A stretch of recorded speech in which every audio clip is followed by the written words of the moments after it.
Welcome, everyone. If you just take your seats, we'll get things underway.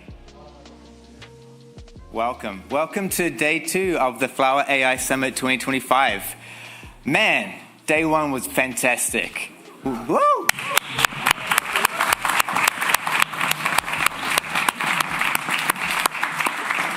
Now, I think we're all here to start a revolution of various kinds. People are here to start a revolution on local and on-device AI. People want to see data finally unlocked and federated in a safe and meaningful way. People want to see LLMs and foundation models truly become democratized. And so I think we're finally getting there, folks. If I can sort of read the tea leaves of all the announcements yesterday and see the conversations that happened during the breaks, see the networking and the sort of where the partnerships might lead in the next 12 months, I couldn't be more excited. And so what you'll see today in day 2 is really we'll start to deliver on some of the discussions we had on day 1. Day 1, we announced a lot of collaborations. We saw a lot of folks talking about how they're going to start to work together. So the theme of today that you'll see is people saying, well, how do they use federated learning in practice? What are the best practices they've learned? When 2 organizations have said they're going to work together, we're going to have folks speak about exactly how and where does the rubber really meet the road. And so let's get things kicked off. I'll hand you over to Charles, and let's see what we can accomplish in day 2. Thanks, everyone. All right. Thank you, Nick. So I hope you had a great time yesterday. And I will kick off this first session by welcoming to the stage Xigyong Wang.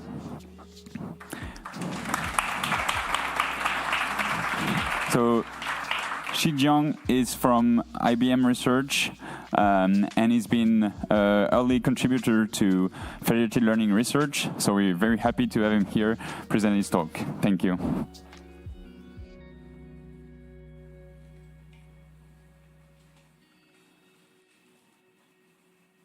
Should I see the screen over there? Or? Okay, it's coming. It's there. All right, good. So thanks for having me here. It's my great pleasure and honor to just talk a little bit about data and computation in some of our recent works related to federated learning. So if you look at key challenges in AI these days, like one of them I would say is imbalanced data availability across different populations. And there's also some recent studies showing that there's insufficient public data. So obviously federated learning is a way to unlock private data for model training. So that is quite useful. And the other challenge is we may have imbalanced access to computation resources, which means if you consider federated learning clients, maybe some clients may participate much more often than others. And there's also an energy aspect, like for example, some big companies can look into nuclear energy, but some smaller companies or personal users cannot do that. So in the following, I'll be talking about some of the recent things we did related to those challenges. So one is, so once you have a trained or a machine learning task, you need to have data, right? And in many cases, data come from different sources, and we need to improve the data quality because some data may not be very useful for model training. And then once you have the good data, we may have them located in different clients, and the clients would participate in the federated learning process, but when they participate not equally, we would not like to have the model to be biased towards certain clients' data, so we want to debias the contributions. And so then we will look at what happens if we are really looking into a large language model training. It's probably hard to track where the data comes from, or in some data center environment, you probably don't have the notion of clients either. So we also have a loss reweighting approach to do the debiasing. And then in the end, I will be also talking a little bit about some future directions. So let's start with how to select high quality data. So this is some challenge that we did or we resolved at IBM because we wanted to train large language models, and the data comes from different sources. And the challenge is that sometimes you have a lot of duplication, and some data samples may not be good, and sometimes it may include bad language and so on. So what we did is to develop this data prep kit with an open source repository. The link is shown here. So the data prep kit can clean up the data so that it's very useful for model training after the cleaning. The result that we get is this GrindNet 3.0, or actually we have 3.1 and probably 3.2 as well these days. So this is a model that we trained. We outperform the benchmark models that are also open and have the same number of parameters as our model. And we recently also opened this nice web, basically that is a recipe for data processing for large language model training. So now let's say we have a good data, then we want to train the model in a federated setting where the data is distributed. So just a quick review of what's the objective of federated learning. As you probably all know, so we usually have a client, local objective at each client, and we also have a global objective. We don't observe the global objective directly because the local objectives are defined related to the local data, but we want to minimize the global objective. So a solution is the federated averaging algorithm, which includes local updates and aggregation. But something we consider here is that, so in many practical cases, you may have different client participation frequencies depending on their computation capability and also whether they are connected to the power and those kind of things. And also to resolve some of those like imbalanced participation, we can introduce aggregation weights that I will be explaining in the next slide. But just with the notion of aggregation weights, so let's see what federated averaging or the original federated averaging algorithm does with aggregation weights. So basically, in the original federated averaging algorithm, you have an aggregation weight of 1 for all the clients, and that means if we don't do anything, then using the original federated averaging algorithm, we will be optimizing a reweighted objective compared to the original objective. So if you want to optimize the original objective instead, what we can do is to estimate the aggregation weights. And this is based on the paper that's shown here. So the idea is also kind of obvious maybe, so because in the previous expression we have the objective being weighted by the product of the aggregation weight omega n and also the participation probability Pn. So if we know Pn, then we can choose omega n to be 1 over Pn. But in practice, we don't always know how often the client would participate beforehand, and in that case, we can estimate the participation probability. But there are some practical challenges in this estimation, so I probably won't go into all the details, but the main idea is that if we just do a regular estimation, sometimes we may have large intervals and that can cause an overestimation. So what we introduce in this work is a cutoff interval that can control the balance between the bias and variance of this aggregation weight estimation process. Now, in terms of convergence guarantees, we also show that we have a weight error term in the result, and for the final result, there are some terms that are standard in the federated averaging algorithm, and there are some, there's a new term that's related to this optimization or estimation procedure of aggregation weights as well. So looking at the experiments, we compare this FedRAG algorithm with some baselines where you average the participating clients or other clients. So we outperform those. And also if we choose the cutoff interval k equals to 50, we perform better than the case of k going to infinity, which is the case where you don't have the cutoff interval. So now let's then look at what can we do if there's no information about client. So in the case of large language model training, maybe you have a lot of clients participating. You may not be able to track all the clients, or maybe they are participating only once or twice during the whole process. So in this case, we developed this reweighting method based on the losses, because if the loss is big, then we can say that the model already, or the model doesn't know this sample very well, so in that case we can put a higher weight. But on the other hand, if the loss is small, we can say that the model probably already knows about the sample quite well already. So, and we also see some performance improvements with this approach and pre-training a 7 billion parameter model. So then what comes next? So one thing I would like to share here is some thoughts about privacy, because looking at the computational aspect of federated learning, so I would say that computation can be, it's a very useful aspect in federated learning if you have cross-silo applications in particular, because they may not want to send everything to the cloud. And in those cases, maybe some best effort privacy preservation would be acceptable. So we should also welcome any different types of privacy compared to some traditional ways of privacy definitions like secure aggregation and differential privacy. So the next thing is, I think AI agents is really something that is very popular these days. So we are organizing a workshop on federated agentic workflow. So we are welcome everyone to submit to this workshop, and this QR code is the link to the workshop webpage. So that's all. Thank you very much.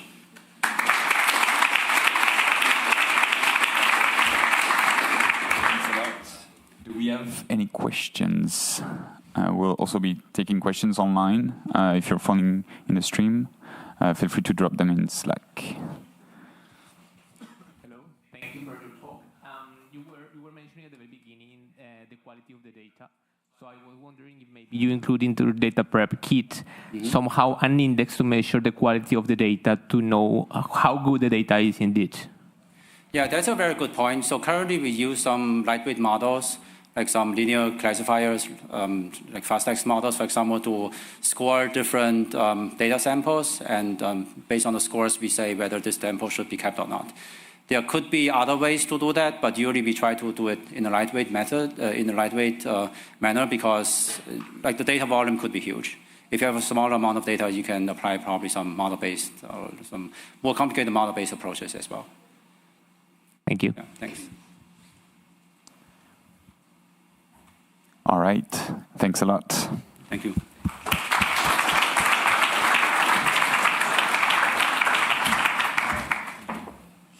So our next speaker is joining us from the University of Heilbronn, and she will present talk about just a minute. All right, federated approach with knowledge distillation. Please welcome Arpita Sarkar.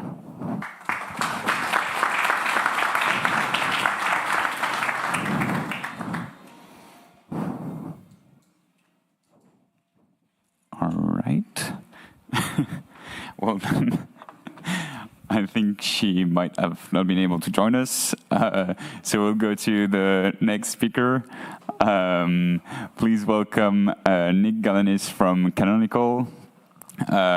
He will be presenting some approaches to defend against data poisoning in federated learning settings. Thank you.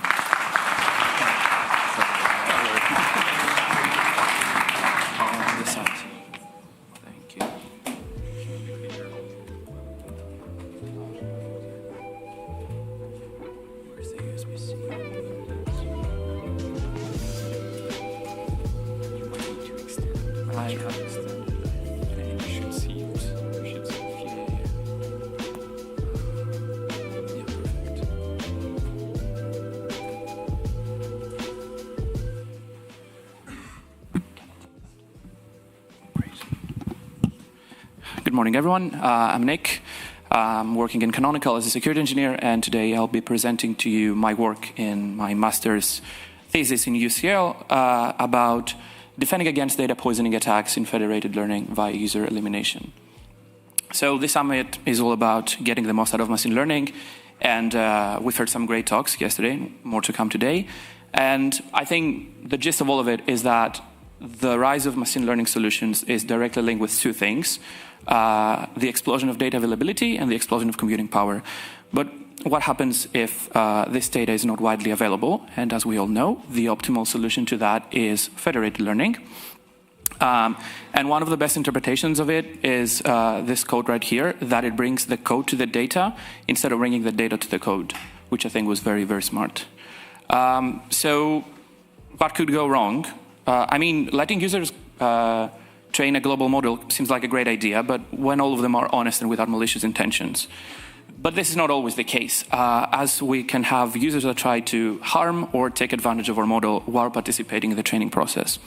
And for the rest of this presentation, we're going to examine the privacy concerns that happen due to uncontrolled user participation in federated learning. We're going to present an attack that threatens the viability of such models, and we're going to come up with a robust defense that successfully tackles those attacks. So let's talk a bit about those attacks. We're dealing with users whose goal is to harm our models in a targeted and predefined way. They are trying to mislead the model to misclassify a specific class as another. And a simple solution to that would be to take a look in the training phase and catch those attackers when trying to submit false data. But as we know, in federated, that's very difficult because data is being kept local. So which metrics are we going to use in order to detect them? We opted to use accuracy, course entropy loss, and a less common one, which is source class recall, which is the number of correct positive predictions that were made out of all positive predictions that could have been made for a specific class. So let's take a look at the results of launching a data poisoning attack. As we can see, the overall accuracy and loss of the models remain in satisfactory levels throughout our experiments. And in a real-world scenario, when we have only one of those models, it would be very difficult to distinguish that it's been under attack because, for example, that could happen because of, I don't know, like poor tuning of the model. However, the ability to distinguish malicious participants due to their higher produced loss is a very interesting observation. As we said, we need another metric to try to detect them, and this is source class recall. And as we can see, for the first two attacks, 10 and 20%, they are following the curve. But when we go closer to 50%, it hardly differs from 0, which is completely different from the other two metrics. So we try to think outside of the box when it comes to ideas in defending against poisoning in federated learning. Relevant work indicates that users only should report back their gradients, but we opted to make them return the training loss for the local training round. And we assume this produced by attackers will significantly differ from the ones produced by honest users. And however, if a user reports the exact value of the training loss, it could be bad because adversaries could extract useful information for their training and thus harming the federated learning promise for privacy. So to avoid that, we used local differential privacy by having a layer of injecting a random amount of noise in every reported loss. So let's take a look here at the algorithm that we have. We start for the global update. We select, as always, a random portion of the users for training. We send them the global model. They receive it. We keep track of the training loss as well. We add a random noise from a non-LDP distribution, and we report back a tuple of the gradients and the noisy loss. This is then received by the server, and we call an elimination algorithm. In our case, we chose to use k-means by defining two clusters in which malicious and honest clients were full. And after that, we eliminate the selected users from a global update, and we aggregate only the honest gradients. And this is one epoch of our training. So the results. The first aspect we care about, of course, is the final performance of our model. As we can see in both the first plots, the results are very satisfying. This is the source class recall and the accuracy. But even with 40% of the users being malicious, our defense ensures a minimal deviation from the performance of the honest model. And as we can see in our third graph, which is how the model behaves with and without our defense, we have a significantly better source class recall. And we are able to confirm that we can safely and efficiently train a model without harming either its utility or its robustness. And another aspect that we wanted to make sure is that we are correctly capturing the attackers and not honest users. And our metric in this case is attacker detection accuracy and F1 score.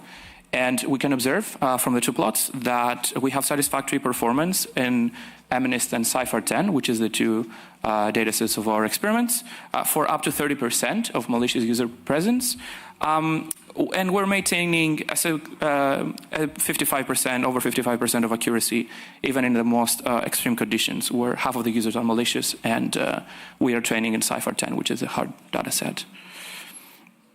So, in conclusion, what we did was we tried to tackle the challenge of data poisoning attacks in federated learning, where attackers can subtly alter a model's behavior without hurting its accuracy.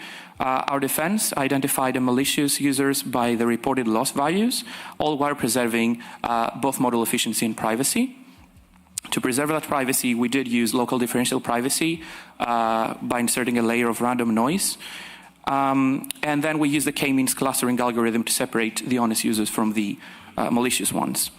And this method was tested on MNIST and CIFAR-10, showing strong results in both. And I think most importantly, this is an approach that is flexible. It can adapt to various attack scenarios as long as the local training loss is increased every time by the malicious attackers.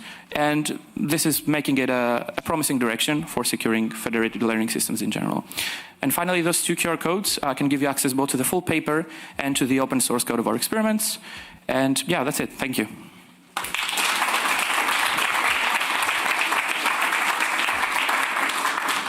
Thank you so much, Nick. Do we have any questions? Yes, over there. Oh, quite a few. All right. I think we have some time, so Cool. Thanks for the great talk. I really like this view of the loss value. Maybe I'm kicking in an open door, but if the user is willing to find malicious data for the model, why not will it find the malicious value for the loss function? I mean, if you have a detection mechanism based on a loss value, I could just engineer data that has a certain loss value. That's a great question. Yeah, thank you. So in the full paper, we actually try to tackle that. So this is a scenario where we trust the users. If we don't trust the users that they will introduce the correct loss values, then it is a trade-off, and we need to have some more computational power to do that. There are methods that we can try to catch that. We name in the paper range zero knowledge proofs to do that. Essentially, we are taking data from the last epoch and define it as the one that we are trusting, and this is the range of the zero knowledge proof that can the user is allowed to return the loss into, and they have to prove it with a zero knowledge proof. But yeah, this introduces a bit of an overhead. So in the default example that I presented here, we don't have it, but in general we do have it. Yeah, thank you for the question. Okay, cool, thanks.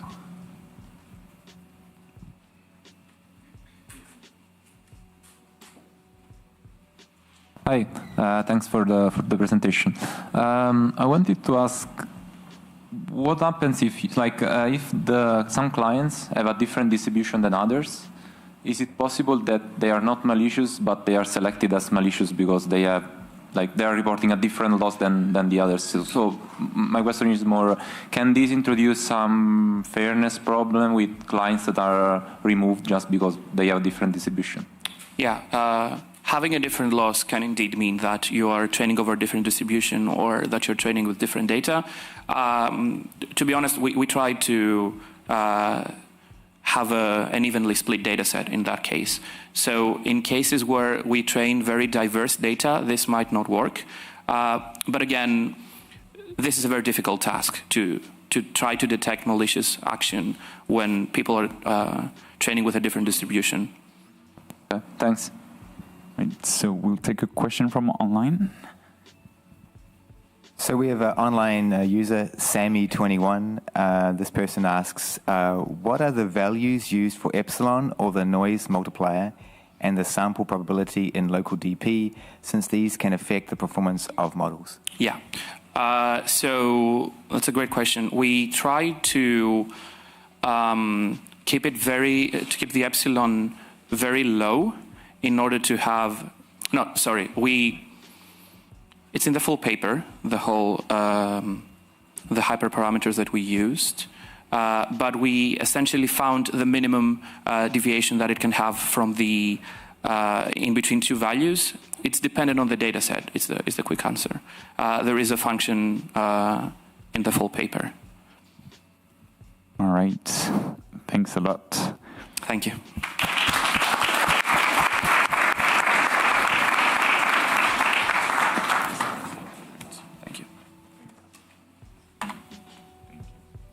All right, please welcome our next speaker, Aishwarya Ramasetu.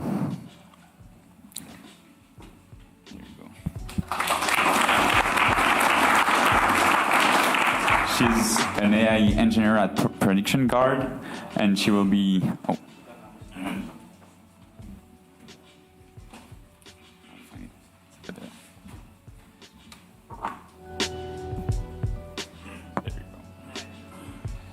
And she will be talking about differentially private synthetic data for federated learning.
Sorry about the delay, everyone. Hi, I'm Aishwarya. I'm working as an AI engineer at Prediction Guard.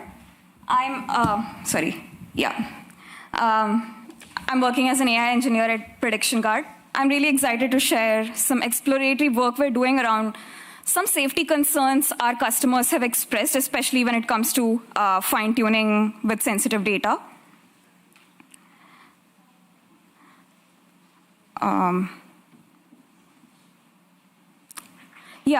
So at Prediction Guard, we work with organizations that have internal networks like regional teams or departments.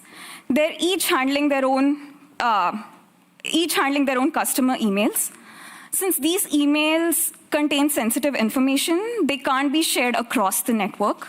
But there's a lot of potential to use this data to build domain-aware LLMs that can then be used to automate customer support and maintain brand voice, etc.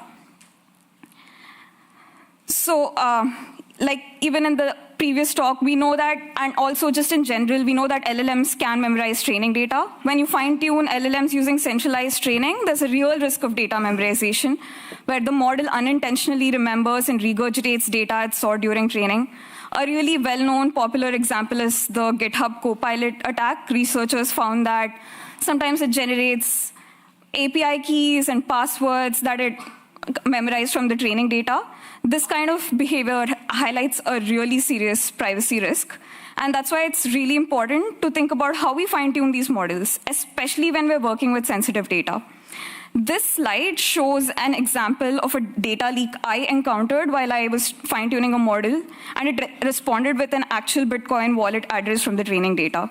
And to get an indication of this risk at scale, we started by fine-tuning a 3 billion parameter llama model on an open source data set. This was done using centralized fine-tuning, and our goal was to get a baseline indication of the privacy risk. To do that, we looked at perplexity, which is basically how confident the model is when generating text. So a lower perplexity means the model is more confident, and that could mean it's seen the data before. We found that the model was way more confident on the data it was trained on compared to new unseen data. As you can see, there's like a 3 times difference in the perplexity. This suggests that there might be a potential data memorization issue. In other experiments, we have observed models leak stuff like email addresses, wallet IDs, and other quasi-identifiers just by prompting it with the right kind of tokens. Further, proving this. So now that we have established a baseline, we can move on to federated learning. We know federated learning lets us fine-tune models without data leaving local systems. And this is super useful in highly regulated spaces. But is this enough? To understand this, we fine-tuned the same model on the same data set with simulated clients, but this time we used a federated setup. Even in this distributed setup, we observed that the model still showed lower perplexity on the seen data compared to unseen data, almost on par with the centralized fine-tuning. This suggests that memorization could still occur, even when the data never leaves the local clients. And that's just one part of the risk. Federated models are vulnerable to a range of other attacks, like inference attacks, which is basically trying to figure out if a certain data point from the training data is present using the inference output, or reconstruction attacks, in which we attempt to reverse engineer raw data from gradients or model weights, or even the poisoning attacks that was discussed in just the previous talk. So now I would like to introduce another privacy-preserving approach into the mix. Unlike traditional methods that add noise to model parameters, either locally or to the aggregated updates using DP-SGD, this technique involves generating synthetic data independent of the federated learning process. But why should we choose this over DP-SGD that can be applied locally or centrally? Specifically, in contrast to adding noise to the weights, when we generate synthetic data, we do this locally even before training. And this protects against the inference and reconstruction attacks and reduces the attack surface. Generating synthetic data also involves creating new data sets that might mimic the underlying training data. This approach allows for greater control over which patterns to preserve, like which structure, or even maintaining class balances while we safeguard the sensitive information. DP-SGD may not offer us this kind of control. And in scenarios where clients have heterogeneous data, it can lead to increased communication overhead and potential challenges in model convergence. And by generating synthetic data, we're able to make the clients more homogeneous, and this can improve computational efficiency. So the underlying idea in this technique to generate this DP synthetic data, it's done. So in general, the synthetic data, when LLMs are used, is done by fine-tuning language models on private data sets using DPSGD. The approach that we are exploring is unique because it does not rely on fine-tuning or retaining the language model. Instead, it generates synthetic data during inference. When generating synthetic data with an LLM, we first start with a batch of sensitive data that's passed through the model. And this produces raw logits for each token. These logits are then aggregated, and then the noise is added directly to the aggregated sensitive logits, basically after converting them into probabilities. And then once these noisy logits are produced, we then, we have we're able to then use maybe top case sampling, top E sampling, what have you, to kind of get output that is now differentially private. And when we applied this approach alongside federated learning using a privacy parameter of epsilon 0.3, which is high privacy, we observed a higher perplexity score on the original data, which the model has not seen, as it was fine-tuned using synthetic data. The fact that the perplexity isn't too much higher than the centralized training on original data also suggests that the fine-tuned model can still perform the task comparably well. Of course, there's room to formalize these findings further, particularly in terms of the data leakage, the privacy utility trade-offs, and whether it is actually efficiently able to defend against these attacks. And that brings me to the end of the talk.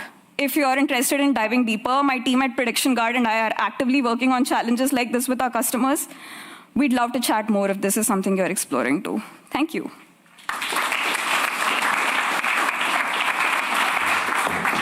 Thank you so much. Do we have any questions in the room? Yes. Thank you for your presentation, and so congratulations. Okay, my question was about the flow, because you show us that the differential privacy, the noise is added in the aggregated logits, but so you start from the assumption that aggregation is not malicious. Because if it would be malicious, it could be corrupt, so it could be steal maybe okay. Because in other techniques, the noise is added on the local parameters, on the local weights. Okay, so maybe it's another problem, but you start from this assumption, right? Yeah. Okay. Yeah, and also just to kind of clarify, and even while aggregating, we can do this locally even before it leaves the infrastructure. I don't know if it will completely solve the problem, but this is also something we can do with an open source model before we train. So that might help too. Okay. Thank you. Thank you very much. All right. Do you have other questions online as well? No? All right. Thank you very much. Thank you.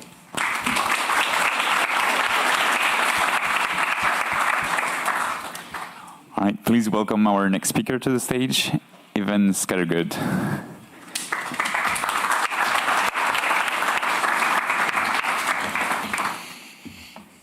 Oh, magic.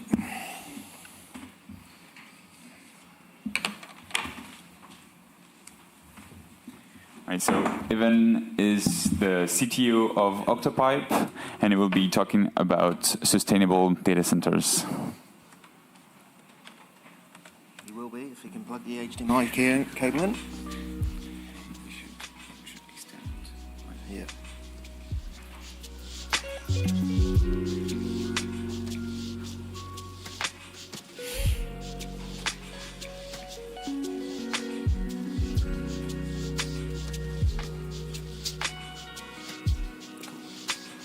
So what I'm hoping is when I do that, get some speaker notes. Look at that. That's it.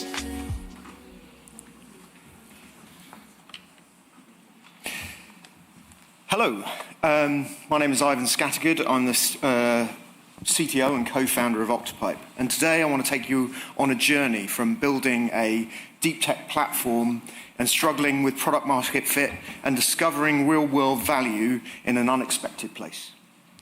Along the way, we've added a lot to Flower, and it wasn't the technology that was the problem. It was narrowing the scope and figuring out how we could deliver something in a specific, to solve a specific painful, high-value problem. And I need to do, excellent. So, we started as a deep tech platform, and as you know, federated learning promises decentralization, privacy, and efficiency. But the reality, the reality is that it's actually hard to adopt. There's a lot of inertia. People are already using solutions and they don't want to change. And our journey goes from where we were building a generalist edge FL platform, struggling to find product market fit, and we found a commercial niche impact. So our original goal was to enable the building of AI to keep our world safe, secure, and sustainable. And the way we thought we were going to do that was creating industrial foundation models. We'd been working in factories, developing ML solutions for those factories, and we thought we could build foundational models that would change the way that approach works. And the problem is, we came across some real problems. There were some system problems like security, we had connectivity issues, the compute footprint we were trying to deploy to existing machines, and there was governance. We needed to ensure that things were secure and only the right people could do the right things.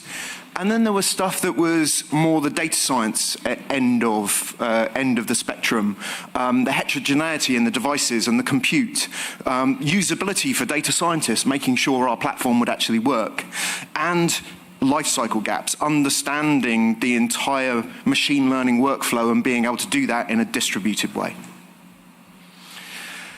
And as I say, we built a platform on top of on top of Flower, which delivered a bunch of advantages. We lowered the footprint of our client. We managed to develop a federated EDA analytics solution. We developed a whole new FL algorithm around XGBoost, which is 40% more network efficient than other benchmarks. We developed pre-trained CNN architectures. We were able to do edge labeling and a whole bunch of improvements. But after doing all that, we still struggled to sell it. And the real problem was that most data scientists aren't trained in FL and they're not comfortable with it. Enterprises fear paradigm shifts, and startups that we were trying to sell to were following the credits. So they weren't interested in using FL. And the hard truth was that the attributes of FL we were trying to promote only convey intangible benefits. So we found a niche. And what we did was we turned the problem on the head and we thought, where is federated learning not just a nice to have, but a must have? And so we looked into industries with high data sensitivity, where scaling on-prem or edge applications with FL would give us a significant advantage. And so we looked in defense, pharma, life sciences, chemicals, semiconductors.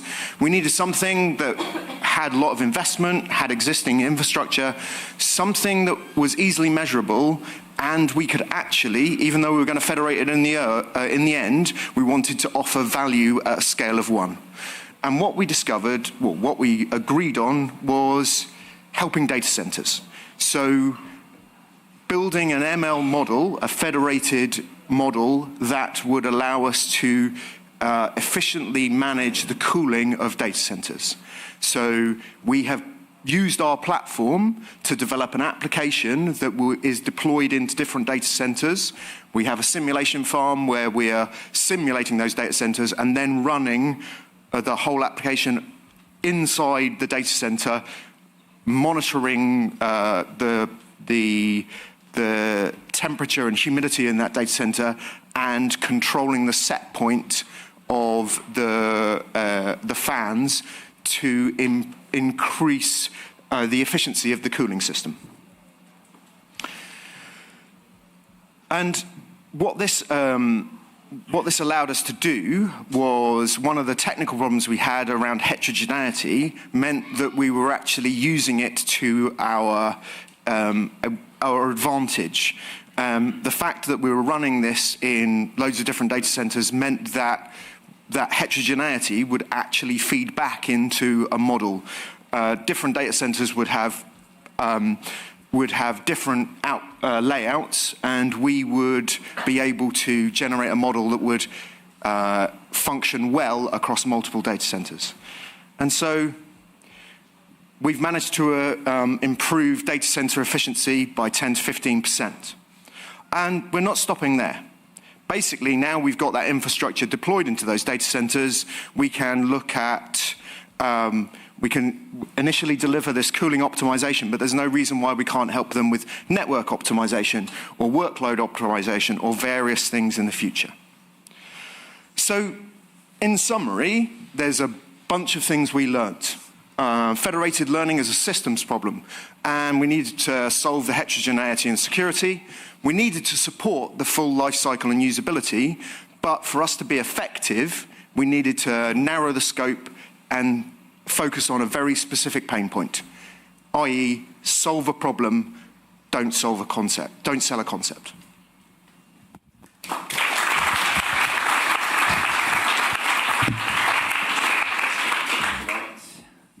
Do we have any questions? Yes.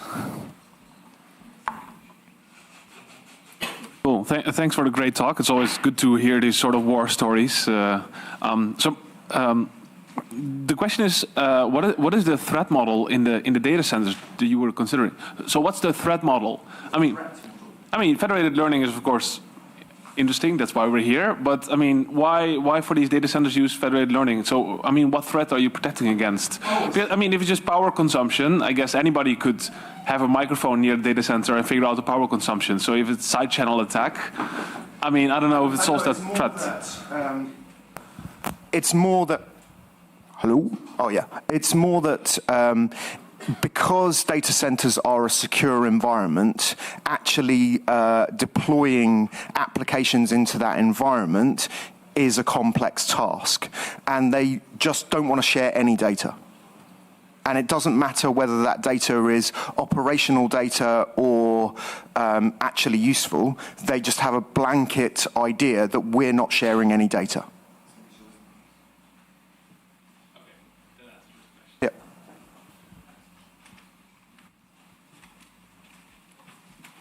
Hello. Thanks for the very interesting talk. So I just wanted to hear your thoughts about, like, because you mentioned some previous attempts to approaching different kinds of clients, and many of them didn't work. And in the end, you figure out this data center cooling application, right? So do you have an idea of why this works and some of the others didn't work? Yeah. So we've, as a company, we've had several innovation grants. We also have existing customers that are using our platform to, but again, to deliver a specific business need.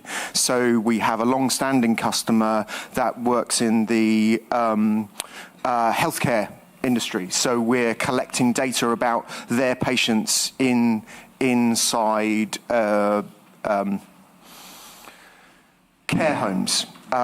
We're also helping a company do federated learning across the silos of different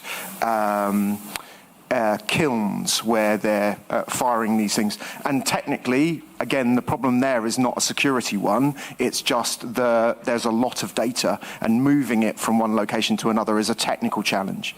So as I say, for us, it was finding something where we could, where the user of the application had a need that they didn't even know they needed federated learning to solve it.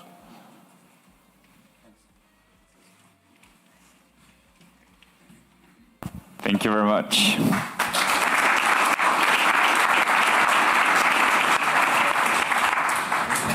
Now, please welcome to the stage our next speakers, Petros Dimitrakopoulos and Sofia Tsekeridou.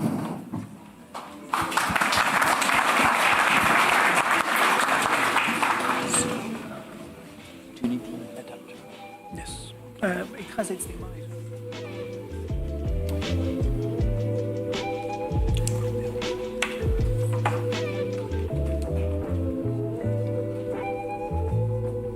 So Petros and Sofia are from net company Intrasoft, and they will present a new P2P protocol for FL using Flower.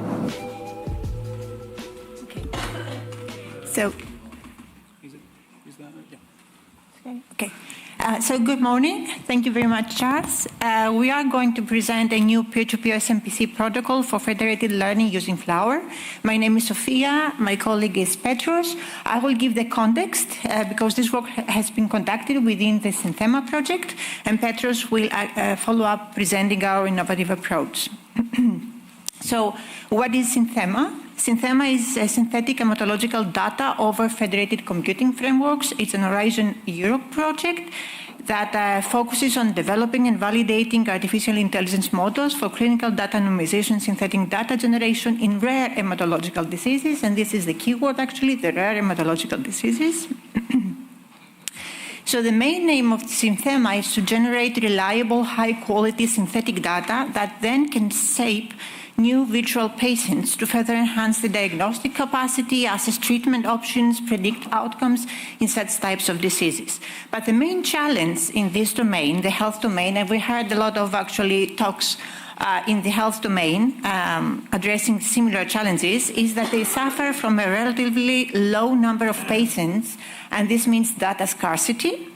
And also, they suffer from data silos in unconnected clinical sites and registries. So one cannot combine these data that are crucial in order to generate actually reliable and performant AI models. So this scarcity and fragmentation of data prevents researchers from acquiring this sufficient and quality data for basic and clinical research, and at the same time, they're able to address data protection and privacy concerns. This was actually the driver for then using federated learning and actually secure federated learning. The mission, of course, on Synthema is to set up this cross-border distributed hub. We are halfway in the progress of the project. You see here a distributed ecosystem where we have the different clinical sites that we require. We harmonize the data in OMOP, a deep to OMOP mapping we do. And then, of course, federated learning runs across the distributed cross-border hub to generate the synthetic data generation models, as well as anonymization models. This is done in this way in order to tackle the GDPR constraints that we have, and we heard also other talks discuss about this. So what we propose is to develop a secure and privacy-preserving federated learning in order to facilitate the collaborative training of generative AI models without the need, of course, to share or distribute to third parties reward-sensitive health data. We actually have a collaboration with Flower, and we capitalize on Flower. Synthema is running a Flower Next pilot program application. And now Petros will present our approach primarily on the SMPC part of federated learning. So the floor is yours. Hello, my name is Petros. I'm a machine learning engineer for Netcompany Intrasoft. And our approach to the problem is secure multi-party computation protocol for federated learning. So everything started from some key observation we did. We found out that some limitations were very apparent in almost every federated learning scenario. So first of all, in almost every federated learning application, sensitive data privacy is crucial because data may leak or be inferred during training and network communication. We have significant literature demonstrating membership attacks, gradient leakage attacks, etc. And the main issue, if we see it on an abstract level with federated learning, is the single point of trust, because the centralized aggregation always happens using an aggregation server, which is a single point that there has to be trusted. And here SMPC comes to the rescue. SMPC is a general framework allowing to compute functions over shared values that are secret. In our case, these secret values are the parameters learned from the models, and they are held by different peers. And in this way, we allow computation of functions without actually revealing them. Our implementation is based on additive secret sharing, and the key properties that such an implementation offers are that no party learns others' raw secrets, and assuming correct implementation, it provides guarantees that the calculations are performed faithfully, and it even works with a significant number of malicious participants. It is still secure. So first of all, a word about additive secret sharing. If you're familiar with security, you have probably heard before. So it's a framework, a general technique used to divide any secret value into multiple parts. We then share each part of the original secret value to several participants. And in this way, we ensure that the control over the secret is distributed among various peers and not held by one entity. So in the federated learning framework, this is the architecture we propose, a peer-to-peer network of clients that communicate with each other, and of course the aggregation server.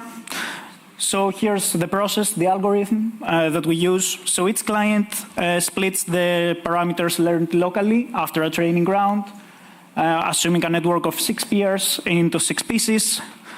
Then each client keeps one part for itself and distributes the rest and -1 parts.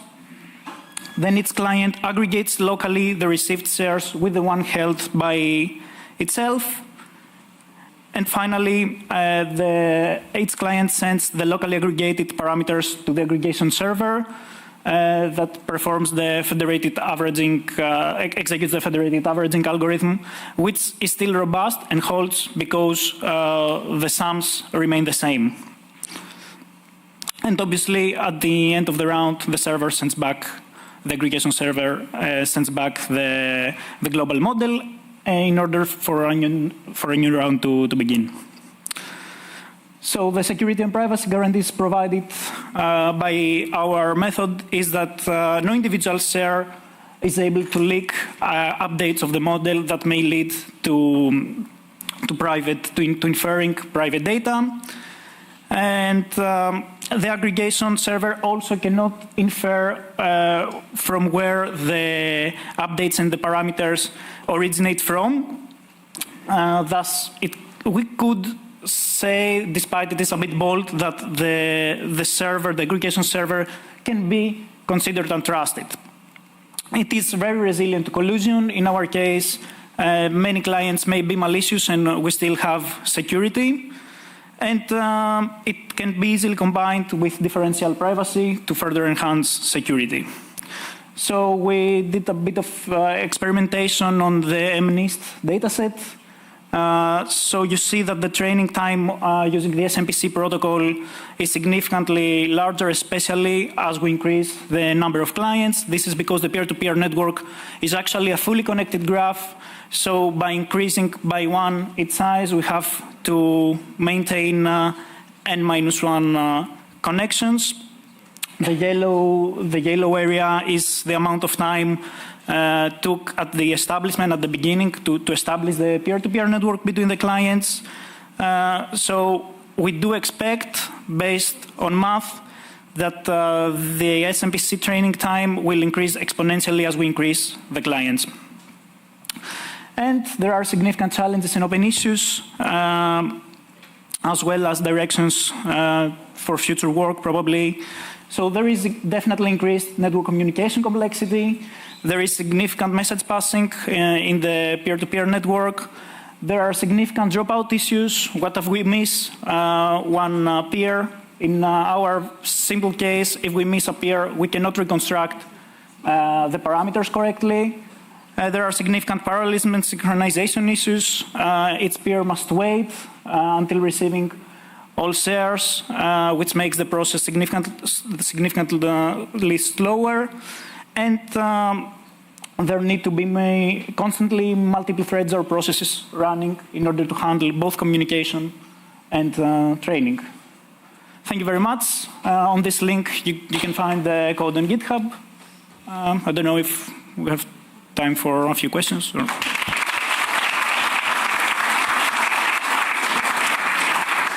Thank you. Yes, I think we have time for a few questions. Yeah, good.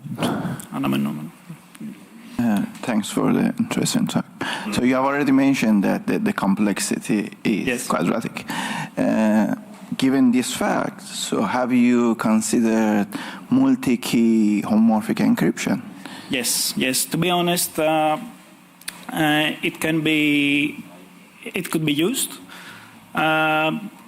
It's something different. Actually, we didn't want to be encrypted in a way.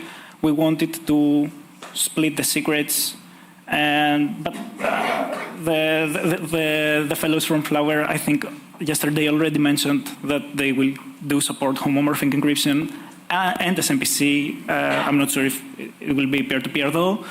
It's another point of view to look at the same problem. As this implementation was performed in the framework of Synthema, which is the Horizon 2020 European project, it was a very specific requirement from the project. But the advantage of your approach is that it is unconditionally secure, at least that's true. At that side, but you won't get it from because every encryption, theoretically at least, can be broken given enough resources, as we say in security. So SMPC, it's your approach. Yes, it's more difficult to break it, even with the significant resources. All right. Sorry. Good. So thank you for your presentation and for your interesting works. So my question was about the secret sharing algorithm. Which is the secret sharing algorithm you use? So we use additive secret sharing. We do know that there are other SMPC schemes such as Samir's SMPC, etc. So it's very simplistic. So we do break it by drawing, let's say, the parts from a distribution, and we just ensure and look that they add up to the value of the actual parameter. Okay. So this is how it works. But have you some constraint about the type of parameter that you trained? So should you use some quantization type? Because in general, in secret sharing algorithm, you are constrained to integer types. Yes, that's true. There are a few ways to tackle with this. The easiest one is to multiply by a certain factor in order to convert the floats to integers, and then use the tools for modular arithmetic in order to secure it. Have you some accuracy degradation, I guess? Because when you multiply by a factor, you lost something. You truncate the float. we do multiply by a certain factor that ensures that we will not lose. You don't lose at all? There are ways to estimate the appropriate factor in order to lose as little as possible. And then at the server, before the aggregation, we do divide by the same factor in order to keep the scale, to maintain, to recall and maintain the scale. Thank you very much. Thank you very much for your talk. I checked your slides, mentioned just your solution just resilient to the collision. So I'm just interested the motivation of why you just consider the resiliency to collision in medical AI. But because I feel in medical AI area, just the patents for the doctor inherently has sufficient motivation to truthfully report their data. Quite low possibility to provide some untruth data results to the central aggregation server. Yeah. Okay, so in our case of the simple additive secret sharing, yes. Even if one out of the n peers is not malicious, it is we cannot exactly reconstruct the secret. Yes. This is why it is this resilient to attacks. Only if all actors are malicious under the simple additive secret sharing scheme, they can reconstruct the secret. However, if we do consider such a network where all peers are malicious, then to my way of thinking, it is like malicious becomes the ground truth. Yes. So only in this extreme case, security or privacy or the health, let's say, of the model is at risk. Makes sense. Thanks. Thank you very much. Thank you.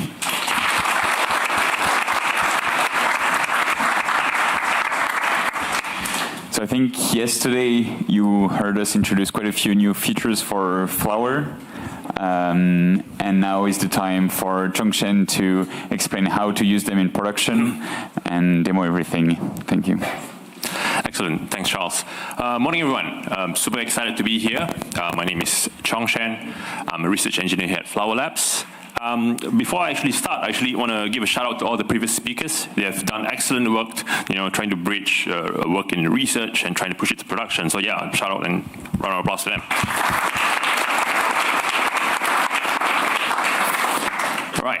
So I'm here to tell you a bit about what we have built so far within the Flower platform and what we can do to help you deploy all of your Federated AI solutions into production. So let's do a quick recap. What can you actually do now with Flower? So yesterday you've heard a lot of fantastic updates from us. You know that you can build a lot of your Flower apps right now with the new message APIs that were just released as well, just on Monday. You can also investigate and do a lot of iterations around your apps to figure out what's the best configurations and strategies and all the exotic algorithms that you need to solve the specific problem that you have in a very well-contained simulation environment. And what you need now really is to be able to have the most frictionless experience to deploy all of your Flower apps into production, right? To actually run it in all of the centers that you need to run. So I'm here to tell you today that Flower is production ready. We have the tools that you need to get all of your applications into production. The most crucial step as a company for us is to get the ISO 27001 certification. Right. This means that you can be assured that all the tools and our internal processes, all the software that we built for you is built to the highest security standards. Next is the Flower CLI. So yesterday you've heard that we talked about the Flower CLIs and how you can use that to interact with our applications in terms of running them. So here I've listed the 5 core Flower CLI tools that you will be familiar with. Right. We start with Flower New. For Flower New, you can very quickly build your templates for all of your Flower apps. That means you can strip away all the boilerplate code that you need to get started, and from just running the FLWR new command, you can just iterate on your PyTorch, TensorFlow, JAX, or NumPy templates, and etc. In addition to all of these, you have the Flower Run, Log, List, and Stop commands. All of these are the crucial commands that you need to actually execute your Flower apps, right? But what this also means is that you can very seamlessly use the same workflows that you are familiar with in your research also into production, right? So there's no change in the user experience itself. So that means you can very quickly iterate between your simulation environment and also your deployment environment. So it will be very, very familiar and nothing will have to change. Now we're talking about Flower is ready for scale. So what do I mean by that? Right, some of you will be familiar with this, but we have official Docker images. All of these images are available on Docker Hub. You can access them on this link over here, hub.docker.com/u/FLWR. And all these images have a Docker Scout health score of A. What this means is that when you build any of your containers on top of our Docker images, you can be assured that all of the security measures are in place and there are no high-profile vulnerabilities in your images. With these images, you also have the option of choosing what kind of images you want to build on top of. So there's a lot of flexibility and optimizations built into it. Firstly, we have two base images for you to build on. We have the Ubuntu image and the Alpine image. Ubuntu has all the libraries and dependencies installed for you, so you don't have to worry too much about managing what kind of additional dependencies you need to install your app. And Alpine images, for those who are familiar, are super slim and very minimalistic. In addition to this, we have 3 Python versions at the moment. Right? And of course, depending on your use case and the package that you need, you might choose specific Python versions as well to build your container images.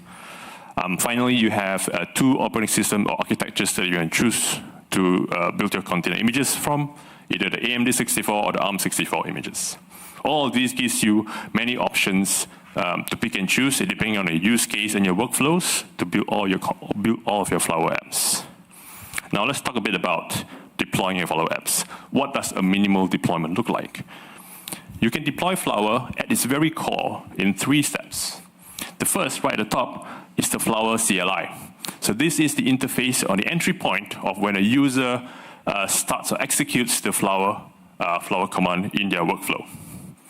The next component is the superlink. The superlink you can think of as the server. Okay, the superlink will actually start a server app which does the aggregation of your model parameters. And the third step is the supernodes. These supernodes are the ones that trigger your client apps, and the client apps are the one that you actually run the training itself on the edge.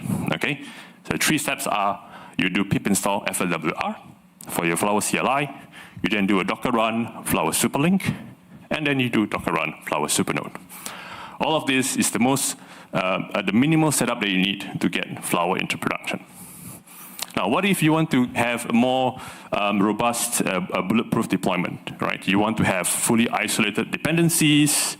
You want to ensure that there are that nothing affects the execution of superlink. So what can you do is you can run it in what we call the process mode.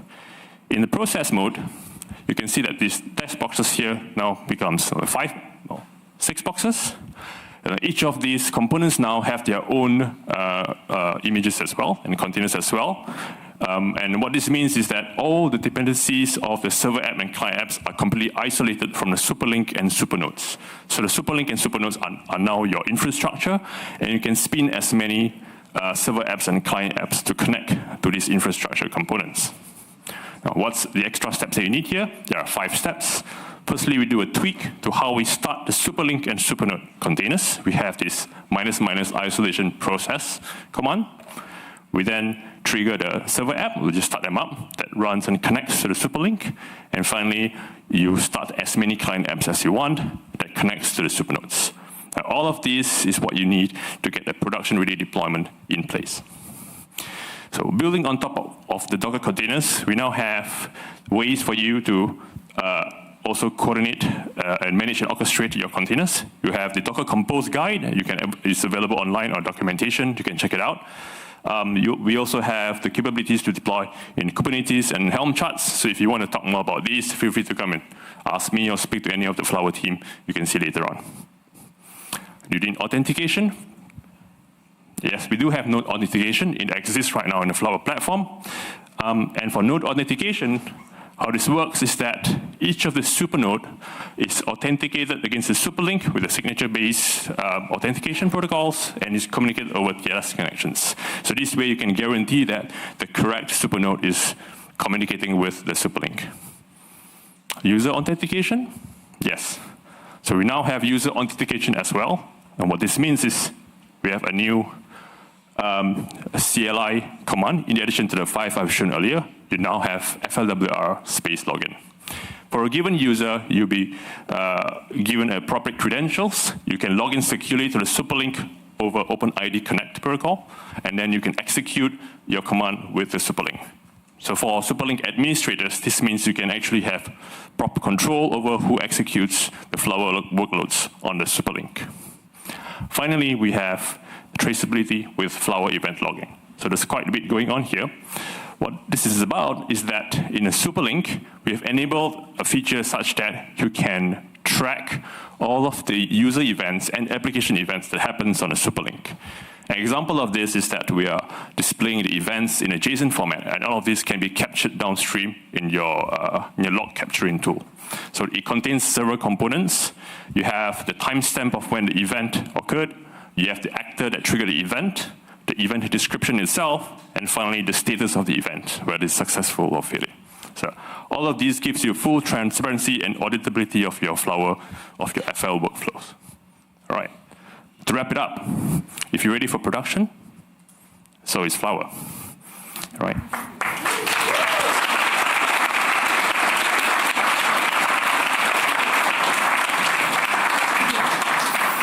All right, so these are the last 5 points. I'm standing between you and coffee break, but come and feel free to speak to me or anyone of the Flower team if you want to learn more about us. Okay, thank you.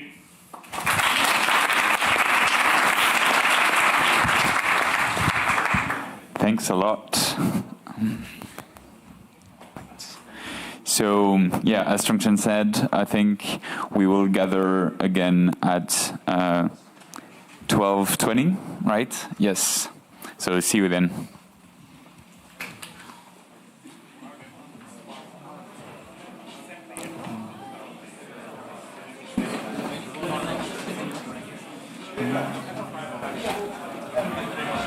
Hi everyone, and we're back live from the studio. I hope that you really enjoyed the presentations that we have shown now throughout the morning. There were a lot of talks from both industry and academia. There are many questions in the live chat, also on our Slack, so we are happy for any questions that you might have. Feel free to drop them, make comments, make suggestions. If you want to hear a specific speaker, stop by and talk with us. We are also happy to try to reach out to them and bring them down here to chat a bit more. But yes, is there any presentation or specific industry, specific type of data, specific model that you would like to hear more about?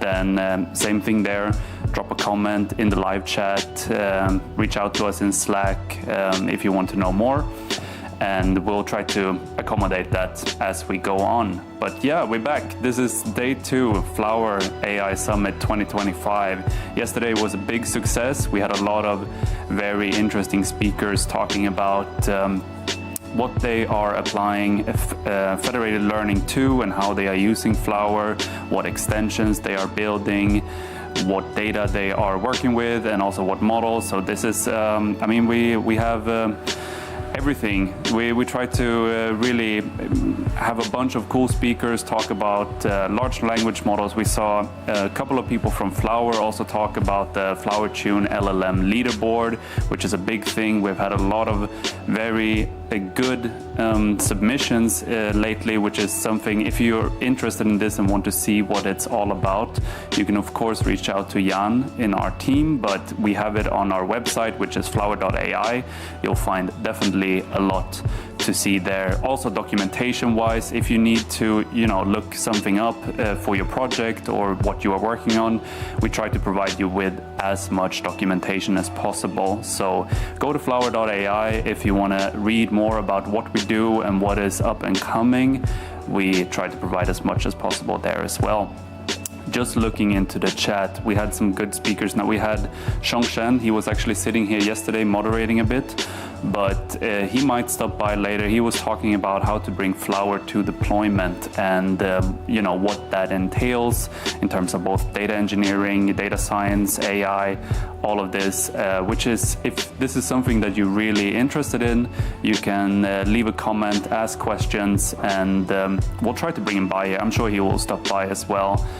We also yesterday had a lot of questions about peer-to-peer federated learning and decentralized FL, which is something that we heard about from Synthema. They are an active contributor and an active partner to Flower, and they were presenting their new peer-to-peer framework. I think that was the name of their presentation.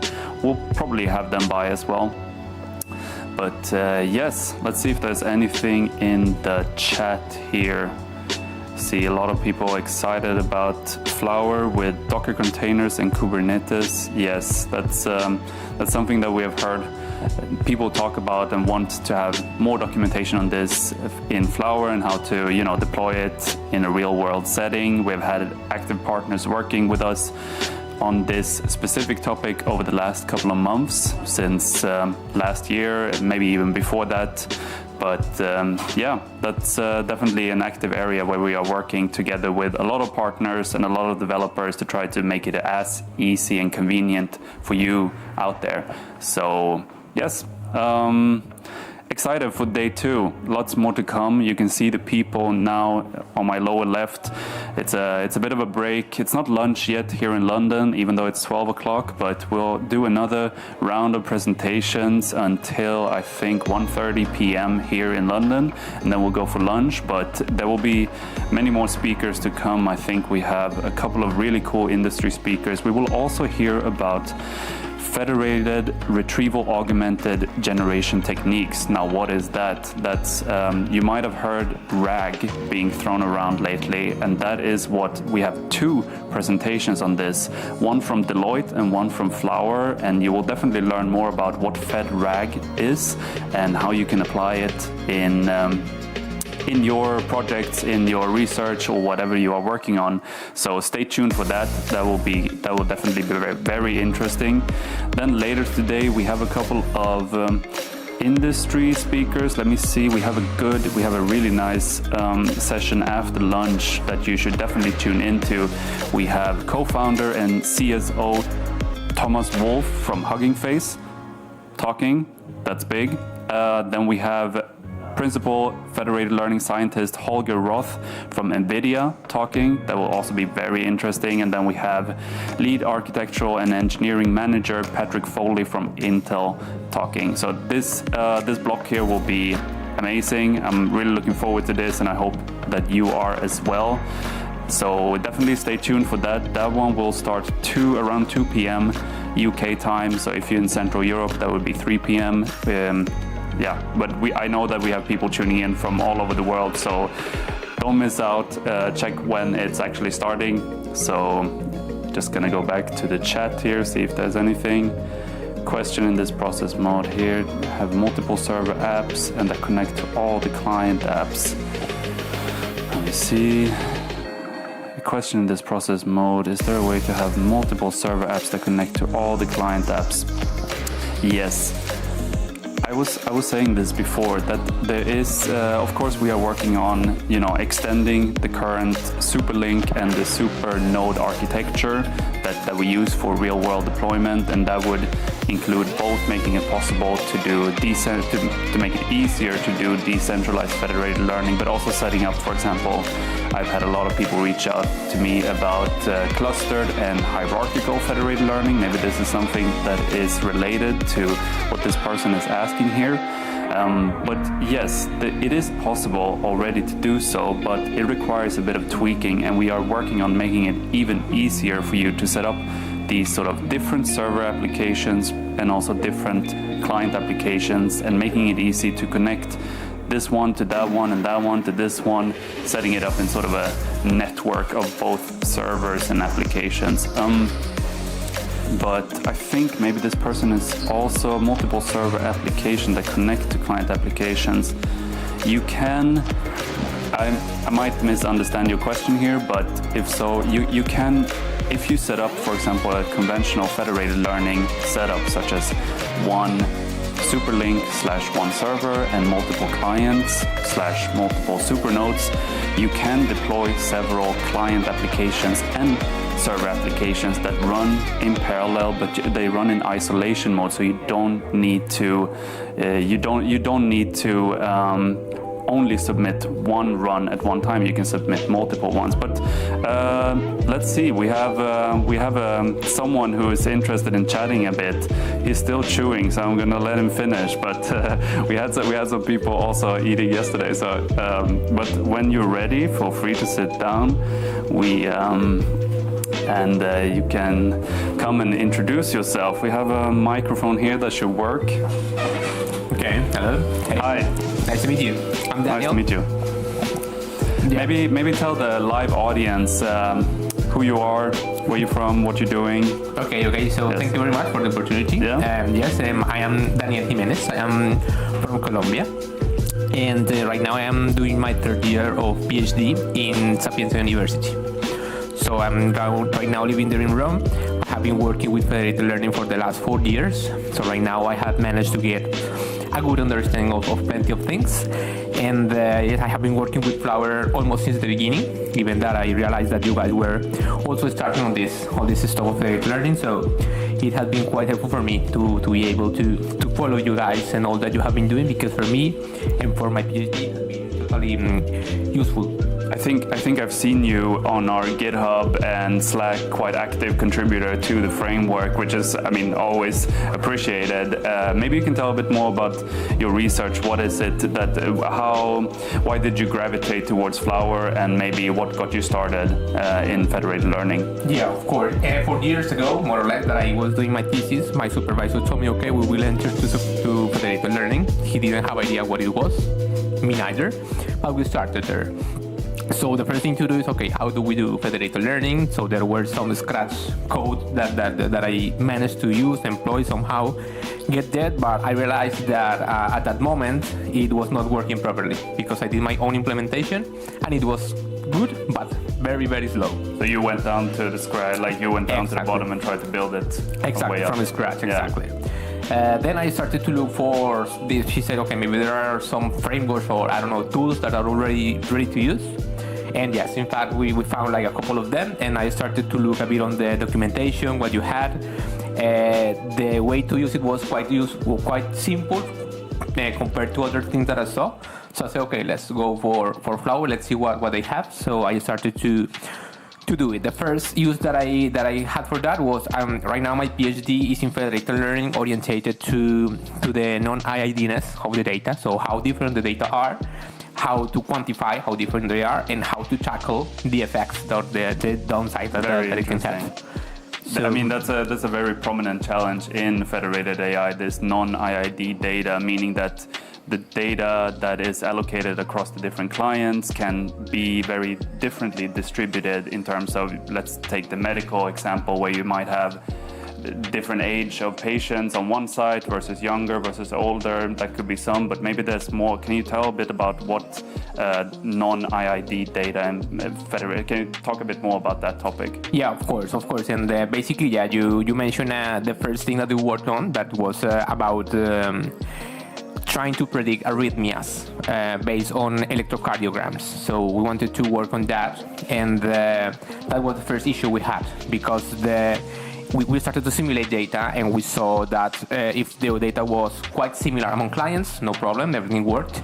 But when we started to do a more heterogeneous division, everything started to mess up a bit. I see. So what type of non-IID-ness is there out there? Because I can imagine that, let's take one smaller hospital versus one larger one. That's in terms of quantity, but I guess there are other ways you could also quantify it. Yes, and indeed this is something that we have been researching about. That usually the simple one, or not the simple, but the most employed, is the non-IID-ness in terms of labels, meaning that the target variables are different in different clients. Like in this example of arrhythmia detection, the amount of each arrhythmia is different in different hospitals.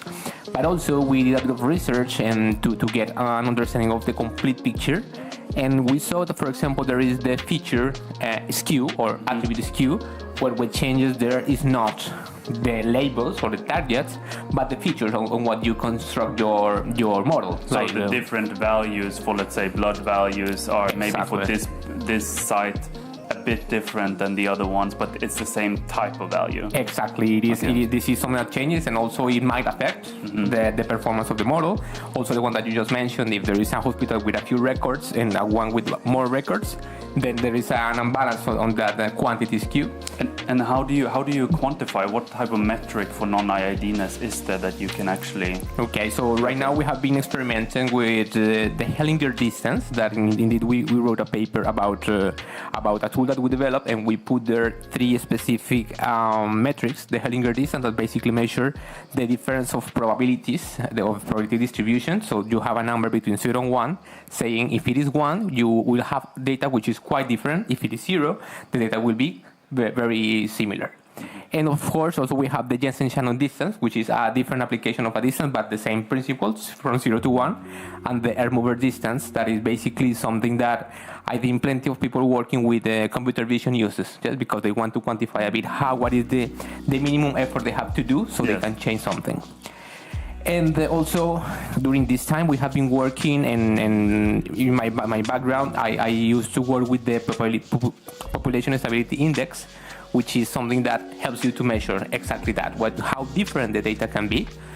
And it has, let's say, some advantages. And also, I remember doing a survey paper about this stuff, these metrics that are out there. And there are plenty of stuff, like, for example, Kolmogorov-Smirnov distances, where you are trying to get how different the distributions are actually different or not. Yes.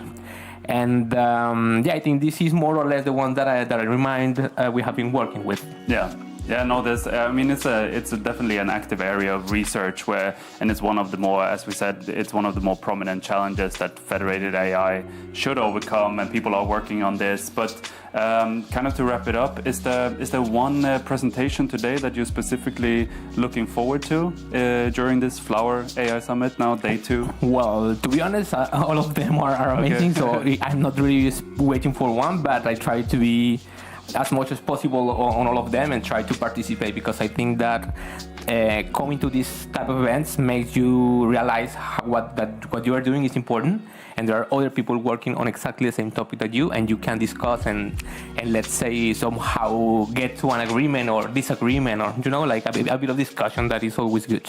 Yeah, and I think if people want to reach out to you, they can find you in our public Slack or maybe LinkedIn or things like that. But so if you want to talk more about this, feel free to reach out to us. We'll connect you, or maybe you go and immediately chat. But I think we have a couple of other speakers on their way in. So thank you so much for stopping by. Thank you very much for your time. I'll see you later. Okay. Yeah. Thank you. Bye.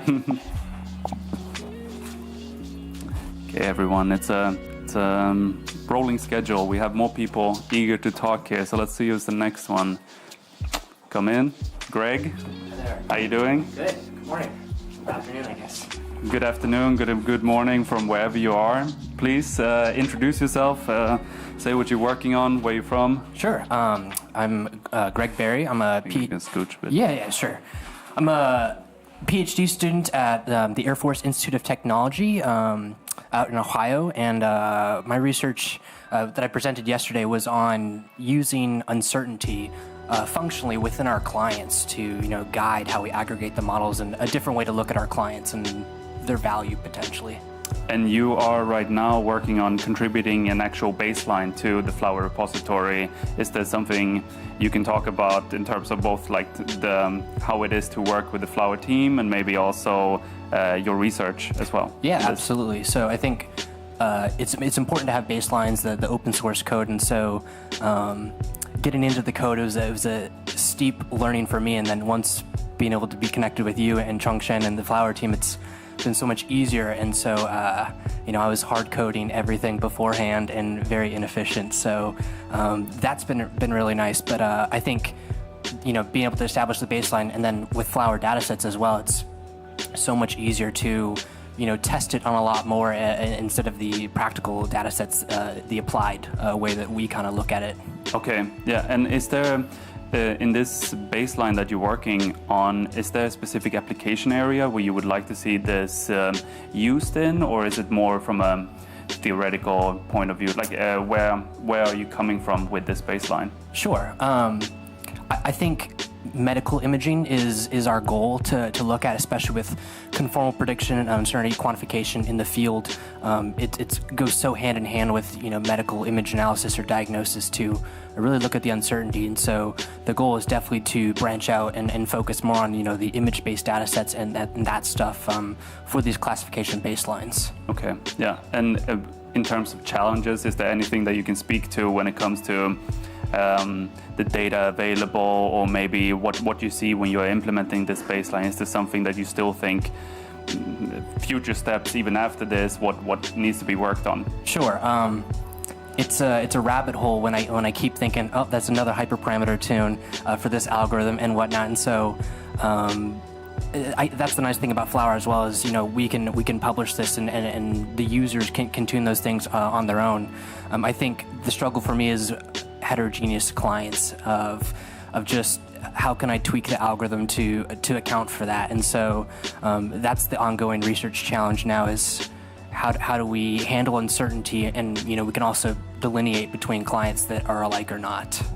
And in terms of uncertainty, you're talking more about the data distributed on the data distribution on the clients themselves, or is it more actual physical hardware requirements or things like that? Sure. So it's the way I look at uncertainty through conformal prediction is specific to the data. And so if we have clients with similar losses, well, let's look at the uncertainty with their calibration data sets, what the prediction interval or the prediction set, and if we can differentiate that, that allows us to look deeper into the clients where their losses or their just their number of samples may be similar. Okay, I see.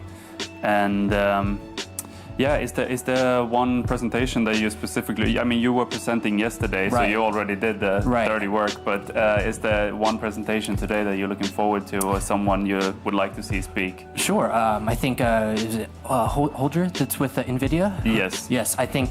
he's coming up. Right, yeah, coming up soon, and you see Nvidia everywhere, and so especially to be one of the principal researchers with Federated Learning in their company, I'm very curious to hear about how they look at it and how their prioritization of Federated Learning as well. Yeah, we have a packed schedule there after lunch, so I would definitely urge everyone who's online right now to stay around, because there will be a bunch of cool presentations coming up. Is there something you want to say about your team? Because I know a couple of people from your team, and it's a very, very knowledgeable team. Like, you guys are working hard on this baseline, and I know that Zhongshan is eager to get it merged. And I actually met with your supervisor, Chen, Dr. Johnstone, at AAAI the other week, and it was it's a really good team. Right, it's been great to work with Zhongshan and have you in the meetings as well. And with my advisor and co-advisor, Dr. Nathan Ga and Dr. Chance Johnstone, it's very exciting to not have a lot of people that talk about Federated Learning, kind of in our corner, but they're so passionate about it, and unfortunately, last-minute changes, they couldn't make it out here, but we're all very excited to try and publish with Baseline. And hearing what you guys said about, trying to get people to contribute more, it's making us want to step up and keep pursuing this and find new baselines, new strategies to work with Flower and keep this collaboration going. Yeah, so I mean, people maybe remember that we ran this Summer of Reproducibility. That was kind of the first initiative to get a bit more baselines going, but then groups like you also stepped in and say, hey, we actually need this as well. Right. And now we also have this Flower Bounty program coming up, which is of course a voluntary effort to get people to work a bit more on this, but I hope that we can get more community members working on it. If I can get a crew neck, I might really try and contribute a lot more. Okay, yeah, we'll make sure. We have some cool socks. People were reaching out about the socks as well. Yes. Yeah. And quickly, what you said is, for us being able to reach out and ask, hey, can we have some help? And everyone at Flower is so open of shoot me a message, whether it's Slack, LinkedIn, or wherever, and you guys meet us where we're at and give so much help so fast. So truly, like, that is been a big lifesaver. So. I mean, it's a lean team, but we do what we can. So I think actually we have a couple of speakers coming up, so I think we got to wrap it up. But thanks for stopping by. Absolutely. And see you around. Absolutely. Thanks. Thanks.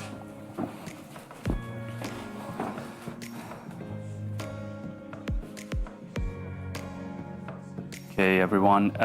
We're soon going over to the stage where you see Charles already ready for the next speakers. But yeah, that was a couple of speakers coming down here, Greg at the end, and we'll try to bring more people in for you so you can hear us just chat a bit about the summit and Flower and Federated AI. So if there's anyone you would like to see us bring down here, we'll try to grab them and say, hey, let's chat. But hope you're ready for more speakers coming up. Well, if you have any questions, just drop them in the chat. Check out our Slack. We are available there 24/7 today. So just don't be afraid. Ask whatever's on your mind, and we'll try to get back to you ASAP. We'll see who's the next speaker. Just gotta check the program here. Okay, 1 minute left. Yes, so next coming up is FedRAG. If you're interested in what RAG is and how to bring that into the world of federated learning, Federated AI, you should stick around for the next two speakers. There are speakers from Deloitte coming in, also one Dimitri from our own Flower team. They will talk about what Federated RAG is. So definitely stay around for that one. This will be some really good stuff, I think. And after that, we have a couple of more, I think 3 or 4 presentations after that. So this will be a good session with a couple of quick speeches. Then we do some lunch, and then we have a big packed list of Hugging Face, Nvidia, and Intel. So stay around. We're going over to the stage now, so see you there. Everybody's on time for the session. We'll wait just a bit more.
All right, everyone. I think people are starting to come through the room. Yeah.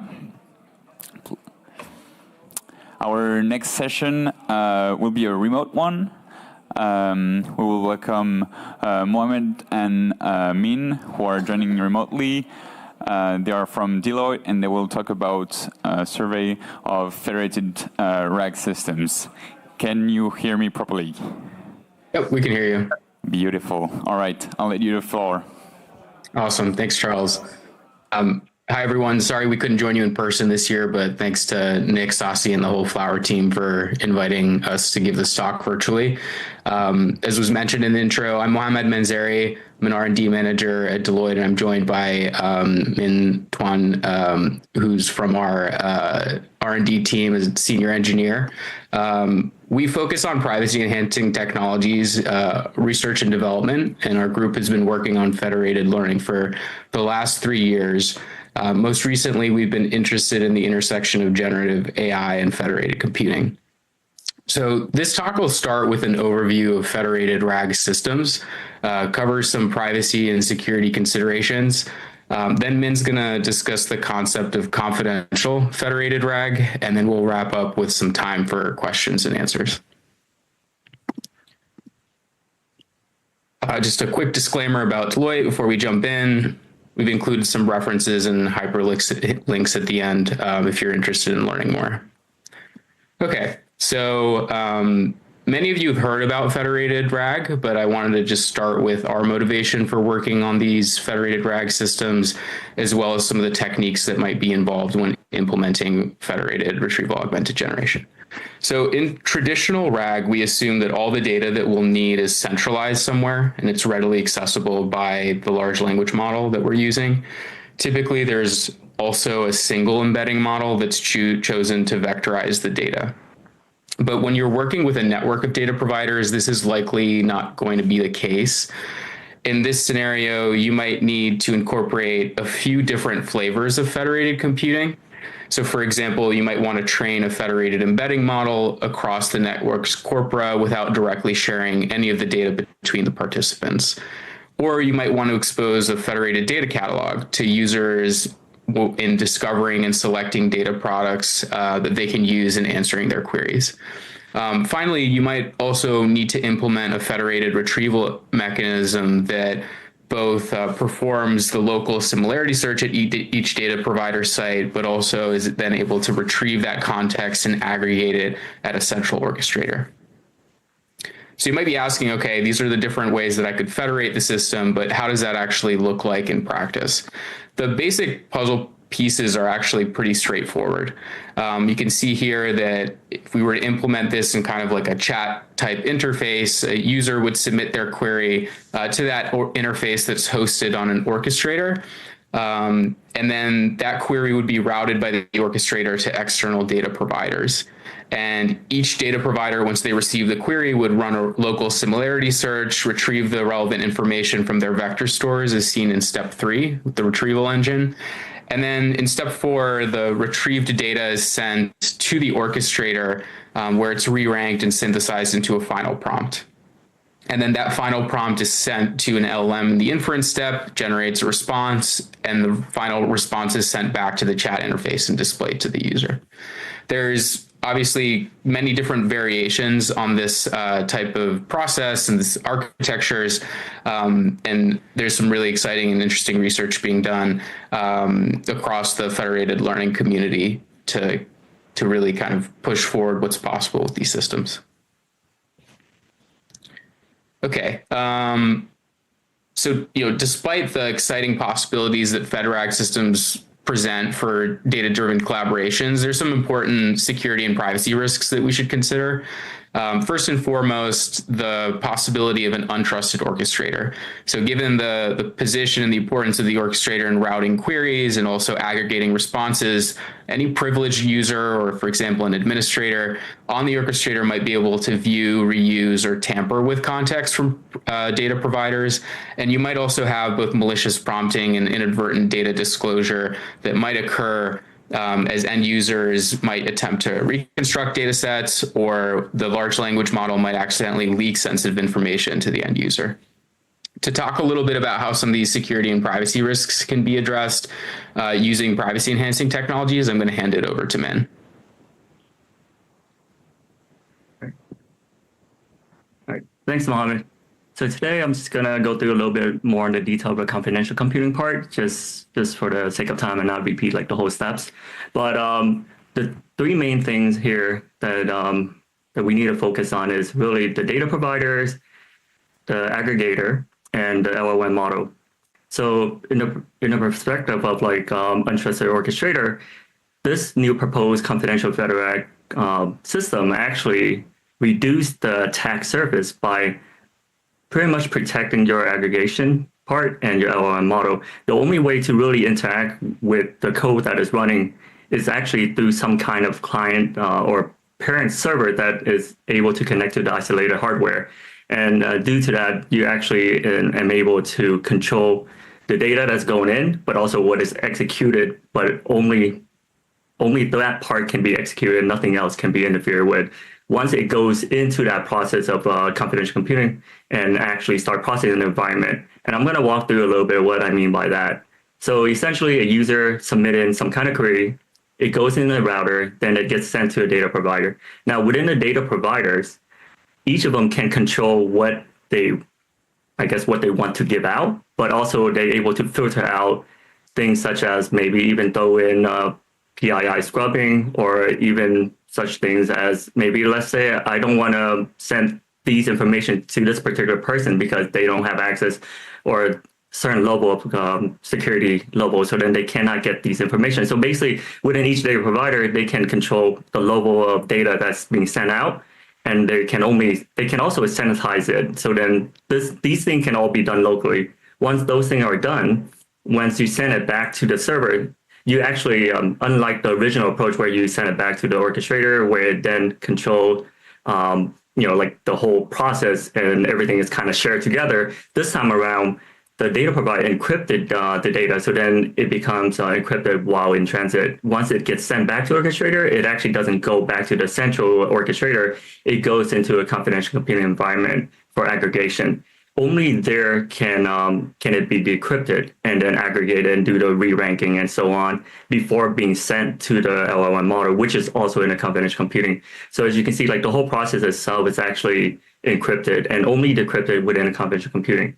Now, the final way, like the final addition to this step is that to just, I guess, additional layer of security and privacy, instead of just relying on the process to kind of scrub out the PII where the data provider controls that, we also implement additional layer of PII scrubbing at the LLM model itself. So just to recap, once the data goes in data provider, they implement their own kind of sanitizations, PII scrubbing, encrypt the data, send it back to the orchestrator where it's then being processed in an aggregator within the confidential computing environment. Once that is done, it gets sent to the LLM model where it then go through another layer of PII scrubbing and then processed by the LLM model and then decrypted before sending it back to the user interface. Okay, yeah, so you can go to the next slide. Yeah, so as I kind of briefly went through the confidential FedRAG pipeline, even though there are many more layers of security versus the original approach, there are a few things that we're still kind of researching in. And these are the 4 topics that we want to look at or we're currently looking at right now. So for example, number 1, new context aggregation approach. Obviously, there's many ways of kind of aggregating your results. And so we're constantly kind of digging through a few of those things. But some of the things I actually really want to highlight is actually benchmarking various performance in federated learning embedding models.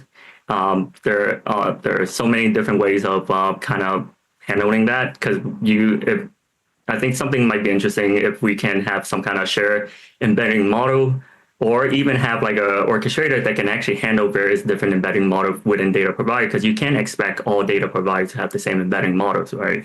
And then the third point is having a multimodal federated RAG system. That's one of my personal favorite future research area, as I'm more of a computer vision guy originally. So I think it's always kind of neat to implement that into a federated RAG system. And lastly, number 4 is analyzing privacy and utility trade-off. What I noticed is that throughout the process of like moving things into confidential computing, if not for the restriction of, let's say, maybe hardware restriction of GPU or CPU, but even if GPU is enabled, you still have to go through multiple layer of processing. And I think through those multiple layer processing, there will be some kind of utility trade-off, right? Is it really scalable? Is the processing speed and the performance worth the trade-off? And like maybe for X amount of security or privacy, you can give up X amount of performance, right? So I think that's a trade-off that I'm actually kind of really curious on. We do benchmark some of these things. We have records of them, and so that's something we definitely want to explore continuously. So. Lastly, here is just this is a reference to the paper that we worked with Nvidia, and here's a link to it. And also the Flower team actually implemented a FedRAG example in the link below, and which I actually played with. It worked very well, so good job on that. Okay. All right. Questions? All right, thank you. So we will both be taking online questions and in the room questions, if there are any.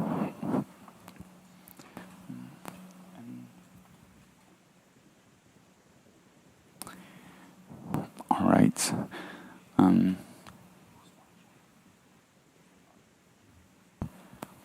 Well, thank you very much. No question.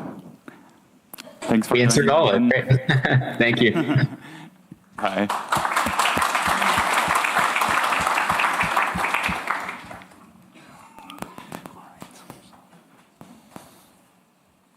Okay. All right, so please welcome to the stage Dimitris from Flower Labs. Hello, everyone. Today I'm going to present, so previously Mohammed and Ming presented the federated RAG systems. Today I'm going to present how you can implement those approaches into Flower. Of course, naturally, the question is, what's FedRAG? And the answer, of course, means FedRAG stands for Federated Retrieval, Augmented Generation. And the core idea is that you want to retrieve and merge documents from different decentralized data silos that previously you cannot do that because of centralized constraints. And the core concept is that you want to retrieve and merge those documents in order to answer RAG queries in this decentralized fashion. For instance, you might have a consortium of hospitals, and these hospitals cannot share their data or their documents per se in the centralized location, and you want this federated, decentralized approach to retrieve and use those documents to answer RAG queries. Why, of course, this is important? There are a couple of reasons. First of all, this federated RAG approach gives you access to siloed knowledge that was previously not possible because of different data and security constraints. Also, the federated RAG approach enhances the LLM reliability and accuracy, and the reason is that the LLM has access to more up-to-date knowledge. And finally, of course, this is an opportunity for more secure and private RAGs compared to the centralized counterparts. Different applications that the federated RAG systems can be applied are definitely in healthcare and pharmaceuticals and other biomedical domains. Of course, legal compliance, but in general, wherever you have documents or data that cannot be shared in a centralized setting. And this is where basically the FedRAG technique shines. Here, what I'm going to show shortly is how we implemented the federated RAG approach using the Flower framework. If you see in the visual flow, the architectural flow, you can see that the Flower services we have deployed is just one superlink and two supernodes, and the interaction between all of them is through the newly introduced high-level message API. The core idea of the message API is that all the queries that we want to execute in a decentralized fashion are pushed as messages to the grid of the federation. The application that I'm going to show shortly in the demo, we're going to use a Llama 3.1, a 1 billion model, and we're going to have two clients, two supernodes, one holding the textbooks corpus, and the other one the StatPearls corpus. And let me see. This one. Okay, maybe. Is that showing properly? Okay, here. So on the right-hand side, I'm going to run the FLWR run command, and you start loading the application. While this is being loaded, on the left-hand side, in the middle component, I'm showing the PyProject TOML file and what it needs for this application to be run in the simulation mode. As you can see, I'm using the PubMed Q&A dataset, which is a standardized benchmark dataset, and I'm going to run two questions over the federation, and we're going to merge those, and we expect to have three. Basically, the most prominent documents, the more relevant documents from every other silo being merged at the server side. Again, here I'm showing how you can edit and apply any LLM model that you like for your server to answer the RAG query. And to navigate and show exactly what happened under the hood. So you see here that we have two documents being used. So basically, we query the silos, we retrieve the documents, and we use those documents as part of the context in order to answer the query in the RAG query on the server side. It was the first question, and then on the second question, similarly, we have retrieved the documents in order to answer here, for instance, three documents to answer the RAG query. And in the end of the execution, simply we ran two questions, so you can see the accuracy and what was the performance in general of this RAG query for this particular benchmark. Let me change. All right. So that was a quick demo. And just to summarize, again, the FedRAG stands for Retrieval and Merging of Different Documents from Centralized Silos. The Flower demo that I just showed consists of 1 superlink and 2 supernodes, and using the new message API, and it's actually very simple to use, and you can do many different approaches and many extensions over the FedRAG technique. And what I want also to emphasize is that this approach can support many different LLM models, so it doesn't have to be a Llama 1B, it can be any type of model, either small or big. And also the application domains, of course, can be any domain, and in primarily healthcare and finance. Of course, feel free to try the FedRAG today and make extensions on top, or try your own approaches as well. Thank you.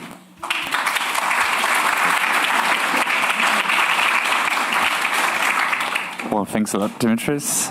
We might have time for a few questions, if there are any. Also, feel free to drop your questions in the Slack channel if you're joining from the stream. All right, yes, we have a question over here. Thank you for the talk. Do you have any plans to extend your work for foundation models? Yes, basically the LLM model that you run on the server side can be any type of model that can be either small or large language model, because these RAG queries here would just show text to text, but you can also extend it to other modalities as well. But this is basically the technique on how to make sure that you have an end-to-end pipeline. But yeah, you can basically change on the server side the model you want to run the RAG query with. All right. Any other questions? All right, thank you so much, Dimitris. Thank you.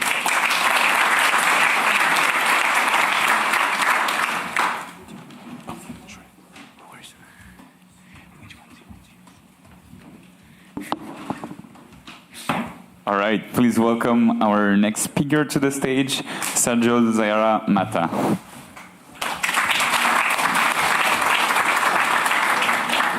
Hi. Sergio is going to talk about foundation models, FL, and blockchain. So, very exciting. Hopefully.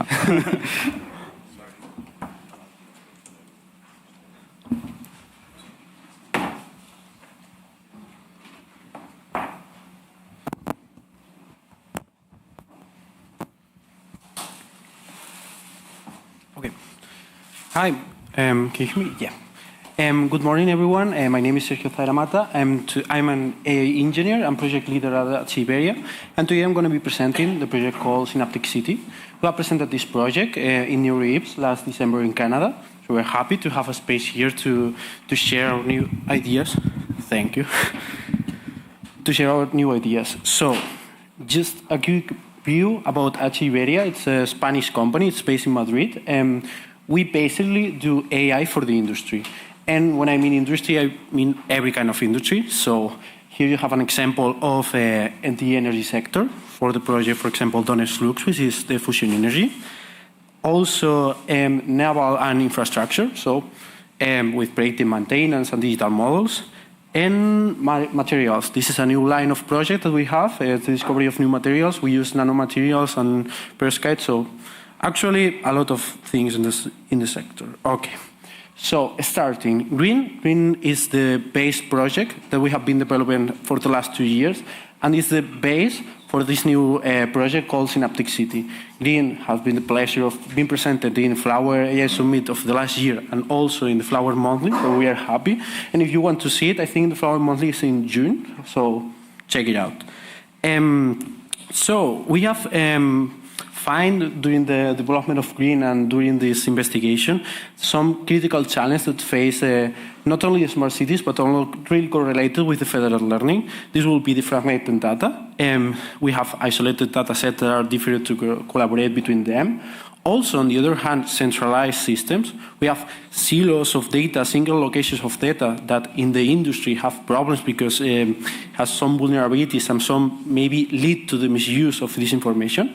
And finally, outdated models, because in a dynamic environment of the city, of the smart cities, it's difficult if outdated models can adapt to this situation. So, To overcome this challenge, we propose the Synaptic City that integrates three cutting-edge technologies. The foundation models that have these advanced capabilities to process this urban data information. Also federated learning that you already know, and I'm going to stop right here for that. And the blockchain. The important part of Green was the blockchain and federated learning combination.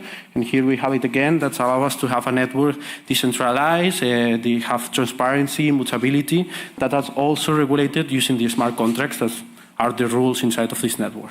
So, this is not going to be quite of a technical talk. We can talk about the technology and the technical details later. But due to the time, I just want to show a real use case that it's going to take place maybe the next 3 years that we are going to develop for the Spanish ministry. And we have identified a main concept. And the concept here, or the idea, is to going from the real world to the digital. So having real assets, physical assets, transforming to digital assets using this kind of information. So three main areas. Urban infrastructure, that can be energy, utilities, transportation.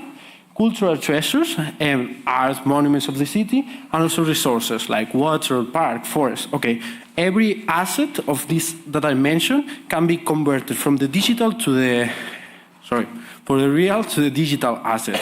And I want to show you a real example that may take place. So, in this case, we call these smart water tokens are the consumption, the water consumption, that is a real asset, transforming this digital asset called token. So in a scenario where when there is water crisis due to the climate change overpopulation, we can install water flow sensor in each household to monitor the consumption of each apartment. Then, AI agents or other mechanisms, it's not necessary, but AI agents works really well, can process this data locally and then send summaries to the blockchain or these analytics. An important part here, a foundation model. A foundation models can analyze these consumption patterns and adjust the incentives due to those dynamic factors. So, what's the important part here? That the user gain more for participating inside of the smart city and the network than for not doing nothing. So, each user that participates and reduces its water consumption will receive some of this token as a reward for this contribution. And these tokens can be also sold to other industries or users that wants to, let's say, use this excessive water that have not been used. So, where does the federated take place here? We find two very interesting options. One will be the building-wide, will be a shared model built around all the units of the building, and the other one will be the cross-building federation between different clusters of buildings that act similar, so you can detect patterns and everything. So, important key here. We're going from the physical to the digital, and that can be applied to almost anything. Here you have some examples: urban mobility, energy peak, local food, and this is a reality. This is something that is happening. We have calls in Spain that we are answering with this information, and luckily we will start this year or maybe next year in a project that will be the next, I think, 3 years of development, trying to develop this in detail. So, to conclude really fast, this will allow us to have 3 things. Privacy, we have privacy and collaboration within the not having to share the data, immutability and transparency within the blockchain, and have all the actors collaborating inside the city, the government, and everyone who wants to join inside of this network. So, I know it's a big concept. I know you may have a lot of questions, so here you have my contact. We also have a poster outside in the door, so please come, check it out. We can discuss everything in detail, because I know it's a big theme. So thank you so much, and I hope you enjoy it.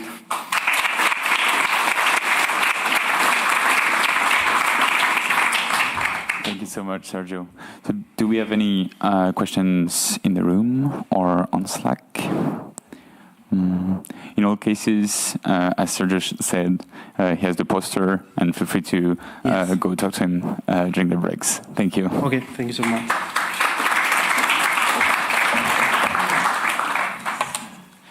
Please welcome to the stage our next speaker, Satwat Bashir from London South Bank University.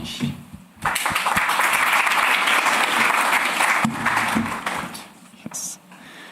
So Satwat is going to talk to us about hierarchical federated learning for heterogeneity environments. Sorry. Go ahead. Hello, everyone. First, I want to apologize. I'm not at my best today, and my sound is off, but I will try my best.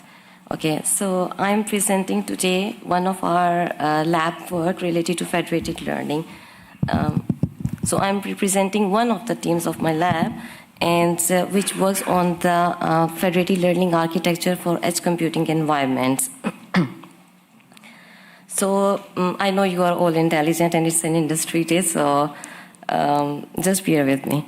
So before we go, we want to see like what are these technologies and what are the advantages and what are the challenges when we combine those technologies.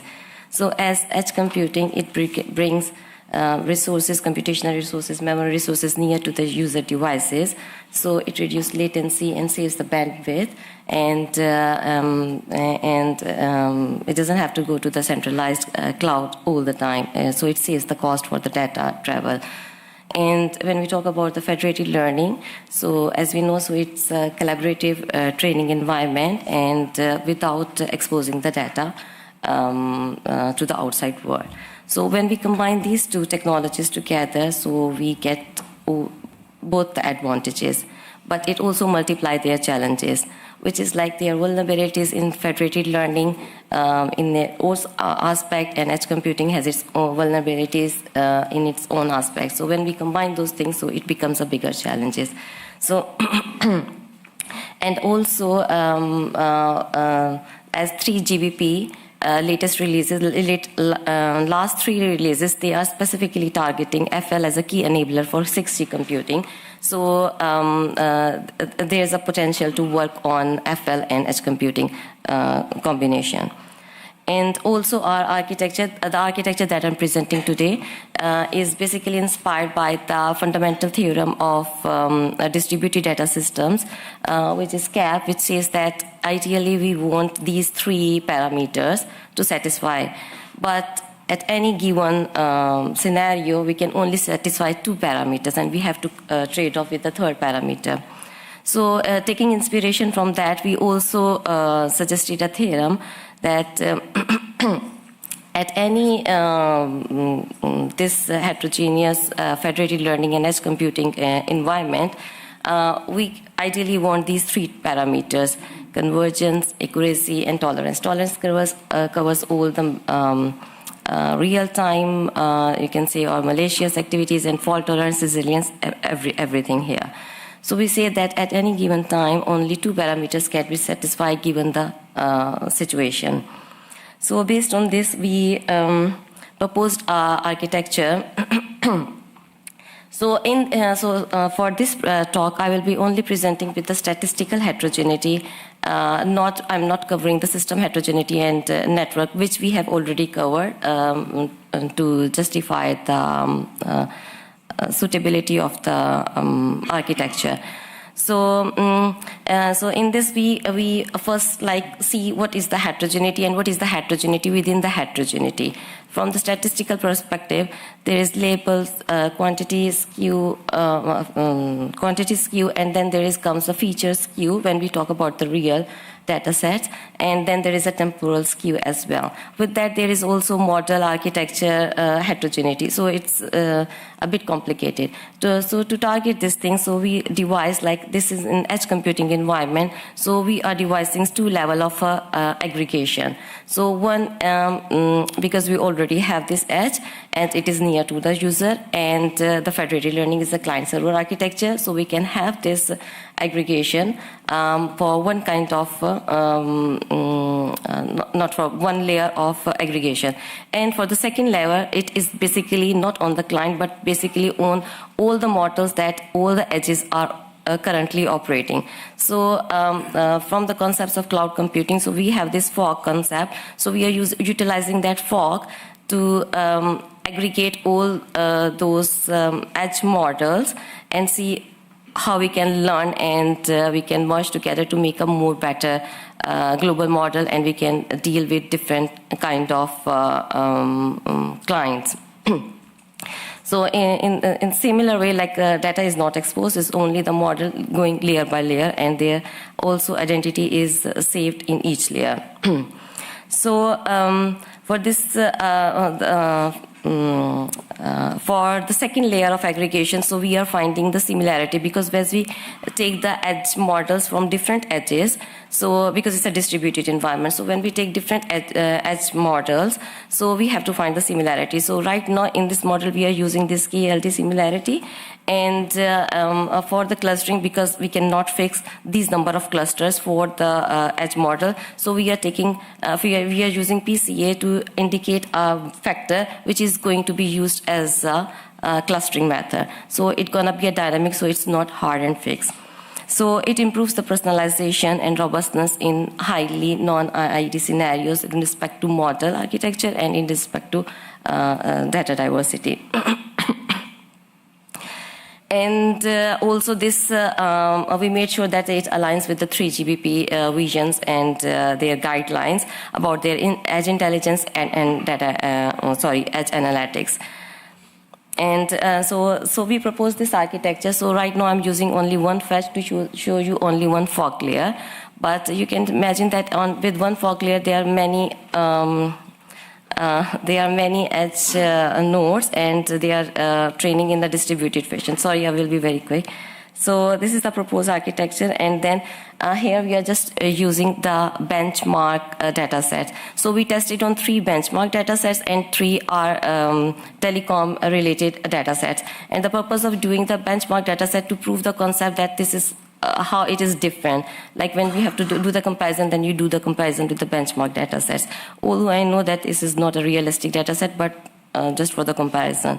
So in this we came to know that it is performing well, and also we didn't use multi-edges. We only used one edge to do the comparison, because because the traditional methods are client server, so we cannot use the same scenarios for different edges, otherwise it's not a good comparison. So we use these client-specific results, and then we also had this generalizable, so in which we use 500 clients on each node, and then we see like is it able to generalize these models or not. So it performed very well, and there's a loss. So it's also, you can say that after the edge level, it is going to be a transfer learning process between all the edges that one fetch is connected to. So yeah, so my takeaways is the hierarchical aggregation for the edge computing environment, and cluster-based multi-model sharing, and yes, it will create the robustness among the diversity of the model and data. Thank you very much.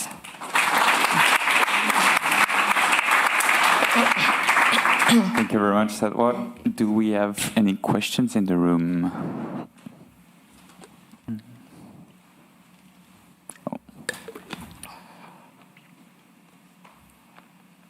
Really interesting talk. Thank you. Can you please expand a bit more on the CAT theorem part? Is it like a theoretical trade-off that you can prove?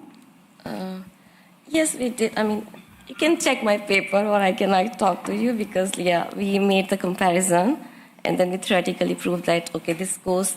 For example, like consistency means like. So it's showing here as well. So everything should be identical. Data should be always available and in the same position. So we are making this analogy with the convergence, like the convergence of the global model. Because if the global model is always changing, so it is disturbing the clients or the personalized behavior. So we want it to be consistent for all different kinds. So all the time we want global model to be very intelligent or to be trained. So this is one of the kind of the relation, and availability is equal to the client level accuracy. So, for example, if you are looking towards having a good global model who is performing well, then you have to compromise on the personalized, because this will not be working on the heterogeneity. But if you want that my global model is good and all my clients are satisfied, so it means that you are talking about the homogeneous, you are compromising on the heterogeneity. So there is always one thing that is being compromised. And yeah, so. Thank you. Thank you again. Great talk. Thank you so much.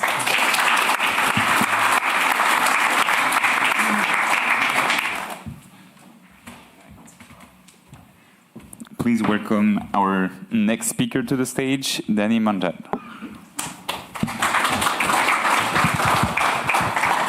So Danny is from UC Louvain, and he will talk about decentralized and clustered FL for quality controls in bioprocesses. Right. Hi, everyone. Wait, is it good now? Yeah, okay. So hi, everyone. Thank you for Flower AI to let me present my research about clustering federated learning for quality control in bioprocesses. So my research is within the advanced therapy medicinal product. So it's advanced therapy where we can provide personalized treatment. It can involve, for example, cell therapy. And the idea here is that we take the cell of the patient that can suffer from leukemia, and then we are processing those cells for our treatment ex vivo, and then we are going to re-administer the treatment afterwards in the patient. It's actually quite an effective therapy, but the issue is it's a very long and complex process, and it doesn't scale well. So what we try to do is we try to cut down the cost, and the way we try to do it is by trying to predict whether the batch is going to be conform or not for the patient. So for that we have in the bioreactor several measurements. It can be temperature, pressure, concentration of some components. But here the idea is that if we're able to detect as early as possible some faulty batches, then we can reduce the overall cost of the process, scaling further this medicine, and of course providing accelerated treatment. So the problem can be summarized in the following. So we have a regression involving critical process parameters, where we are aiming to predict control quality attributes such as cellular count or lactate concentration. Now, what we are focusing here on is the predictive model. And of course, what we have in the biopharma at AMP is that we have a lack of data because of the high expertise needed to annotate those data. Sometimes we don't have harmonization between all the site and manufacturer site production.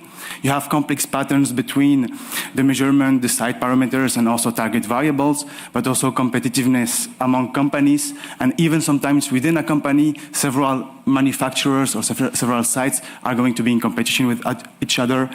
And of course, we have privacy-preserving regulations concerning the patients. So here, federated learning seems a really nice approach. And to test it, we try to work not directly on the ATMP because we don't have enough data. We are right now building this, but we are working on a proxy problem, which is the Chinese hamster ovary. It's a cell line widely used in biotech to produce a therapeutical protein. And right now, the data that we have are from 6 sites with site-specific variability. So here, the colors illustrate a little bit the variation between all the sites. We have per site 20 training batches, 100 test batches, 7 measurement variables, and 7 control variables. And the model we are going to use is linear regression. It's an industry standard for its interpretability and ease to use, but also because you can forget to use deep neural networks in those small settings. So when we apply a naive, let's say classic federated learning, what we observe is that sometimes we could have performance where the federated model performs worse than the local model. It's particularly here present in the site C and D, where the relative root mean square error is better when we use the local model. So this complicates model selection at deployment, but also discourage collaborative learning, which is already hard to implement when we are talking with hospitals or manufacturers. So here we do not think that isolation is the best. We do not think that the let's say a universal approach, a universal federated model is the best. We think that client selective approach clustering client with their compatibility, with their, let's say, similarity, can provide a very interesting scheme. And for that, we provide this baseline. So it's a pairwise federated learning. So we try to connect two silos that are the best match. And it's a very naive, let's say, collaboration scheme. But what we can observe is that it already produces interesting results. To read this graph is the following. So you have the first, let's say, strategy is FL 3 on 6 clients. Here, at each round, 3 clients are participating. You have the FL 6 on 6 clients, so every client is participating. We provide 2 baselines. So the first one is the isolated, when everyone is not collaborating, and of course the centralized data, so everyone is putting all the data together to train one unique model. And what we observe is that right now, even with this early, simple scheme, we can have the same performance as the federated learning 6 on 6. However, the standard deviation is lower, and this is interesting. It means that we are reducing a little bit the dispersion of the performance. So basically, you have a more homogeneous results and a little bit more qualitative. Now, the take-home message of this presentation is that managing multi-site models requiring balancing specificity and universality, and this can be achieved through a clustered approach.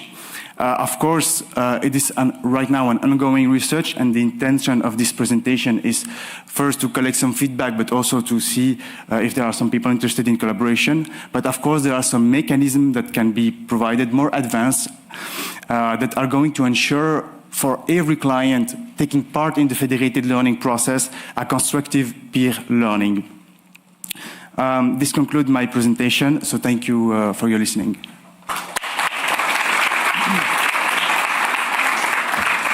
Thank you so much, Danny. Do we have any questions in the room? I believe over here.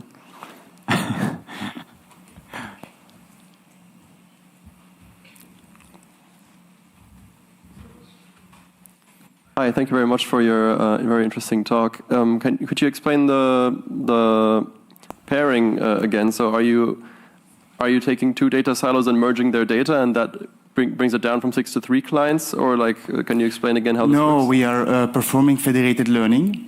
So the 2 clients, they are sharing their weights, and then they are going to aggregate them.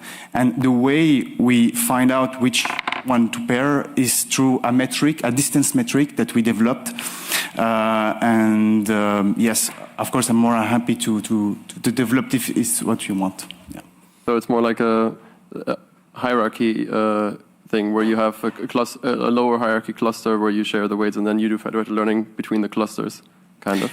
No, in this here, in this setting, no. We basically have just pairwise approach. So the clients, when they find out which one to pair with, so just by sharing weights, we can identify this. They are going to pair and then exchange their weight and aggregate them as they were their own server. So here, what we see is that the node can be client and server at the same time. Thank you very much. All right, yeah. So you calculate the distance between the clients based on the model weights of like a first iteration of model training. Yes, yes. Interesting. Thank you. All right, yeah.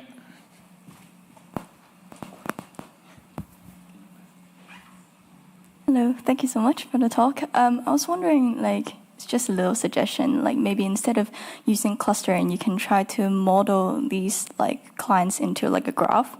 Because if they have some similarities inside the data, instead of using like the distance similarity, maybe you can see if there's any similarities in terms of the data, try to model it into a graph.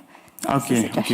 The thing is, okay, to do that, it would mean like transfer the data, no?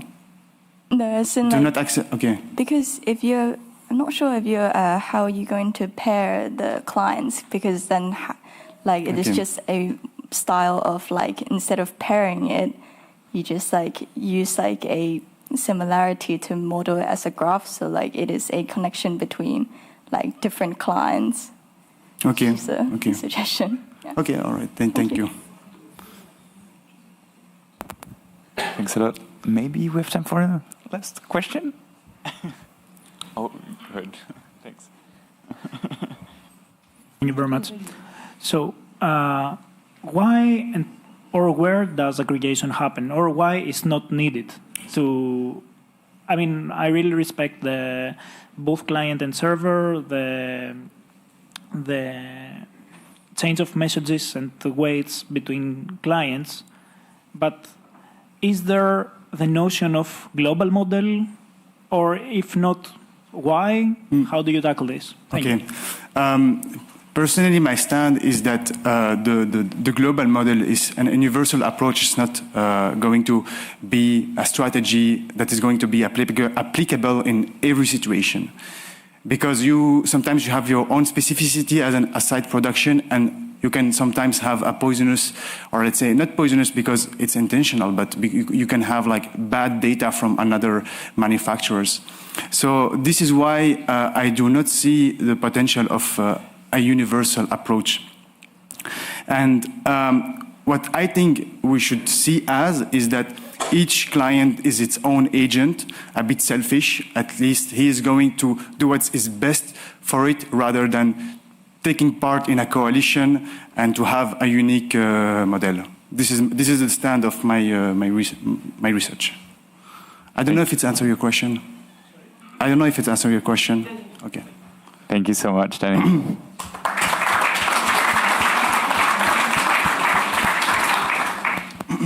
All right, so our next speaker is joining us remotely from the U.S. Census Bureau. Please welcome Curtis Mitchell. Curtis, hello. Can you hear us? Yes, can you hear me? Yes, beautiful. I'll give you the stage. Great. All right. Yes. Hello from the U.S. West Coast. Good morning. And thanks for the invitation from the Flower team to talk about this project. We are working with NIST. I'm from the Census Bureau, as you mentioned, and we are developing metrics for privacy-preserving federated learning. So today I'll give an overview of this project, what the origins of it are, and then a quick overview of genomic data, which we're using in this project. I'll also talk about the architecture and then challenge each of you to join a privacy red teaming project that we just started as well.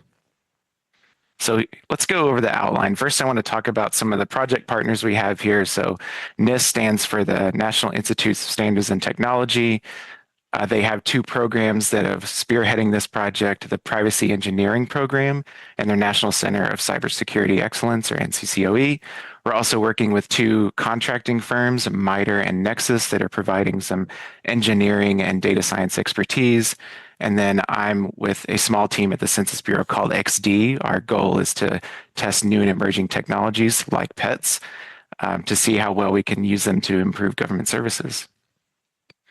So we know that sharing medical data is difficult between institutions and nations, but interagency collaboration is important for advancing medical research.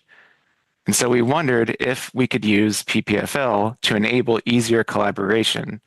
And what we want to do is make that system more robust and verify how well it protects privacy. And so that's where the validation part of this project comes in. So what data are we using? Well, as I mentioned, we're using genomic data. And if you're new to genomics like I was at the start of this project, it's essentially the entire code base of an organism. And the genes contained in the genome influence the way that the organism functions and what qualities it has. So the origin of this project came from this paper. The original goal of the paper itself was to test different forms of machine learning models to see how well they would predict different qualities of an organism based on the genomic data. So in this case, the project used soybean plants. That was a great way to start for us because nobody cares too deeply about the privacy of soybeans. And the format of the data looks like this. So in this table, each column is a specific soybean plant, and each row is an accession. So that's a specific location within the genome, and in each cell of the rows, each pair are contributions of the nucleotides from each parent. So you can see, for the most part, they tend to be the same, but there are some exceptions, like this one in the lower left. And then the value here is the quality that we're predicting. So in this case, it's a continuous variable for the amount of seed oil that gets expressed from the seeds of that plant. But it could also be something categorical, like the color of the flower, for example. So a quick overview of the architecture for this project. We're using PyTorch. We're starting right now with convolutional neural networks for the predictions of the genome qualities. For privacy, we're using Opacus, which allows us to perform differentially private stochastic gradient descent on these CNNs. And then we're here at the Flower conference, so Flower was our federated learning framework of choice. And for getting into the privacy a little bit more deeply, we're comparing between 3 regular models as part of this experiment. So we have regular CNNs and then 2 forms of private CNNs with high privacy, low privacy, with privacy budgets of 10 and 200 respectively. So you really want to get like a wide range of how much the privacy can or can't be protected for these soybeans plants. And the architecture itself is not too complicated. We're kind of starting right now with 4 different clients. We have a threat model that assumes that the central model might try and reproduce some of the qualities of the plants that were trained on in each client. And for the future goals of this project, like I said, we've started off with plant genomic data. That proof of concept is done. I think the next step we're moving towards is animal cancer data with the eventual goal of using pediatric cancer data, and specifically rare pediatric cancers.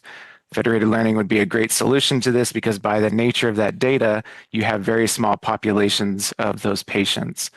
So imagine if we could build a system that could help the outcomes of these patients. If we had something like this, maybe at the start of the COVID pandemic, when patients in different countries were getting inundated in large cities first before it spread to the rest of the country, we could have saved a lot of lives and put aside all of the concerns that had to do with protecting patient privacy for rules like HIPAA in the United States. We could have just sent the model to the different hospitals and healthcare institutions and helped them better predict what the other hospitals could expect down the line from those patients. So looking to the future, we want to be able to do this for rare pediatric cancers and help protect the privacy of the kids and their families in the process of this research. So the next thing I want to do is invite you to join our red teaming exercise that we're calling Don't Spill the Beans and help us break the privacy of these soybeans. So we just launched this project this month. We're continuing through the rest of April, and then we'll have phase 2 testing in May or June, so it's not too late to sign up. If you're at all curious about privacy attacks and genomic data science, we welcome all experience levels. You don't have to be an expert in any of these fields. The website has a few resource links, and our webinar launch video has more information. We also have a leaderboard for different contributions, so it's really up to you how much time you want to spend. And even if we get just a few dozen engineers and data scientists, but hopefully many more contributing to an afternoon or a couple of days or weeks, I think will make a big difference. And if we could build this more robust healthcare PPFL system, I think the possibilities are endless and how much of an impact we can make in medical research. So I want to do a quick acknowledgement. Some of my teammates, especially the team lead, Gary Howarth, and our technical lead, Christine Task. And now I'll open it up to questions.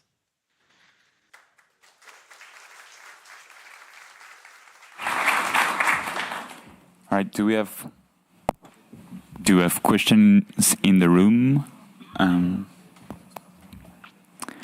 actually had a question myself. You talked about the next steps and some animal trials.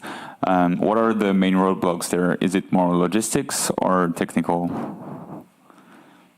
Yeah, mainly logistics. We've had trouble finding a good data set that includes cancer data. I think what we're going to end up doing is it looks like we're moving towards dog data. So we have a large data set of like healthy dog genomes, and we're going to pair that with a data set of cancerous dog genomes. Got it. Thank you. Do we have any other questions? All right. Then thank you, Curtis, for the great talk again. Oh, sorry. Just one quick question. Sure. For the attack challenge, like for the red teaming, what's the size of the model that you are training? Good question. I don't know the exact size of the model. And I think it might change. Well, because there'll be a couple different phases, it'll change according to which phase of the red teaming exercise you participate in. So the soybean one, I think, will be smaller than the animal genome one that will start in May and June. Thank you. Mm-hmm. All right. Any other quick questions? All right. Perfect. Thank you, Curtis. Right. Thanks, everybody.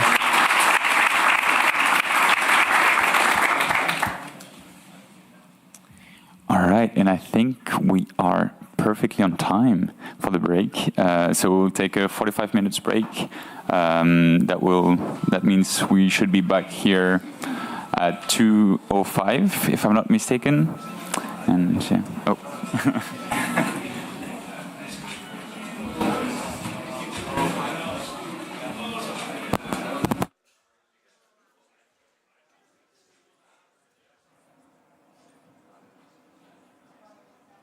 Okay.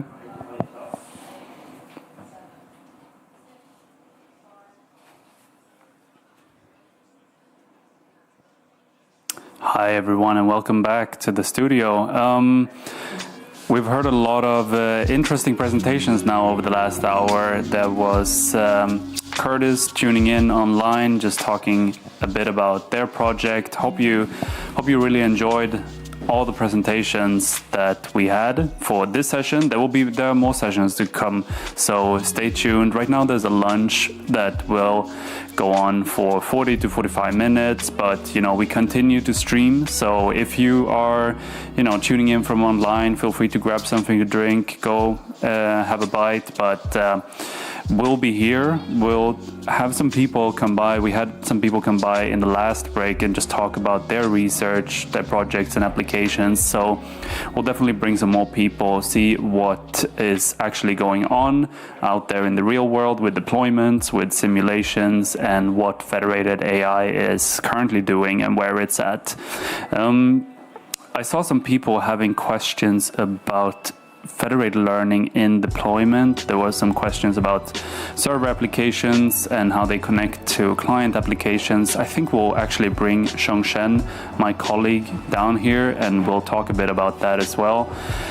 But yes, right now there's lunch here in London. People are chatting, people are eating. Let's see, every time we had people come by here, there's always something they are chewing on. So I always tell them to take a bit of a break before they step in. But yeah, we'll see who stops by, basically. After the lunch, we will go straight to some really interesting talks from some big tech players. We have Hugging Face, Nvidia, and Intel coming up. These are some names that you're most likely familiar with. They will be talking about how they are leveraging federated AI, what they are doing, and some really interesting projects. So I don't think you want to miss out on this, so definitely stay tuned. After that, we'll do a quick coffee break, and from there on, we'll just head over to some more industry applications and how federated AI is actually being applied out there in the real world. These are projects that are mainly open source that you can actually go and find. So if you are interested in using one of these, you can ask us, you can drop a comment and a question in the chat, in Slack. We are active there throughout the whole day, 24/7. So just feel free to ask whatever's on your mind. If you have anything you would like to discuss, you can also open up a topic on our Discuss forum, which is Flower Discuss. This is where we host more longer questions, discussions, topics that you think would be interesting for the broader community. So let's say you want to talk about decentralized federated learning, hierarchical, clustered, maybe some specific sort of domain area, and how federated learning can be applied there. Feel free to open up a longer topic and a discussion for the broader community to tune into. We use our Slack for shorter questions, of course. If you need to get in touch with us, then you can just head over to Slack, join our Slack, and ask, I don't know, maybe some specific detail about your code. You can post it there. For longer bugs and feature requests, we also have our GitHub issues page, which is a page where you can submit. If you have a specific feature request that you would like to see our team work on and implement, you can of course put that there, and we'll get right to it when we have time. But you might also have bugs that you want to raise or security threats. You can put them there, and we'll definitely take a look at them as soon as we can. Other than that, you might have heard me talk about the Flower Bounty program, which is coming up. We teased it a bit yesterday, and this is a voluntary effort. This will be something like a Google Sheet where we will post things that you can sign up for, or you can comment if you would like to volunteer for this specific implementation or request, or an idea that should be implemented in the Flower framework. And if you are successfully merging this to the Flower repository, you can get rewarded for this. And we just teased it yesterday. This was the first time we announced it, and it will be there will be more details on that throughout this week, maybe next week too. So you can expect much more there. And if you are already interested in the Flower framework and where we are right now, this will most likely also be very interesting to you. So stay tuned for more there. And yeah, generally we have a lot of big announcements, or have had a lot of big announcements over the last 2-3 weeks. We saw people talk about the Flower Tune LLM leaderboard. We have had some amazing submissions to this leaderboard. We saw submissions to the 4 different categories that we actually have. We have leaderboard for medical, Flower Tune LLM, also general natural language processing. We have finance and code.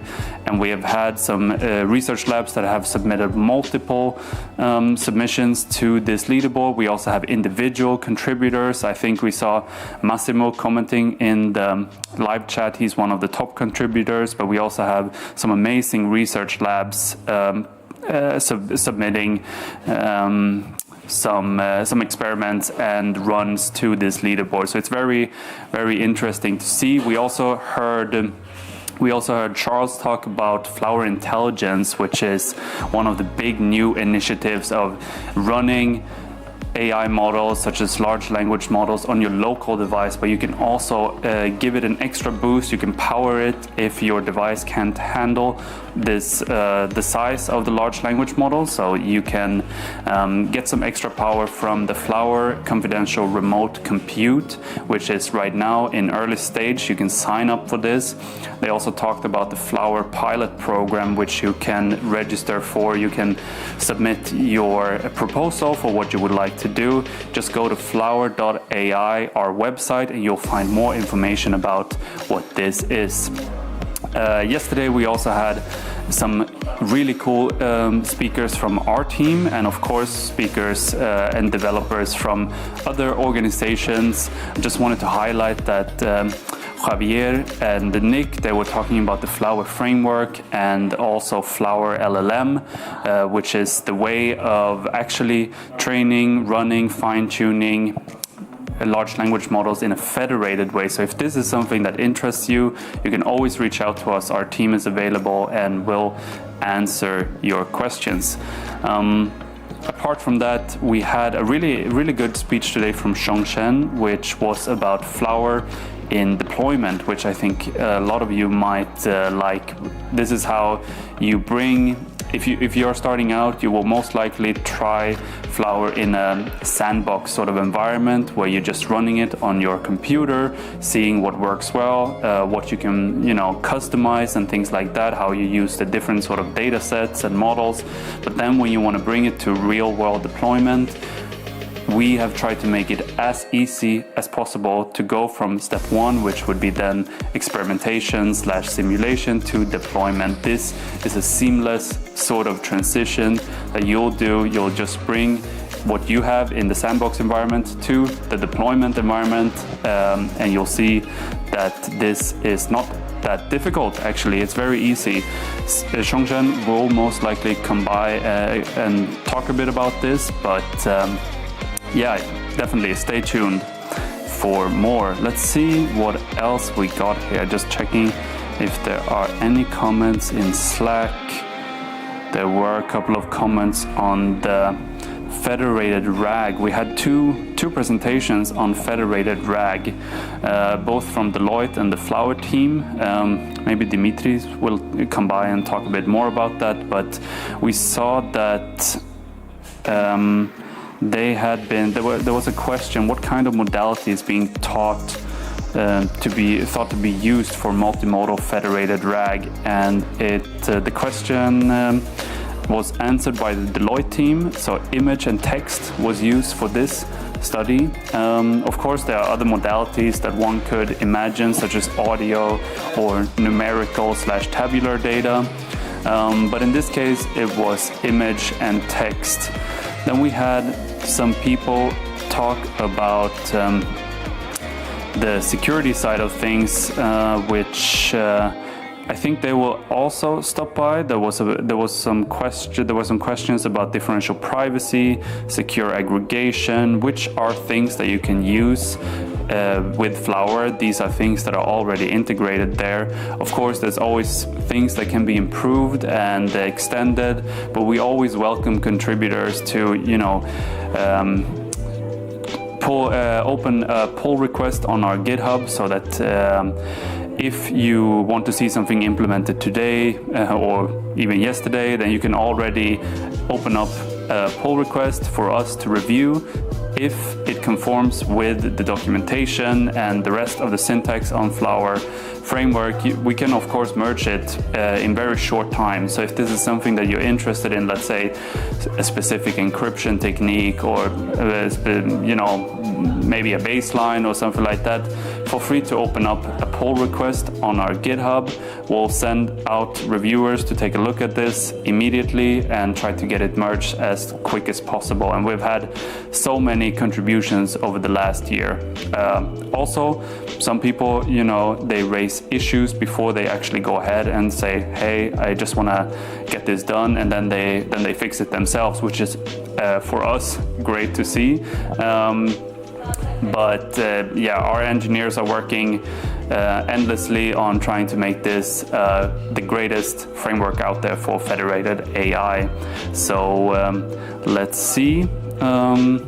People are upstairs grabbing a bite. This is, of course, right now we are 1:30 here in London, so it's lunchtime, but we're continuing the stream, so you don't need to go anywhere. You can still grab a bite, grab a drink, but we're not going anywhere. We will soon after lunch go to Thomas Wolf from Hugging Face, co-founder and CSO. If you don't know, Hugging Face is a very famous platform in the AI world, in the machine learning world. This is where you can pull models that are pre-trained that you can use for whatever sort of project that you want. They have models, they have data sets, and Flower has a very simple integration with Hugging Face. This is for example, Flower dataset is built around Hugging Face dataset. So if you want to pull datasets, split them in a specific way to make it reflect a federated environment, you can do so. You can do that. It's very easy. If you want to, for example, split the data according to quantity, let's take the example of hospitals. If hospital A should have 100 data points, the other hospital should have 200, the next one 300, etc. You can do so. You can also split it based on specific feature values. You can also do so based on labels. There are a lot of things, and of course this could be extended into more nuanced ways, but it's already in a very good state. And if you see something that you would like to see implemented for these sort of integrations, just say to our team, hey, I would like to see this as a feature request, or maybe something is not really working right. Then you raise the bug and we'll get right on it. After that, we have Nvidia and Intel great speakers, a lot of good stuff coming up.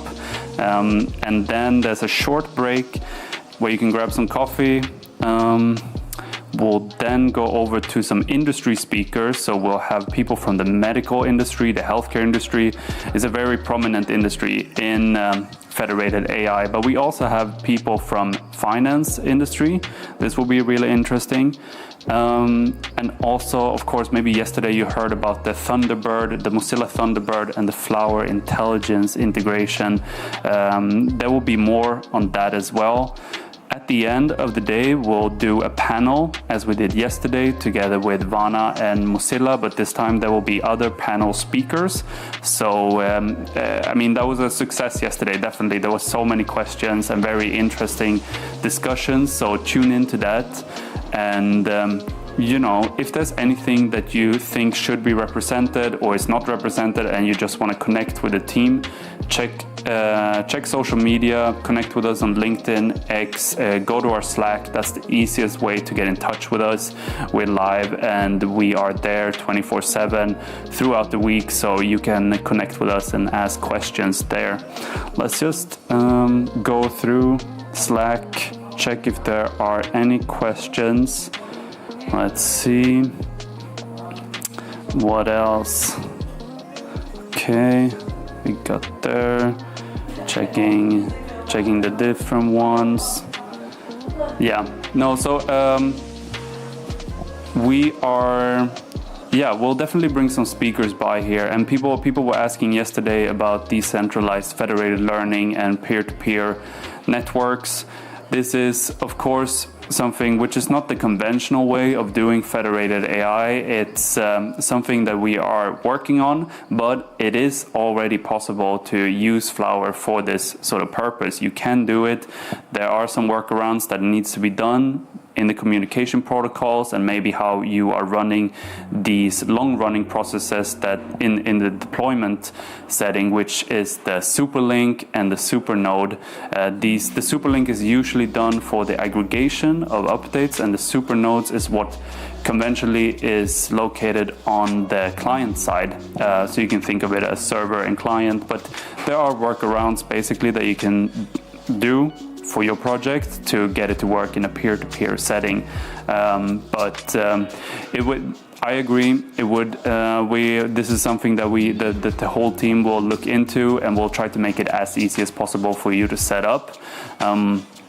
But I think we'll have some speakers come down and talk a bit more about it, so that will be interesting, definitely.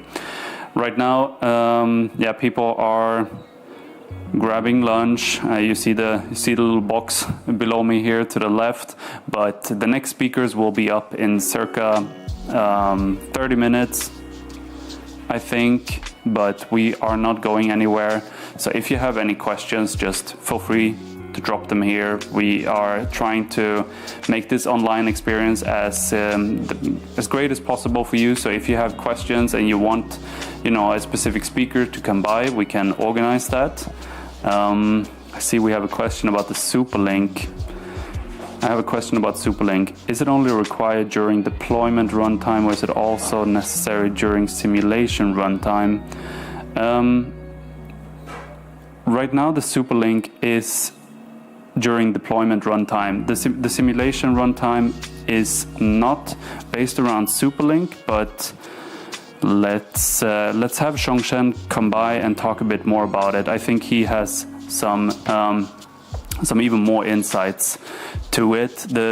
We usually differentiate what you can do with Flower based on the engines that we provide. So the simulation engine is what you can run on your own computer when you set it up for like quick experimentation. It runs on your CPU or your GPU. And when you want to move it to a deployment sort of environment, and you want it to, let's say, go for a real world deployment across various devices, you can utilize these Docker images, the superlink, which is, you can think of it as the server, and the supernodes would be what is hosted on the client side.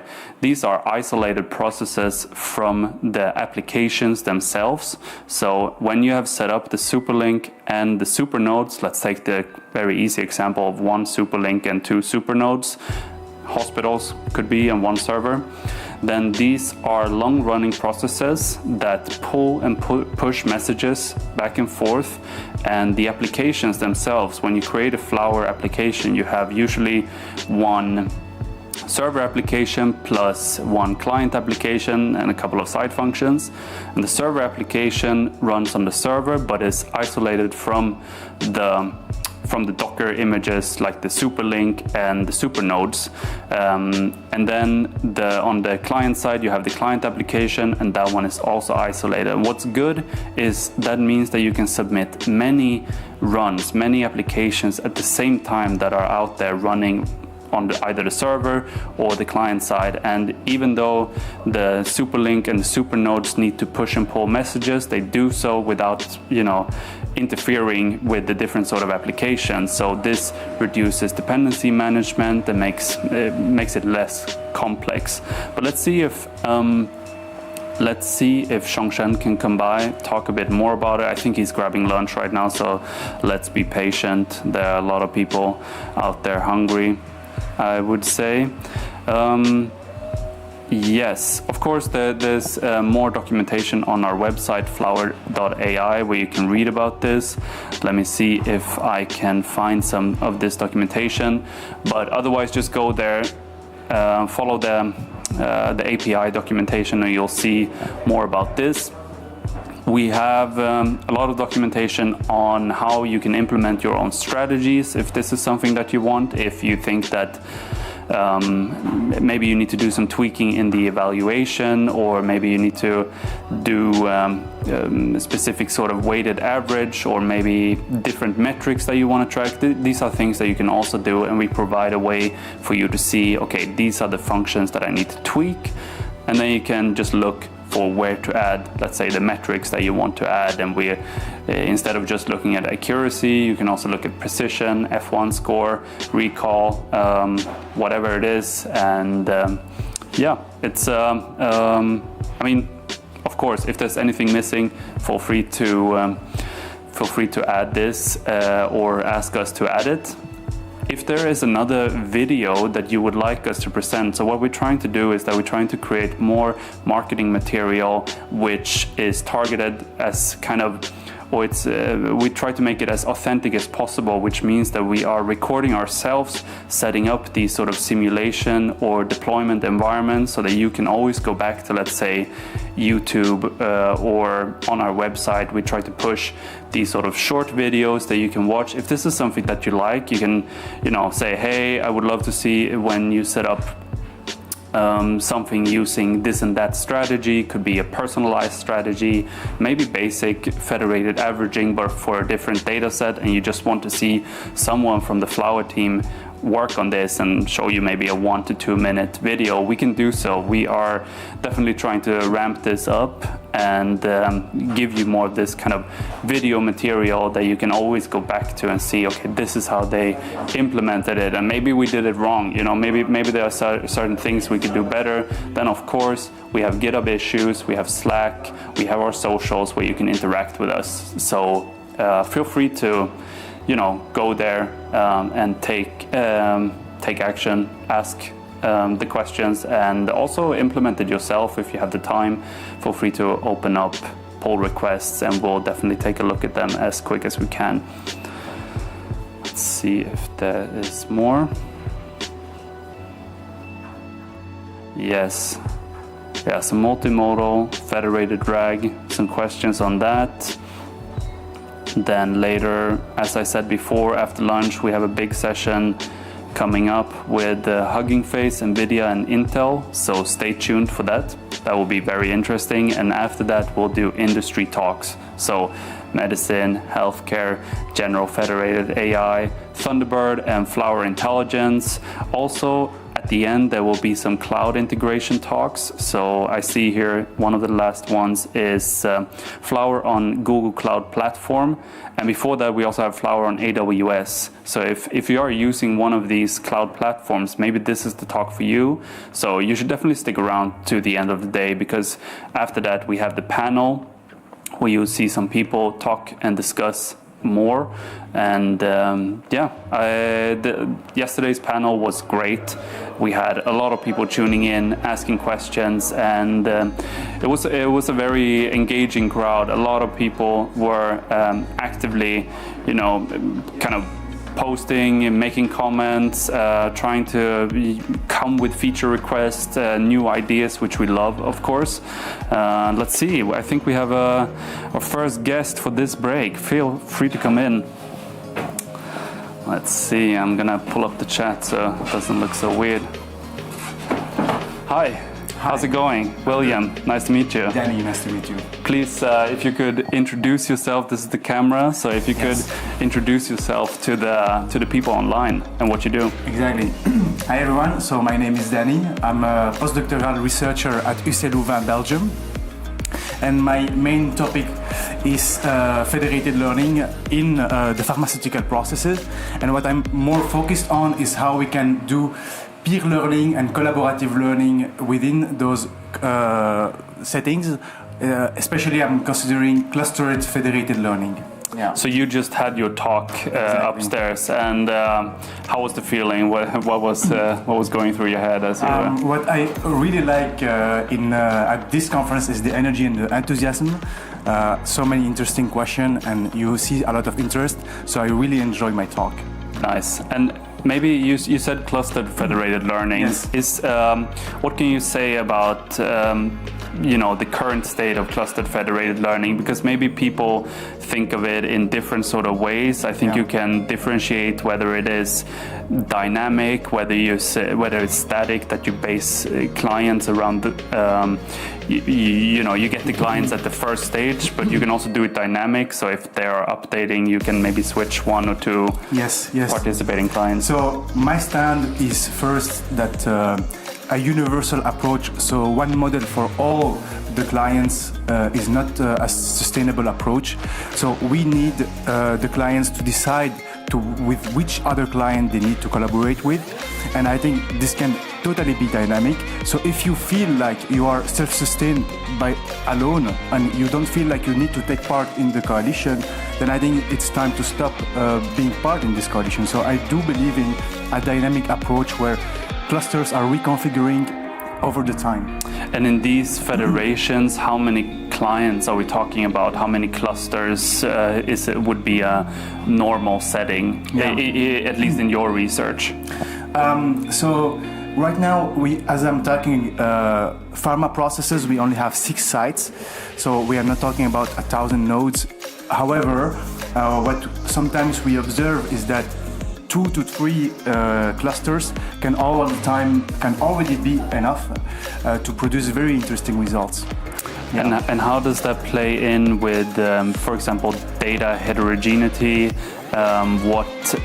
What challenges do you see in creating these sort of clusters mainly? Well, this is exactly what the clustering aims to bring in, is that data heterogeneity is not anymore a problem because you are clustering some clients that have or share similar domain representation.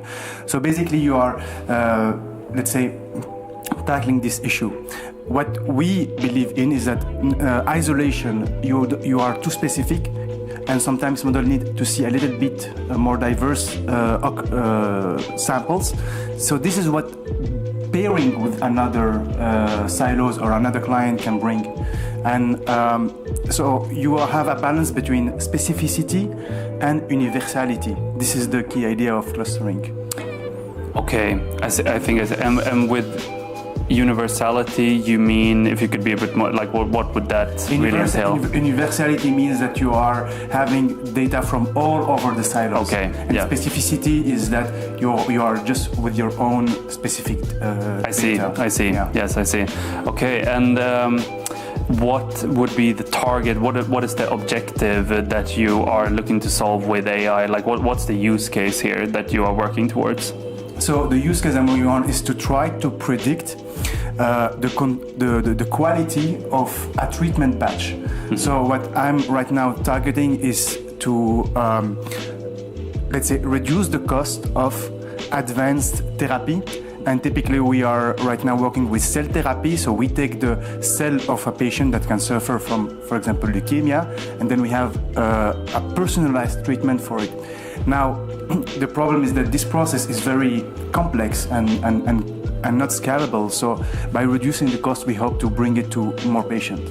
And are you simulating this? Are you already putting it in a deployment? Yes. What are the partners doing and things like that? At this stage of the development, we only tested our data on simulation. Mm-hmm. Yet in the next stage and in April, I'm going to my, let's say, industrial partner site, and we are going to put it in practice. So it's actually quite. I do believe it's mature to test it in production. And now when you're bringing it to production, to this real world deployment out of a sandbox version, exactly. Are there other challenges that you did not think of before, that when you bring in more partners that you need to consider, for example, authentication, building trust and things like that? What are your thoughts there? I do believe that this is going to be a little bit a challenge for the next phase of putting this research into practice. All those privacy constraints, and I saw so many talks talking about it. I do believe that I will need to dive a little bit further in those privacy issue and authentication issue to make sure that the setup is viable. Yeah. Okay. Yeah. And is there for today another, going on a tangent, is there one talk that you are really excited about, or was there one yesterday that really enticed you when you were listening? To be honest, flower intelligence is actually something that hypes me a little bit. I'm not saying that because of me present here, but I do believe in this kind of direction. And I'm looking forward to see, because back, let's say during my PhD, I was working a lot with edge solution. So I'm really interested to see that. And all those ideas about clustering, I'm trying to have another side project, basically handling cameras, and I'm trying to apply it to camera systems. I'm curious to see more. And yeah, I mean, we had Charles talking about it. Exactly. He showed a demo yesterday as well. I think the idea was to cut the cord and basically say, now we're offline, but I think he just turned off the Wi-Fi or something like that. But it's it runs in offline mode, and you can of course power it with the new Flower Confidential remote compute. We're also looking forward to it. So we'll see if maybe this is something that you can continue building on. Exactly. Exactly. I'm going to keep track with the Flowers team, especially for the peer learning. It seems like an interesting discussion. Yeah, we had a lot of people actually tuning into this discussion about peer-to-peer federated learning. Yes. Is this something that you have thought about, this sort of decentralized notion without using a server? Maybe this is something that, clustered federated learning is kind of a step towards this, I would say. But is this something that you consider? Exactly. My standpoint is that clients can be both, nodes can be both client and server. I do believe that we should see each node as an autonomous, let's say, agent, if we can use that is going to be a little bit selfish. So he's going to take what can be beneficial for it rather than taking part in a federated universal model. This is a little bit the standpoint of my position. So I'm encouraging more peer learning.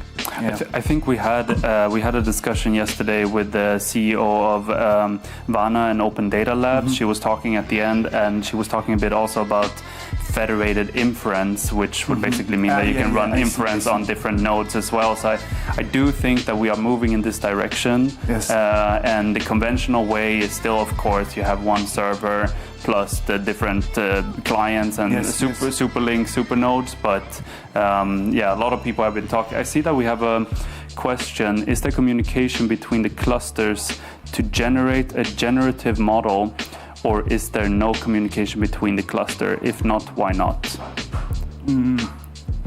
Well, it's a very interesting remark.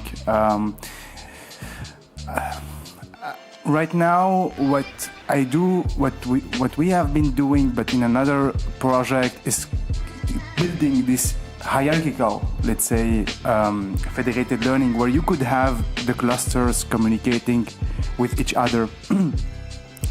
At this stage of research, I cannot really say why it would be beneficial to have a disconnected clusters or connected ones. I do believe that this question should be a little bit more thought. Okay, yeah. And you say you're continuing your research. What's the next paper that you're working on, or yes. what's the future direction of your research? I think the idea here is to build mechanism or collaboration mechanism that are going to ensure a constructive peer learning. Because what we already saw is that sometimes when you go into a coalition, you can lose. And this is not reassuring for, let's say, manufacturers, because they are taking already a huge risk, even by taking part in a secure, let's say, learning scheme. So if you don't have some guarantee that you can all the time be beneficial when you take part in a collaborative learning, I think it's an issue. And I think it's a very complex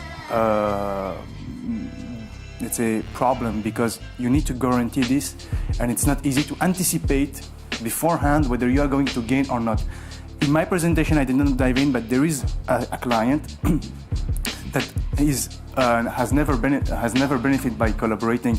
I did show pairwise, but actually he doesn't want to be in anything. He's self-sufficient. I see. Yeah. So he would be, his performance doesn't necessarily increase by collaborating. And being able to predict for each agent whether pairing is going to be interesting or no, I think it's a very interesting question. I mean, then you can also imagine the case when you have, let's say, one organization that is active in maybe various regions, and let's say that the headquarters has, is kind of self-sufficient, but it has a couple of subsidiaries that benefit from this sort of collaboration. Maybe it's still, there are most likely incentives for anyone to do this collaboration, because it seems like the broader public would benefit, at least in the medical and the healthcare space. Yes.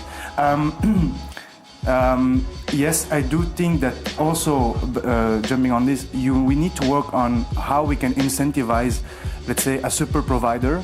So what I mean by that is someone that has very good data.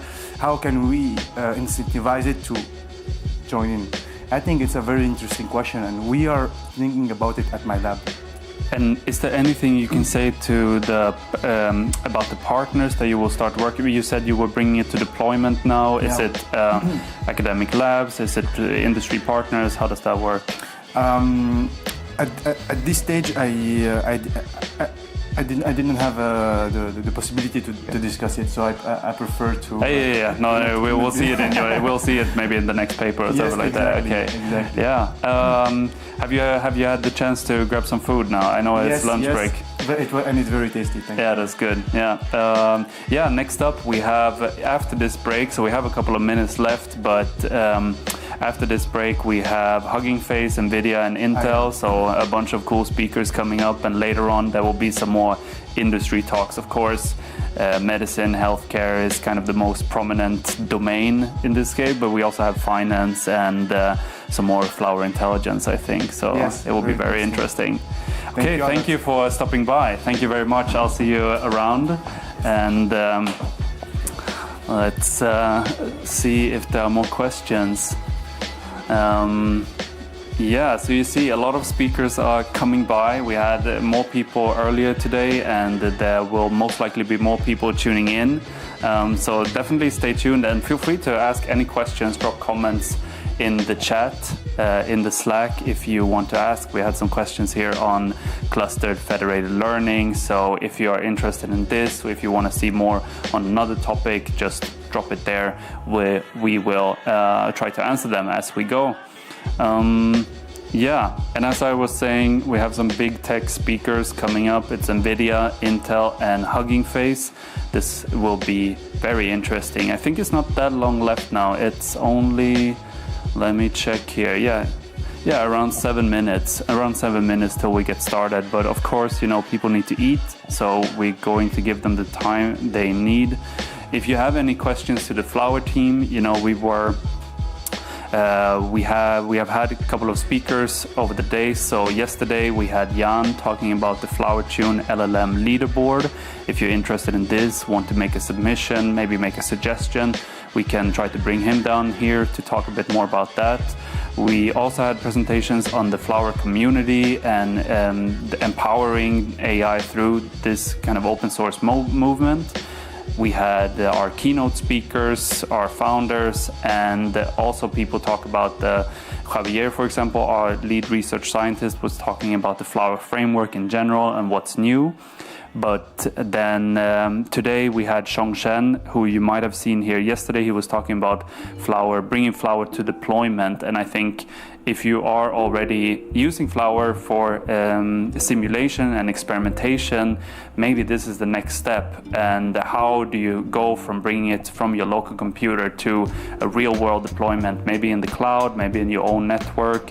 As I was saying before, we also have some talks coming up on Flower deployed on AWS, Google Cloud Platform, and these this part of Flower will also be brought or will be made into more documentation for you to read, and this integration with the cloud providers will be easier. And if you need specific Docker images or learn how to deploy it on Kubernetes, we'll also bring more documentation on that. We have people working on that 24/7, so this will definitely become easy. It's already possible to do, but it will definitely become easier to do so over the next couple of weeks. We're working on it, and it will become more of a reality. It already is, but it will become easier. That's the message. Let's see. Let's check Slack just if there is anything else. Yes, we had people on talking about secure aggregation, differential privacy, all of these very interesting topics here. And then we had clustered federated learning. We brought in the speaker just here right now talking about that. There were also I like this presentation on hierarchical federated learning. I don't know if this is a concept that is interesting you. Maybe, for example, bringing federated learning from the edge to a middle layer before you bring it to, let's say, the cloud. That's a very interesting type of application. Could work well, for example, in automotive when you have, the edge would be the lowest tier, if you could call it like that, and then you would train something which has to pass by some sort of infrastructure, which you could call maybe the fog layer before it gets passed to, let's say, a cloud server which controls multiple regions or the updates for multiple regions. So hierarchical federated learning is definitely an interesting area of research and application. So if you're interested in this, we have been discussing this for some time now in our Slack. There's of course our Flower Discuss forum where you can put up topics and discussions that you would want to extend a bit more further from the basic chat that you might have with us or with other developers, but make it into a longer topic where people are brainstorming, discussing ideas, and maybe sharing some research that people are publishing. That's of course a great way to get further and see where state-of-the-art research and applications are Yeah, and you can also see what we are working on in terms of research. So you saw the Flower LLM leaderboard. That's one of the things that we are aiming to publishing.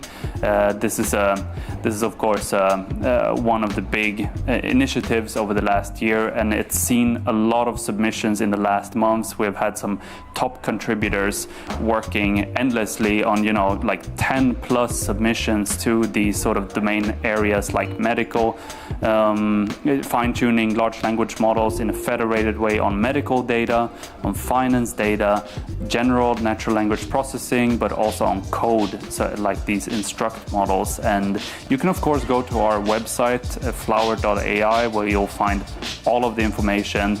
This is where we keep the leaderboard. You can see who's the top performer at this point. Basically means this is the one you have to beat if you want to become if you want to end up on the first place. But yeah, we've had multiple submissions over the last couple of weeks, and we are excited to see more in the weeks to come, in the months to come. So definitely, I mean, Flower AI Summit 2025 is live. It was live yesterday as well, and but we're not going anywhere. We are always active in our Slack, on GitHub. So if there's anything you would like to talk about, we're always there. We also have our Beers with Engineers, which is a kind of a relaxed, laid-back initiative, which is happening every Friday. I'm not sure if we'll do it this Friday because this week is quite packed, but next week there will definitely be another Beers with Engineers session. This is a relaxed session where you can just come and chat with us, discuss, talk about ideas or whatever you have on your mind. But it's an effort to kind of get to know who the people are in our community and see what they're working on in and not having to make it so formal. So you can just join the call, it's online, and I will be the one talking to you. We'll have other people from the team join in, and yeah, it's just a very laid-back environment. So definitely tune into that if you're interested. Now I think we're soon going over to the stage. There's a countdown. There's not that much left. So people have been grabbing some lunch. Maybe you have as well. So grab some. Okay, we're not going live. I just heard that we're not going quite live quite yet, but people are slowly entering the area where the stage is. There's some big speakers coming up, big tech players. We have Hugging Face, we have Nvidia, we have Intel. So definitely stay tuned for the next session. This will be some great stuff. If there's, you know, for the next break after they have been talking, if there's anyone you would like to see come down here, just drop a name that you, or like a company that you would like to see represented in the chair next to me. We'll, you know, ask them about what they are working on, if there's anything, you know, they would like to discuss, any ideas, and of course answer questions from you, from the chat, from Slack, and wherever you are, basically. But yeah, there's still much more to come. We have these big tech companies being represented upstairs right now. They will be talking soon in a couple of minutes. You can see Nick getting ready there. Let's see who's the first one on stage. I think it's Hugging Face. You probably know of Hugging Face. It's a big platform where you can download or you can pull models that are pre-trained, that you can use it for any sort of AI application. You can also pull data set, and Flower has great integration with this. If you need to create an environment where this data split is reflects a real federated environment, you can do so. So this is definitely easy to do. And now I think we're heading over, so we should be live on stage in a couple of seconds. So see you soon. Okay, everyone, please take your seats.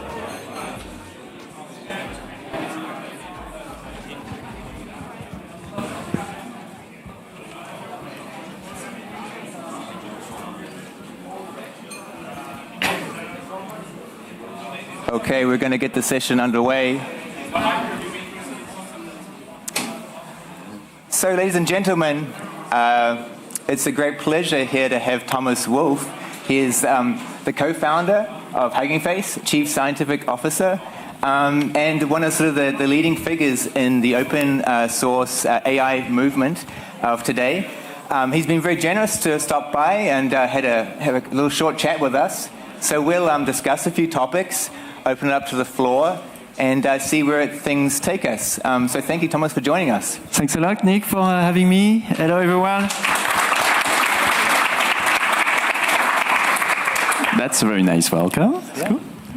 So the last the last day and this morning, people have been talking about alternative forms of AI emerging. People talking about the use of decentralization, the use of local resources to run models, the democratization of all these methods. And so I think people would be curious to know, what do you think about the future of AI? What do you think about these trends? What are the things we should be sort of looking out for moving forward? Yeah. It's a very good question. We've been thinking a lot about that at Hugging Face, and not only thinking but doing and shipping stuff since, I would say, about 18 months. And the tipping point for us was when people started, mostly to give credit, I think it was started mostly by this Microsoft Phi team, who kind of showed that you can have smaller models that actually have good performances. And so at this time, we were like, okay, that's very interesting, because we've been talking about, like hundreds of billion parameters and stargates, where you think, okay, this model have to be huge. But the reality is that there is a very likely future where you can have small models, and typically to put numbers, I would say between 2 and 10 billion parameters. 3 seems to be the optimal size right now. So small models that have a lot of what we need for context understanding. So they can maybe not solve the Riemann conjecture, maybe they cannot invent a new scientific discovery, but they can understand context, and they can have maybe enough intelligence to help us. And I was chatting, so I was in SF 2 weeks ago. I was having lunch with Andrej Karpati, and we were playing around this idea of what he called the 1 billion parameters AGI, which is, he thinks, and I can agree, though I think 1 billion is maybe a bit small, but there might be small models that could really reach a very high level of intelligence in a way, if you pair them with tool for searching, for instance, if you pair them with tool for compensating for their limitation, and a lot of the limitation in these small models is around the capacity they have to remember a lot of data points. But we humans, we also use Google search, right? We don't need to remember all these data points. So there is, I think, a likely future where you can have these smaller models that actually are very powerful in a way. And the nice thing is when you start to focus on these smaller models, you can embed them in amazing things. So I was talking with a team, for instance, who is running a 3 billion parameters model on something that's kind of the size of my smartphone, like this, consuming 5 watts. So, if you push these trends, in the future, there is a likely future where you can have like these small models almost everywhere, because they don't use a lot of energy. You pair them with the nice tool, they can be very, very powerful. So what at Hugging Face we've been doing around them there is mostly trying to open source the recipe to train well this type of model. So we have a range of models called small LM with O, small LM. We are currently training the version 3, which is very exciting for me, which will be a 3B model. And the idea is to kind of prove that this model can be as powerful as we think they can, and to open source all the recipe to train them and to deploy them on the edge everywhere. And so what do you think the role of open versus closed source will be moving forward, particularly as industrial labs might start to be a bit more closed with their methods? Do you think that will act as a sort of a headwind to open source, or is there enough inertia, enough momentum outside an open source landscape to keep it going so well? I think we'll have both cohabitating, basically. Just like we have closed and open source operating system, right? And it's not like one is better than the other. They mostly serve different purposes. So I think we always have kind of this frontier model that are mostly closed source, because, obviously when you're closed source, you kind of have an edge because you can copy everything which is open, but you can add things on top So, I mean, if you're closed source and you're less good as someone who's fully open, there is a deep problem in how you're doing your research, right? You should just copy what they do. So we always have kind of this leading, very high intelligence frontier model. But I really believe there's a super big long tail of usage where the intelligence doesn't have to be as high, and basically where open source is going to shine, and where you can have all this very interesting approach where you do decentralized training, maybe, and you control the data, and maybe you do something, I don't know. You have a lot of things you can play around openness, around collaborative models in this long tail.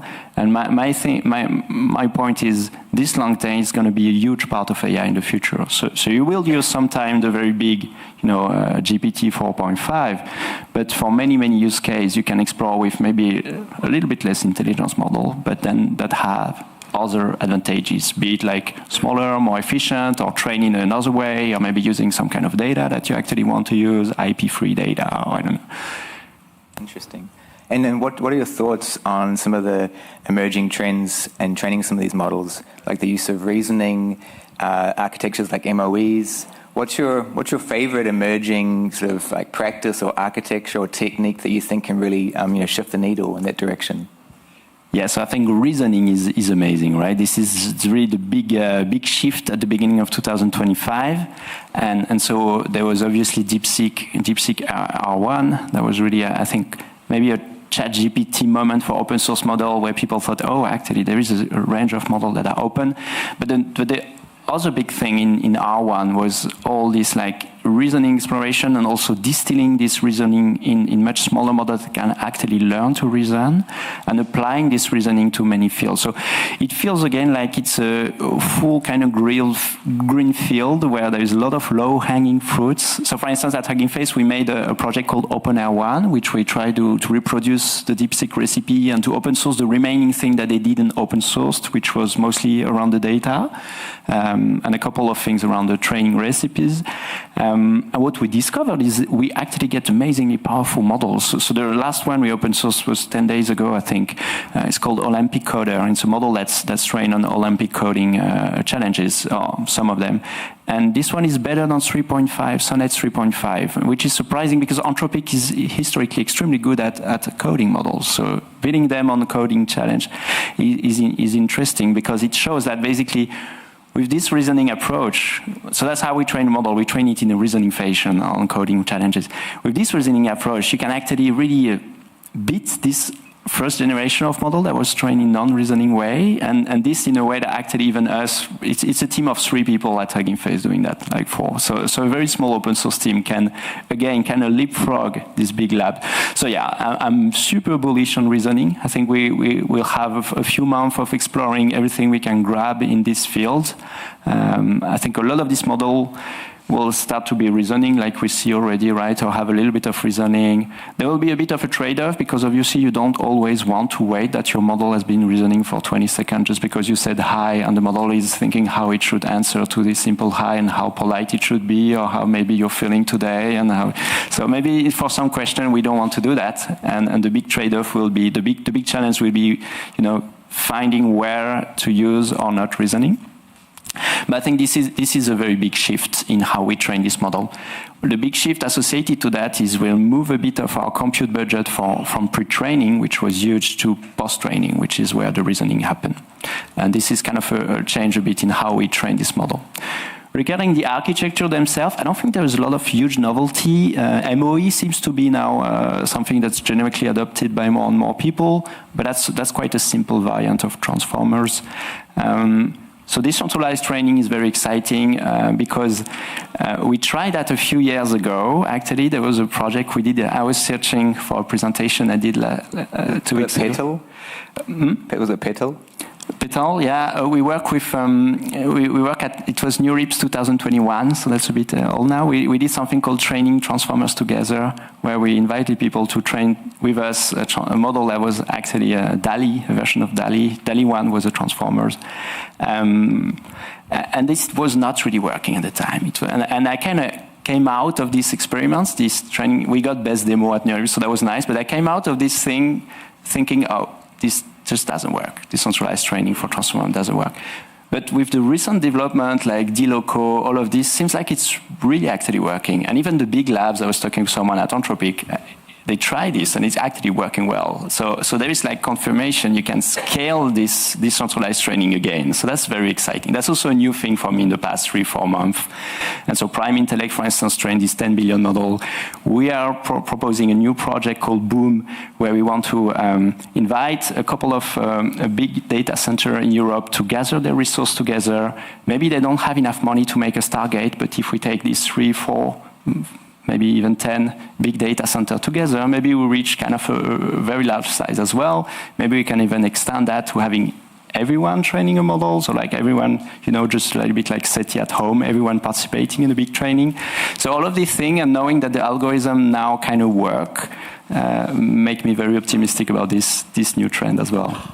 Yeah, we've had quite a bit of discussion about this. Yesterday, there was an announcement between Rhino and Flower with a model called Collective One, where we're trying to leverage 1.3 million users' data that they gather and they sort of selectively allow to be trained upon using data you can't normally get to. And so there's certainly so much activity, and it's going to really be a big unlock, I think, for these models. I think we should maybe open it up to the audience. So anyone who's a question, feel free. Oh yes, the gentleman at the front. Mike's just coming. Hey Thomas, I recently read your article about, you discussed this idea of yes men on servers, and you talked about this idea of like AGI won't come from just scaling current models and we need to have sort of a paradigm shift. Would you be able to comment on that? Yeah, sure. It's a small blog I published that gets very unexpected attention for me. It was published in many newspapers in Europe and the US, and also I got a lot of emails of people commenting on this. So the general idea for those who haven't read it is I was sharing the personal story of me growing as a very good student, basically always getting very good grades, going to the top French university, then getting accepted at MIT and all this. And then when I became a PhD researcher, I discovered that I was actually a very average and pretty bad researcher. And I was extremely surprised. And around me, there was like old people who maybe were slightly less good at me than me at school, but that got really good ideas. And I was like, why can't I get good ideas? And my discovery, or at least my personal understanding, was that you don't really need to know the answer to be a good researcher, but you more need to know how to ask the good questions. And these are not exactly the same thing. Asking the good questions means when you see something, you ask a question that no one has thought about. And this question can be also as fundamental as Copernicus, you know, reading everything from his time and everything saying basically the sun orbit the earth, and him thinking, actually, I think everyone's wrong, and that's the opposite. And these questions are very hard to ask because you need to be able to really say everything I've been taught is wrong. Or like it's like Einstein, you know, writing maybe the speed of light is, you know, is the constant, irregardless of how fast you're moving. The light will always move at 300,000 meters per second, which is something extremely counterintuitive even today. And I was very bad at asking this, and I think models are also very bad at this. Like they're very bad at challenging their own training data and thinking that the training data may be wrong. But if you want, and that's so my pieces was commenting an essay from Dario Amodei, the CEO of Anthropic, who was saying we're going to have like this country of Einstein in the data center, and I think a lot of people don't realize that the Einstein level of discovery is not just the linear extension of a good student, which is what we're building with, I think, with LLM. We're building basically what I was calling more like a country of yes men in the data center. So they're very good at doing, you know, like they're very good students. They will know all the answer, all the expected answer, but they will find it very hard to challenge this. And if we want, the ultimate promise of AGI is like really like solving fundamental challenge. Like, can we go faster than light? Can we, like, I don't know, colonize galaxy, or like, can we solve cancer? And for some of these questions, you will have to challenge some of the things we know today, and you will have to say this is wrong. And so I think models are really bad at that. And one reason is, I think, the way we measure that is all of the benchmark for LLMs are all these question answering, where we know, we ask a question, we know there is an answer, and the model has to know it. And even the most recent benchmark, like there is one called Humanity's Last Exam or Frontier Math. They're very tough questions, but we know there is an answer and the model just has to write the answer. But the benchmark we should have is a benchmark where we ask the model to write the question. So yeah, that was mostly in a nutshell. I don't really have the answer, so I got a lot of emails with this is how we should build AGI. Some of them were interesting, so maybe I'll make a compilation at some point. A lot of them were a little bit crazy. Any other questions? At the back there.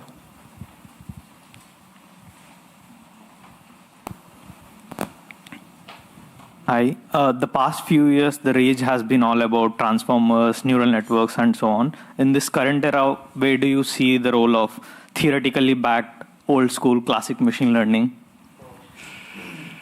It's a tough place to be nowadays. Yeah, there is not, right? It's so much of an empirical approach. That's the frustrating part about deep learning. I mean, I was really a theoretical physicist. You know, I did a PhD in quantum physics. So at first, I really came to deep learning because I love the math of loss functions, reminds me of free energy. But the day-to-day thing is not like that, right? You just like poke into your data and you try things and you have no idea and you try things that you think are going to be wrong and actually they are better than what you think was supposed to be right. And this is very frustrating. So I don't have a very good answer for that. Yeah, I hope there is a couple of things though I think could be very nice in AI, and not a lot of people are studying there. It's around more like mechanistic interpretability, where we could try to understand a little bit more how the models are learning. I actually think there's a lot of probably statistical physics there, like the models are probably a little bit like following some phase changes. And I think that's where you may still have some beautiful math and understanding, but not a lot of people are really working on that at the moment, yeah. Interesting. Yes, just in the corner there. Hi, I'd be curious to hear your take on the discussions around AI safety and the regulations that may come with that on open source. Yeah, there's a lot of things to say. I would say the overall thing, and maybe the most drastic direction, which is would AI become self-conscious and kill us all, which is the ultimate AI safety question, is a little bit related to my yes man thing, which is I don't think AI really has, this kind of creative potential to really escape and become. I think it's much more a very useful assistant or very useful tool we are building. So I'm kind of aligned more with Yann LeCun type of thing. I don't think anyone would say today that it was very dangerous to open source Llama 3 because it freed itself, or this type of thing, even Llama 4. So on this, but then there is a couple of very practical challenges, which is you don't want this tool to be really useful for bad thing. But it's kind of close to what we have with Google search, right? I don't think it would be very nice if you can search on Google for extremely dangerous, disease and how to make them, or like the blueprint of a nuclear power plant or this type of thing. So there is a type of information that should neither be on the internet nor in these models. So that yeah. For now, I think a lot of the open source model, and I would say that's probably the mainstream view, is that they're not very dangerous from safety point of view. I think at some point we should put them in the same test that we start to put in the frontier model, which is before we're allowed to release them. The most powerful, I'm talking maybe the DeepSeek V5. We should put them, in kind of a safety test. Actually, can you use that for bad thing already? It will be very tricky, right? I mean, DeepSeek is a good example, right? At China, how can we actually enforce rules there? And that's maybe one deeper question, which is, I'm not sure we'll be able to build kind of an international collaboration around that, and it's even more difficult now because our international collaboration structure are under heavy stress anyway. So, yeah. Any? Hi there. I can build up on this question around safety. Yesterday I asked a very similar one. So we are testing the models and technology, but we are not testing the people who are behind developing it, deploying, designing, and manipulating data. So what psychological or behavioral assessments do you have in place at Hugging Face, obviously, internally for your teams, and then externally for people that are using your platform? Not so much. One reason is we don't train a lot of models. I was talking about these small models, but there is like 1.5 million models on the hub, and most of them are trained by external teams like Google, Meta. We don't have a lot of power on the team at Google, right? I cannot call them and say, hey, you should take a good look at your team behavior. So there is a limit to what we can do. What we try to do is more like nudging the community in the right direction, which is we try to put some good practices around documentation. For instance, we have this model cards, which we think is quite important, even if it looks, which explain how the model was trained. We have good practices that we try to list and to push forward, and we hope that this will inspire actually this team to do the same. I think it's doing that in some extent, like having your weights on the page where it's explained how the model was trained is much better than having them just on a Dropbox or a Google Drive, anonymous Google Drive, where you have no idea where it came from. Or having like Git versioning on the hub, you can actually even cryptographically verify your commits, so you can know actually who committed on this model from the first to the last thing. But then, yeah, it's a bit the same as the DeepSeek, right? There's a limit to the power we have as a platform on model builders just because they're independent entity and are, for almost all of them, actually bigger and more well-founded than us. Yeah. So it's more kind of a nudging. I see. So I guess one last question. In the next 12 months, what's the most exciting thing you're expecting to see in AI? In general? In general. A lot of things. I would say three big areas for me for 2025. One is very short term and happening already is around agentic AI. So giving to these agents some tools. There's a lot of reflection. There's a lot of knowledge around things we should not build as well. There was a paper by our team around what agent you should not build. But we also try to do education and to propose some libraries, not just to stay and say don't build anything, because it's also not very fruitful position, in my opinion. Agentic AI is happening. I think it's very interesting. The second thing is robotics. I'm very big on robotics. We have a growing team. We have around 10 people working on that.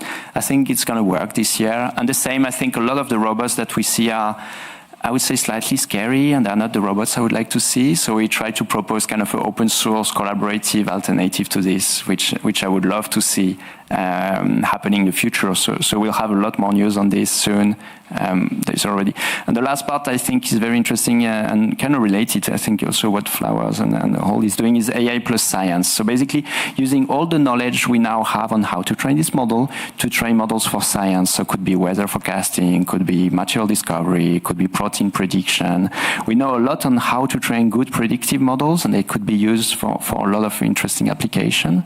So we're trying, mostly through collaboration, we're trying to help many teams on that. I mean, practically, for instance, right now we're training foundation models for material properties prediction, which I think is going to be very, very interesting to release and to see used by the community. Great. Well, with that optimistic note, thank you so much for joining us today. Thanks, Nick. Thanks, everyone.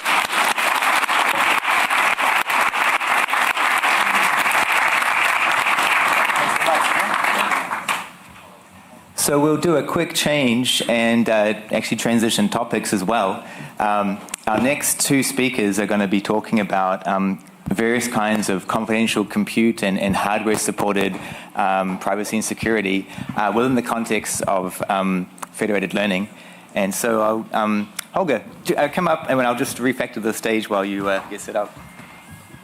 Thank you very much, Nick.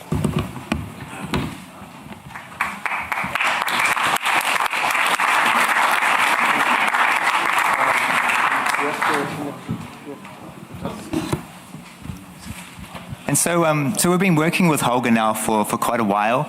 He's a principal FL scientist at Nvidia. As you would have seen, he attended the Flower AI Summit last year and demonstrated an early prototype of Flower and NVFlair interoperability. And so today he's going to give us an update as to how it's been going, how far we've gotten in this collaboration. And so with that, we're just getting it set up and we're ready to go. So thank you, Holger. Okay. Thank you. Thanks, Nick. Thanks for having me here. It's very exciting to see all a growing community of federated learning researchers and practitioners coming together here. So thanks for having me. And as Nick was saying, we've been working together for the last year, mostly on the interoperability, getting Flower algorithms working in FLAIR. And today I would like to talk to you a little bit about how you could use Nvidia FLAIR to protect the model IP of your Flower models if you are deploying them. Okay, so just for people who might not know, Nvidia FLAIR has been around as an open source federated learning framework for a couple of years now. We try to be industry agnostic, so we have applications going from healthcare to financial services, pharmaceutical, energy, autonomous driving. We historically focused on the so-called cross-silo or cross-enterprise applications. So you're thinking of connecting different hospitals, banks, financial services. With the latest release, we're also supporting now cross-device applications of federated learning. So if you want to have a very scalable deployment for supporting millions of devices, only last week at GTC, the Nvidia GPU Technology Conference, we demoed a use case where we use PyTorch Executorch on a mobile phone for training models in a federated scenario. So of course, for having a production-ready system, we've been early on focusing on things like user identification, data encryption in transit, potential for site policy measurements that each data owner can enforce, and then different sets of privacy-preserving algorithms, going from differential privacy to homomorphic encryption. And today I want to focus a little bit on the hardware-based solutions on confidential computing. Just to summarize again, FLAIR is open source. We have integration with Flower and other libraries. Maybe some of the highlights are it's pretty easy to convert your standardized training code to a FLAIR federated learning deployment. So we focused a lot on making it easy with a few lines of code changes to get your standalone training algorithm running in a federated scenario. We have support for large language model streaming. If you want to support billions of parameters, several gigabytes of messages, you can do that using FLAIR. We've been used by many companies and research institutions over the years, and have been closely working with the Flower team on the integration. So basically, as of currently, like you can take a Flower server app and client app and run them in a FLAIR deployment, which is very beneficial for our users, right? You can imagine there are several customers who are using FLAIR in production at the moment, and they want to utilize the nice Flower ecosystem of algorithms and new strategies that have been developed by the community. So in this way, we can benefit from each other and build up the federated learning ecosystem as a whole. But federated learning has a couple of risks that I think most people are aware of. By design, it's not completely data preserving, so you need to, or privacy preserving, so you need to consider additional measurements in order to protect different points of your system, especially with regard to IP protection. Let's say I'm a model owner and I want to send my model to clients. but I not completely trust those clients that they might not copy out my model. And therefore, I'm under the risk of model IP theft.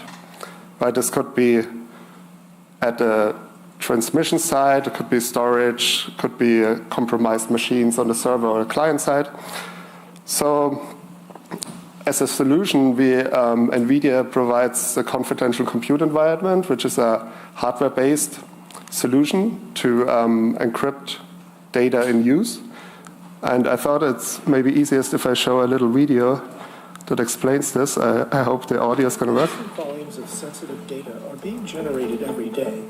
But while traditional systems protect data at rest and in transit, data in use is left vulnerable. Now, with Nvidia confidential computing, data and AI models can be secured while they're being used. This security feature in the Nvidia Hopper architecture makes the Nvidia H100. Oh, sorry, I should have told you. Maybe let me play it again.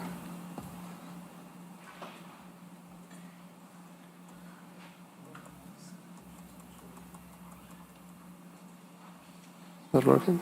I think it's any second now. No sound? No sound.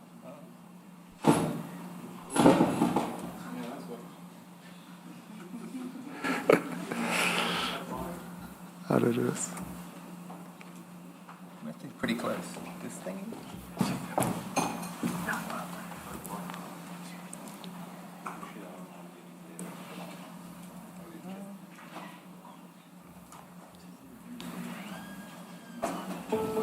Massive volumes of sensitive data are being generated every day. Sorry about that. Okay. Massive volumes of sensitive data are being generated every day. While traditional systems protect data at rest and in transit, data in use is left vulnerable. Now, with NVIDIA confidential computing, data and AI models can be secured while they're being used. This security feature in the NVIDIA Hopper architecture makes the NVIDIA H100 Tensor Core GPU the world's first accelerator with confidential computing capabilities. The strong hardware-based security in Hopper guarantees full virtual machine isolation within infrastructure that's on premises, in the cloud, or at the edge. This prevents unauthorized entities, including the hypervisor, host operating system, infrastructure owner, or anyone with physical access, from viewing or changing code and data during execution. Protecting AI models in use is especially important for independent software vendors who develop industry-specific AI solutions. These ISVs distribute their AI models and solutions to customers spread across multiple locations, which puts their IP at risk from external attacks and internal threats. With NVIDIA confidential computing, ISVs, as well as enterprises in every industry, can deploy their data and AI models securely from edge to cloud.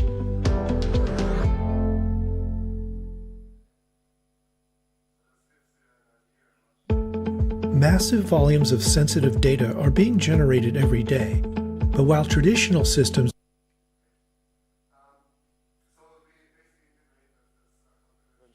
solution in Flare.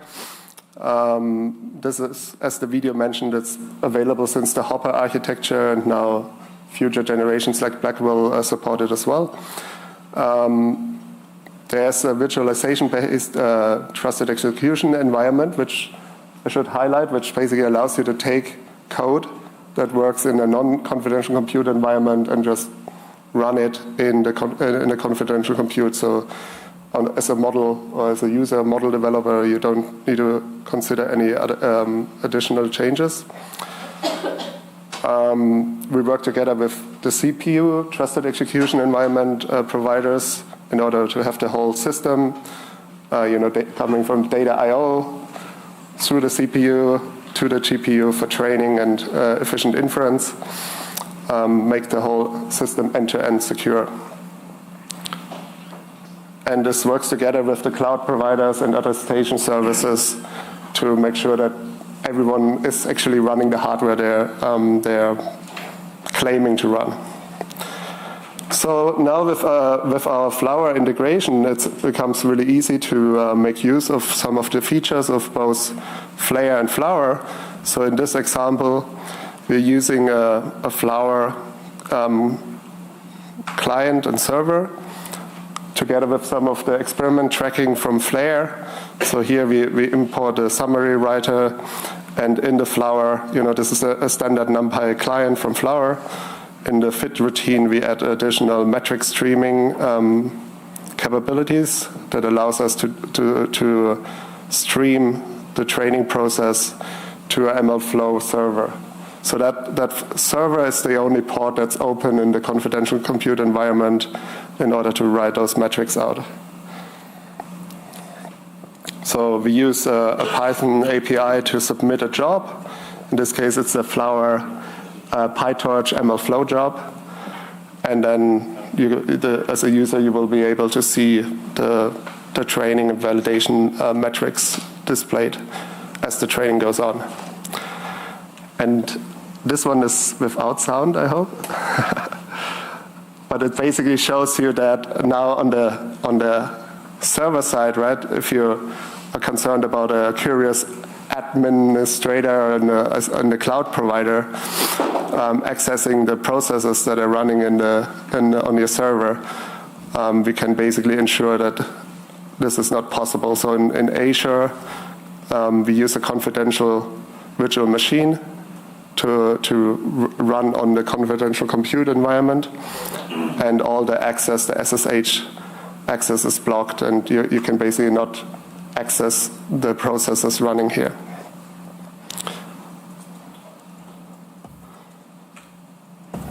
Similar on the client side, we run a bare metal client in this case.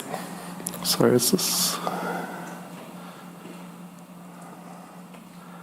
On the client side, we run the bare metal client, which is basically kicking off the process, and then nobody can touch it. They will be able to kill it, but nobody can log in, and there's a check running here that shows no open ports are available for connecting to the site. So in the end,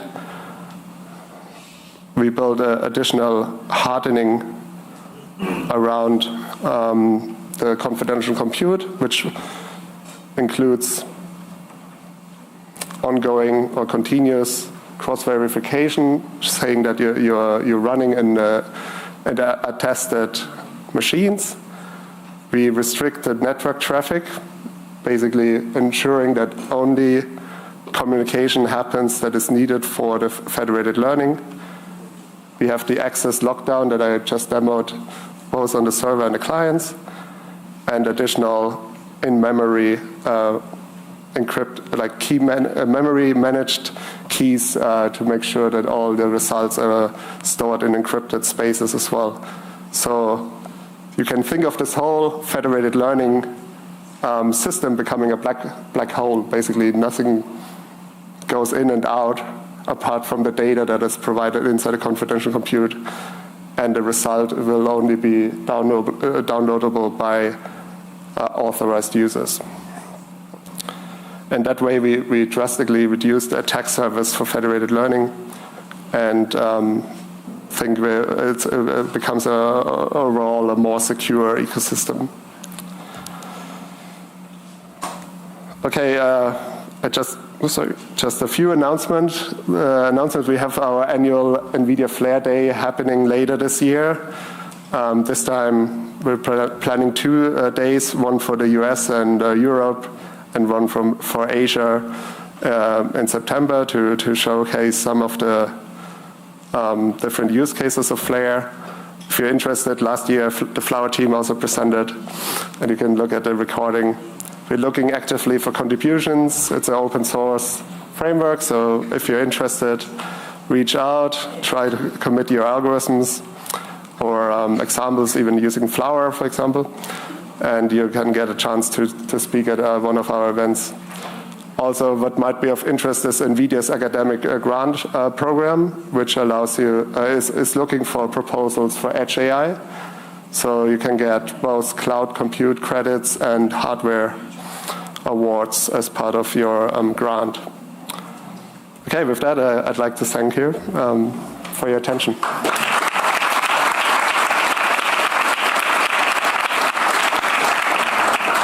We'll take a couple of quick questions if they're out there.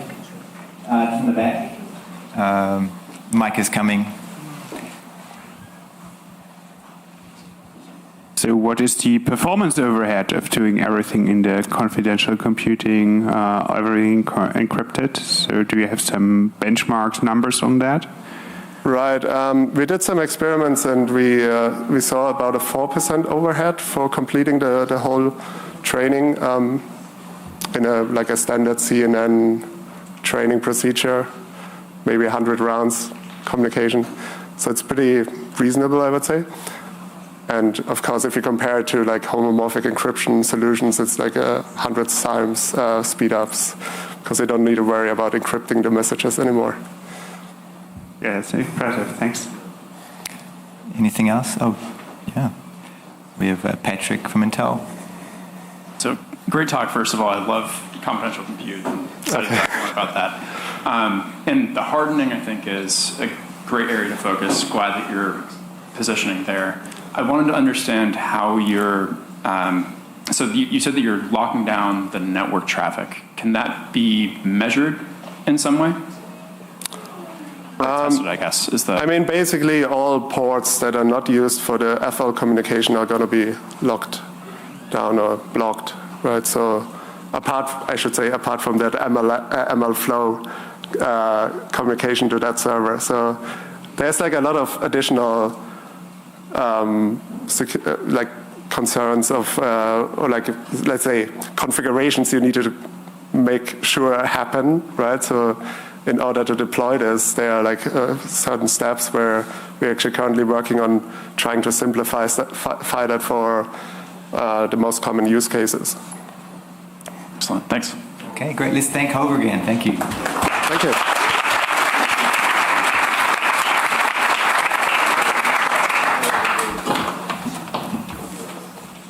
Do you need the... not the audio. Okay, there we go. Okay. So it's our pleasure to introduce Patrick Foley. Similar to Holger, Flower has been working with Intel and Patrick and his team for quite a long time now. We've been discussing a lot of important topics like interoperability, standards, and so on. And so we're delighted to have Patrick here, who is he's an engineering manager at Intel and then OpenFL lead architect of that project. And so over to Patrick. I'm really happy to see what you've got for us today. Thank you, Nick. Thank you to Nick, Daniel, Pan, the Flower community for having us here today. We're thrilled to be back at the Flower Summit for the first time since 2023. So the title of my presentation is Open Flower, and this is really about the interoperability between our different frameworks, and it's actually been the title of our standing call that we've had every Monday for the last 3 years or so. So I just stole directly from that. So starting with what is OpenFL? So OpenFL has been around since 2020. We started as developing this project as part of a real-world federated learning use case. So starting with the Federated Tumor Segmentation Initiative that was spearheaded by University of Pennsylvania and Intel Labs back in 2018, we started thinking about what are the real challenges that need to be solved for real-world deployment. So instead of starting on simulation first and figuring out real world later, we kind of went the opposite direction for how we developed this.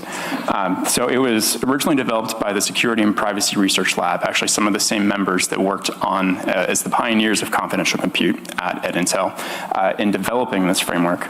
And since developing it as part of Intel, starting in 2018, my team took it over starting in 2020, made it production ready, and we've donated it to the Linux Foundation, where it's now community owned and driven. So Intel still has a steering capacity here. So I'm the chairman of the technical steering committee for OpenFL, but we're joined by Daniel at Flower Labs, as well as others in the community who have a vested stake in real world FL. So real world, where has OpenFL been used? So in 2024, we became the first federated learning framework to be used in space on the International Space Station as a collaboration with NASA, AWS, HPE, and others. This was not just something that was running on the International Space Station in different capacity in a simulated sense. We actually had a live federation between the ISS and Earth, and we had to deal with network traffic and loss of signal that was happening between when the ISS circulated around a different part of the Earth. As I mentioned, we were part of the world's largest healthcare federation starting in 2018 is when that kicked off, and 2022 is when we published these results. It involved 71 research institutions across 6 different continents, so it was truly a worldwide healthcare federation, and we were published in Nature Communications. We've also been used in pharma. At AbbVie, we've been doing some partnership there around federated learning for denoising diffusion type models and seeing how those can be used for molecular generation. So what makes OpenFL suitable for production? So there's really 3 things that we focused on from the very beginning. The first was a federated learning plan or a contract that can be defined ahead of time. So when you're setting up any kind of federated learning workload, whether it's NVFlare, Flower, OpenFL, you really define what the code is that's going to run. So the model, the training function, the validation function. We also have a plan that is a YAML file that configures everything else outside the federation. The number of rounds that are going to be run, the network communication ports that are going to be opened, any other information that you want to pass into your code at runtime. So the plan as well as the code is all distributed out of band ahead of time. And so the benefit of this is that we can limit the communication interface at runtime to just floating point arrays, because really the only thing that needs to be sent across the network is floating point arrays representing the model weights or metrics. Beyond that, you can add other things if you want to, but you can keep it very simple and secure. And this is really important for IT security reviews when you're actually deploying these things in the real world, because people want to know exactly what is flowing in and out of your hospital at any given time. And so this really limits what they need to review and what is possible to actually exfiltrate. And then minimizing the open ports. So we picked gRPC, as many other federated learning frameworks have, because you just have a single open port at the aggregator or the server, and then all of the clients, they don't need to deal with any of the firewall configuration that might be necessary otherwise. So the collaboration with Flower goes back to 2022. We started working on a proof of concept for ML-Cube in the ML Commons community and seeing how we could apply federated learning to that. As I mentioned, Flower is on the OpenFL Technical Steering Committee, and it has input into our future roadmap and the work that we're doing around interoperability and standards. And we both have a shared interest in solving really hard federated learning problems and engaging with the research community in a meaningful way to make progress on this front. So today, I'm very excited to announce that Flower workloads, for the first time, can be run as is on OpenFL infrastructure. So similar to what you just heard from Holger around NVFlare being a backend or a runtime for Flower workloads, we can now do the exact same thing with OpenFL. And not only that, but with version OpenFL 1.8 that was released yesterday, you can now run the entirety of these workloads in a confidential computing environment backed by Intel SGX. SGX stands for Software Guard Extensions. It's a little bit different than other TEEs that you'll see on the market. The main difference is that instead of having an entire VM-based TEE that includes an operating system as well as the application, we limit the trust compute boundary to just the application itself. And I'll get into a while why we think this is important, but that's a really key distinction here that I want you to take away with. And as the Flower community, you can run your workloads on SGX today.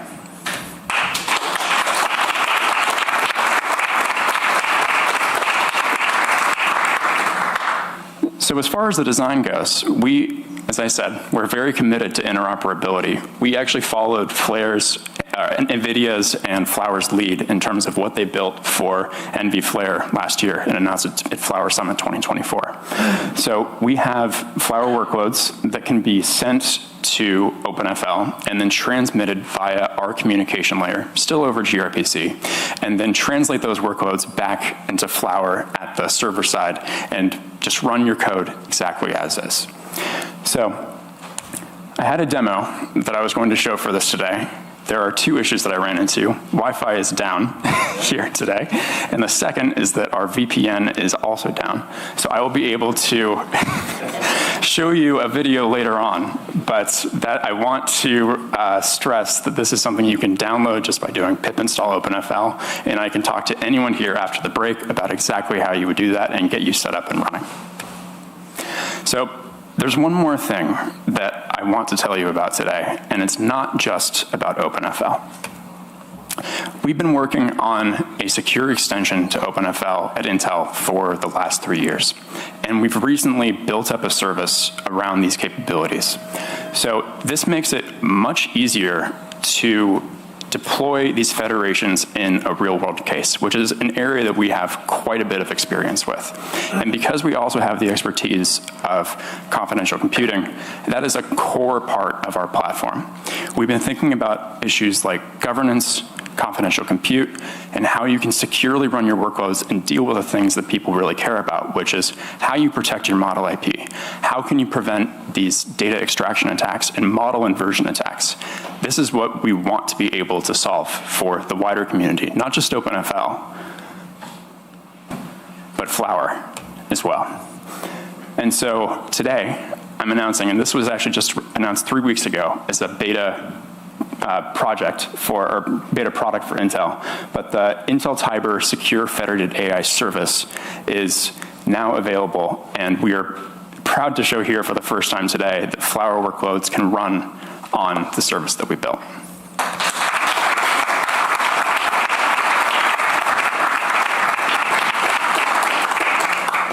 So I wanted to go through a few of the key benefits that we see for the Flower community.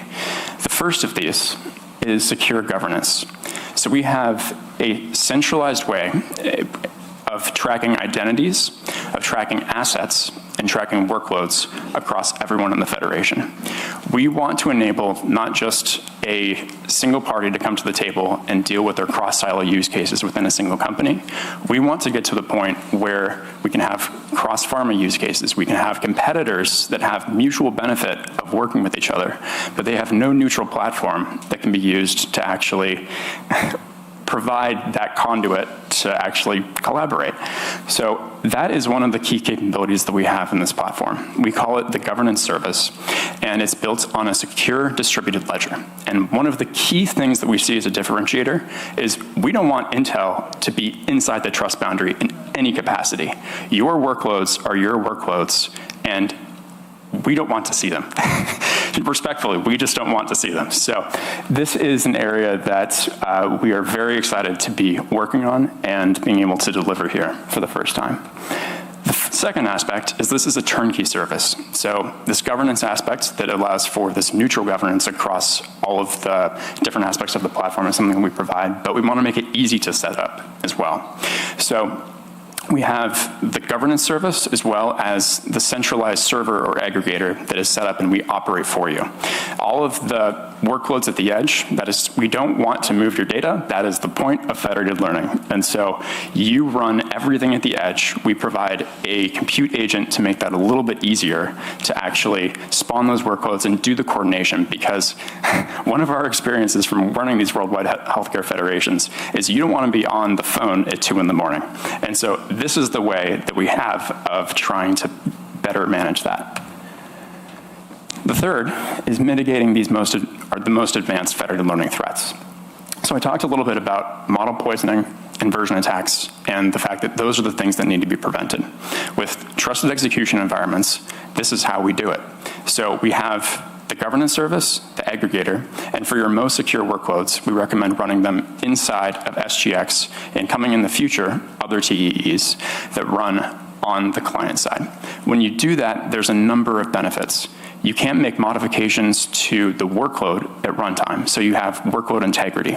That is incredibly important. It means that someone can't replace your model at runtime and then try to do something else with it, or reverse engineer your data distribution, because there's a ton of threats that come from that. And then the fourth area is model IP protection. So, as I said, we as Intel, we don't want to see your model, but we don't expect you to trust us. We want this to be verifiable. And so, by using TEEs everywhere, what you get from that is that if you don't trust who you're working with, if you have this cross-pharma use case, they are not going to be able to see the weights of your model during any point of execution. And only you, or whoever you designate, is going to be able to download that model at the conclusion of the experiment. And the fourth point, which is also very important because Intel is a hardware vendor, is that we want to be agnostic to the type of hardware that you use. We recommend Intel SGX for your most secure workloads, but we also recognize that Intel CPUs are not the best thing to always train on.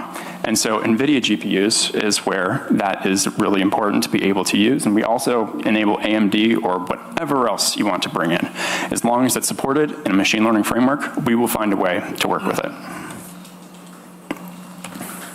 So, to summarize, actually, before I go to this, I know that I'm just out of time, and I might cut into the break just a little bit because I want to show you that this is a real thing. Just one moment here. If I can get this to play.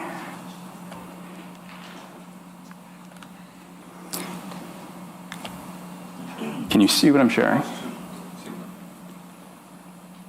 Is it gone?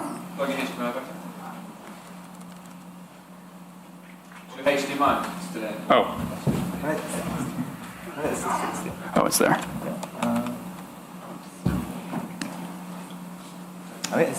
Okay, excellent. All right, so this is a closed beta of our secure federated AI service. And what you see here is the UI that someone would log into. And you download a Python wheel. This extends OpenFL today. And through OpenFL, this is how we're supporting these Flower workloads. So you can download this to your local system. And just because I don't want to cut into your break too much and stand between you and food and coffee, I'm going to fast forward a little bit. And go to the point of when you would register data. So this is an extension to our OpenFL CLI. You see it called OpenFL Security. This is the name that we've been using internally for quite a long time. And you can log in using single sign-on. I'm going to move forward a little bit more. And you can do dataset registration. And this is where some of the secret sauce actually is, and where we have a patent that's actually on this. So we take a hash of the datasets ahead of time. And so I talked about the division between the plan creation and the experiment runtime. So we are establishing ahead of time what the data is that you're saying that you have and advertising for a model owner to go and use. At runtime, we verify those hashes inside of the trusted execution environment. And so this is a way of mitigating, and I'm being careful here, not entirely preventing, but it mitigates these data poisoning attacks. All right, so that's registered, and now we are creating our Flower workspace. And you'll see just a little bit down the road here. This is a regular Flower client that you would come in with. There's the server application. And we can look at the task. And then from here, we'll register our workspace.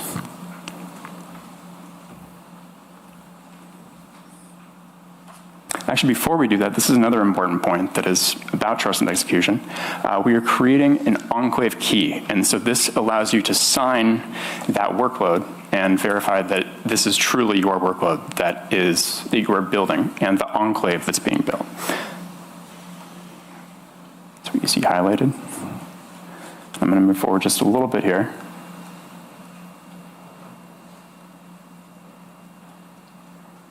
All right, so this is registering the experiment.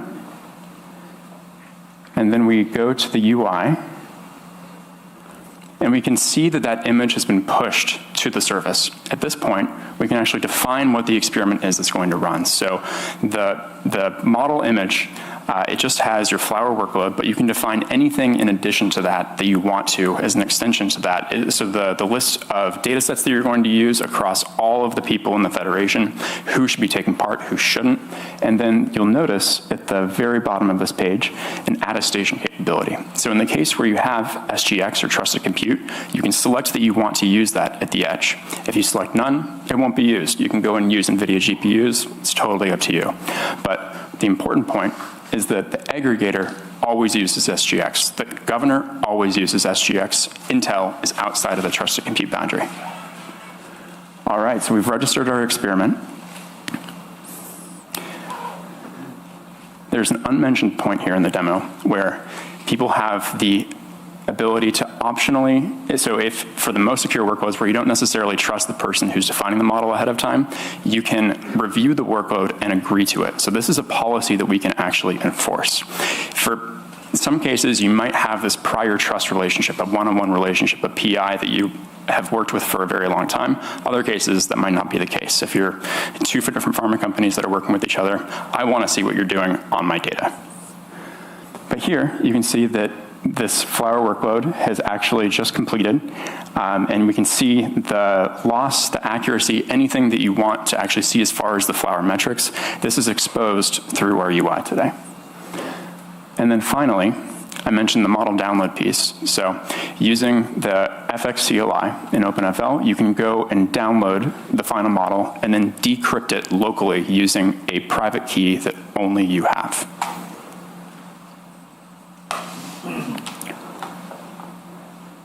FX SFAI model download. We use the plan ID as a unique identifier. We download the best model.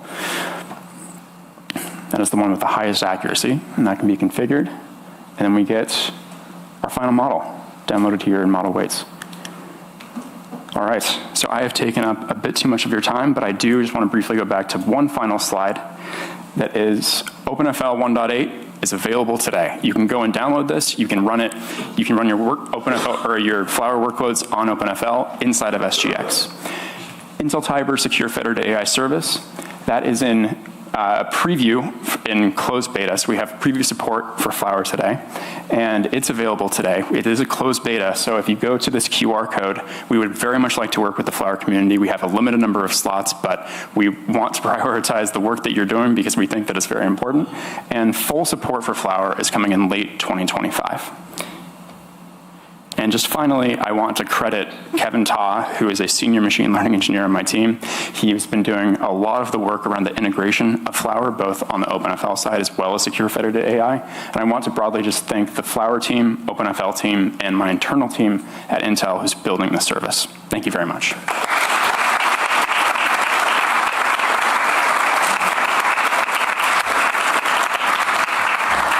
So much. There were really important capabilities announced to the session by you and Holger. We're going to take a 10-minute break. So take a break, guys, and I'll see you back then. Thanks.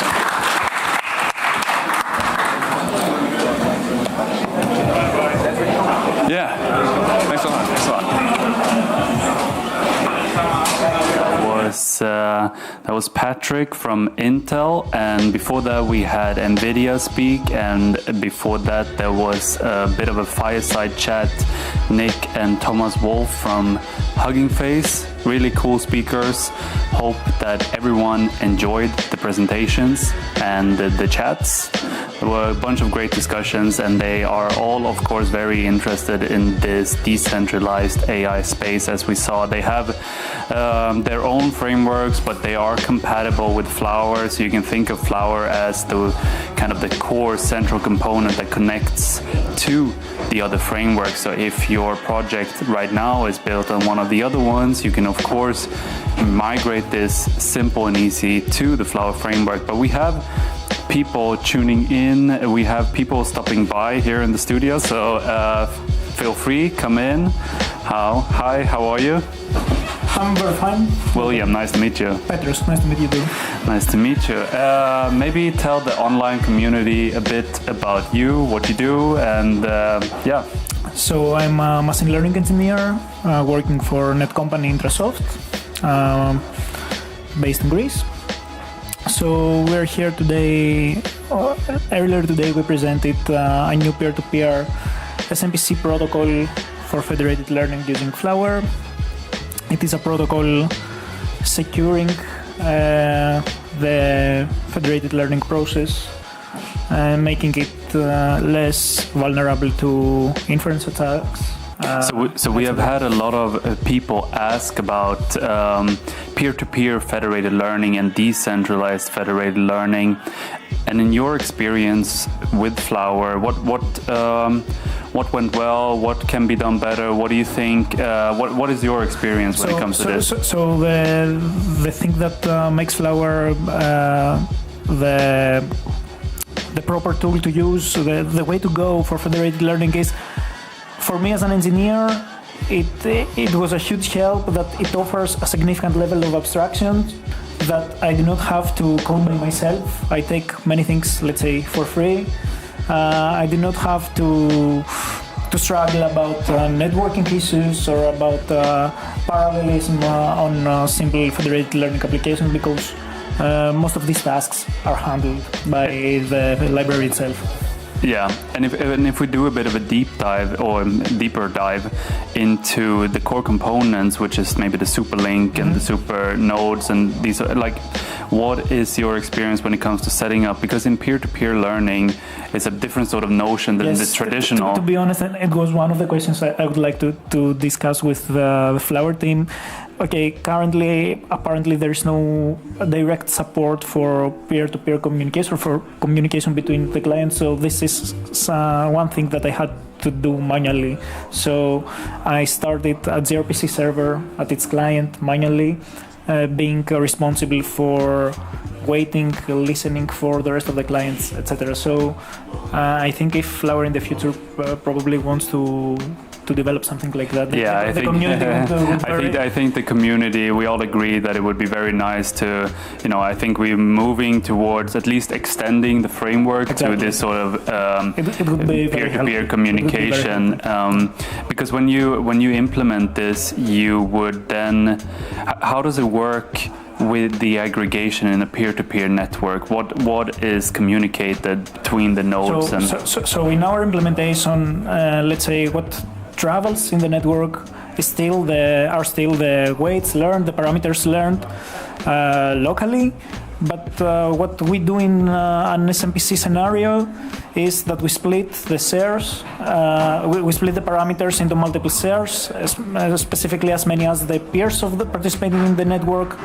And then what the shares travel between the network, and each peer aggregates locally the shares received from the rest of the clients, and it then transfers them to the server. In this way, even the server can be considered a trusted because it does not know where these values originate from which client.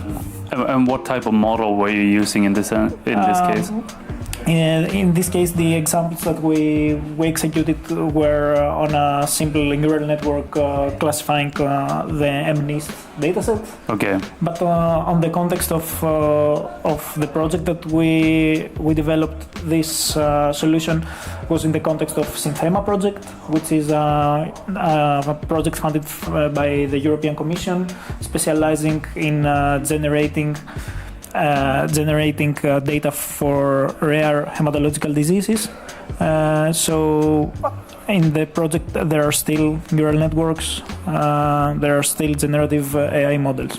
Okay, so apart from, because you said you had to go down into kind of the gRPC layers of the communication protocols, so it is in theory and also in practice with a bit of tweaking, it's possible to run this sort of decentralized peer-to-peer federated learning. But is there some other sort of feature request that you have or that you would like to see extended, apart from making it easier to kind of both have this traditional sense of federated learning but also split it into peer-to-peer? Is there something else that you would like to see? I think that it mostly covers our needs. It's very well documented, which I really like, and I myself also try to contribute as much as possible. Yes. But it's already very well documented, very useful, with significant and very active community supporting it. And what's next in your research? What is your next paper about, or what will you be working on in the coming months? In the coming months, we're just focusing on deploying the SMPC solution on the rest of the components of the Synthema research project. Okay, yeah. What presentation have you been most excited about, or are you still excited about to come? Is there one that really you thought was great to listen to here today? I really enjoyed yesterday's presentation of Eden Roffel on the eye diseases. Yes. And I also enjoyed today's presentation of Nick Galanis by Canonical and UCL. Which was still on the privacy aspect of things. Yeah.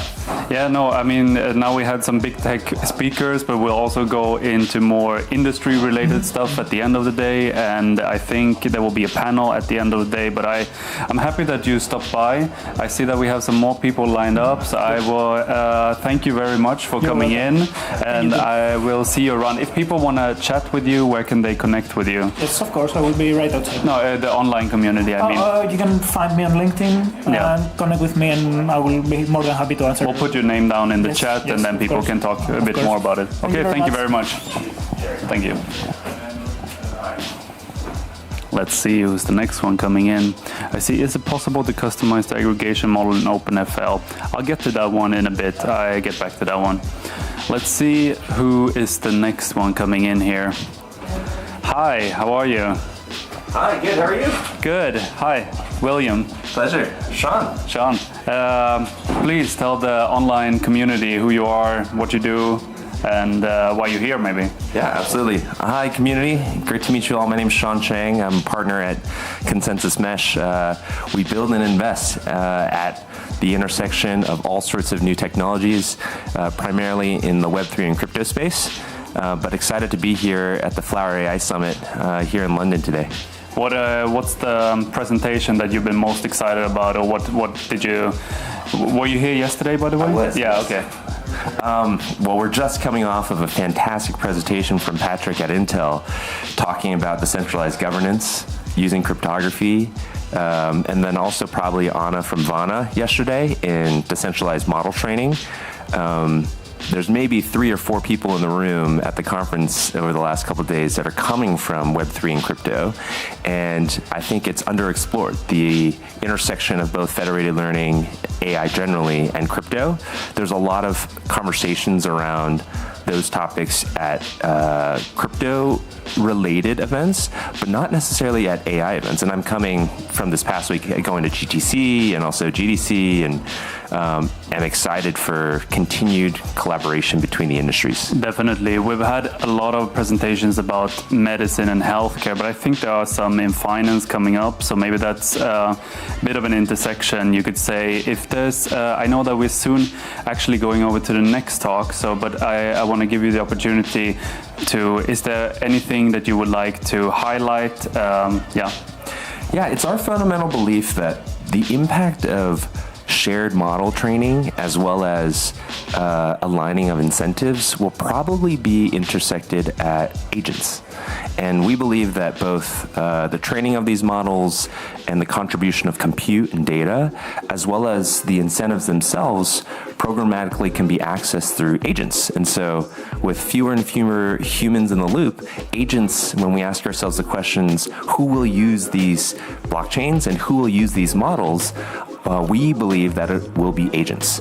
And agents understanding all of our needs, all of our requirements, our compliance issues, all the regulatory things, PII, for example, many of those things will unlikely be within a SaaS-based entity where you have to know about every rule and regulation, or even an API or a system. An agent will more than likely be a better interface. And so we're very excited for how these things can help propagate the best models. models. And maybe models that are run locally, just like Flower enables, will be maybe the more popular agents. Yeah, unfortunately we need to go over to the next one, but if people want to catch up with you, I will definitely put your name down so people can reach out to you. Yes. And stay tuned for some finance talks coming up. We will see the panel also later, so stay tuned for more. Amazing. Thanks, Flower community. Great to meet you all. Think we off? Gotcha. I'll just plug it in. How should I... it's the HDMI. Yeah, okay. Yeah, gotcha. Okay. Yeah. Will I just use this? Yeah, use my phone. Yeah. Okay, so please take your seats. We're about to get underway here.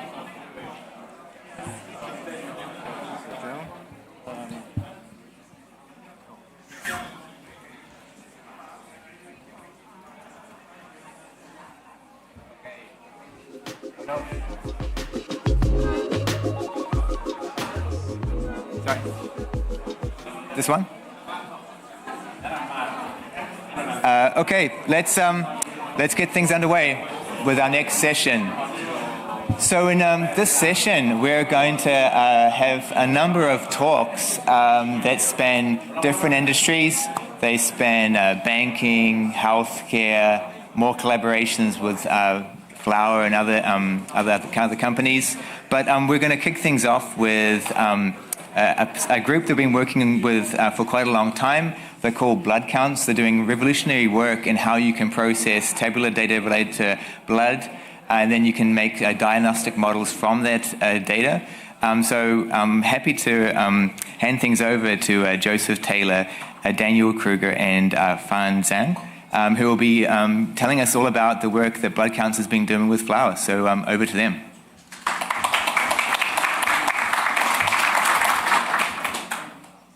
So, hi everyone. So my name's Joe Taylor. I'm a hematology consultant at the Royal London Hospital, and I'm working with Daniel Kreuter and Fan Zhang from Cambridge as part of the Blood Counts Consortium. So, who is Blood Counts? So we are an international consortium. Oh, hang on.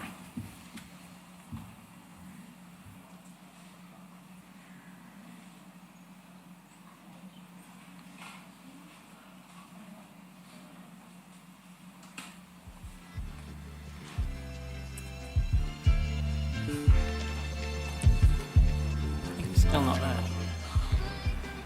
Still not. Oh yeah, here we are. Okay.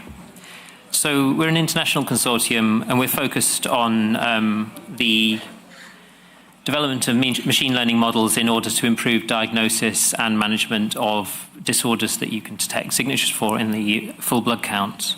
And we're working across a range of different conditions. And as you can see, we are international. We have sites in the UK, in Europe, in the Gambia, in Ghana, in India, in Singapore, and in Japan. And so far we have 3 of those sites, hopefully. Sorry, I'm having a bit of trouble with this slide. I'm not moving on. Take my word for it. So 3 of these sites, or rather 3 of these countries, and we now have connected internationally for federated learning.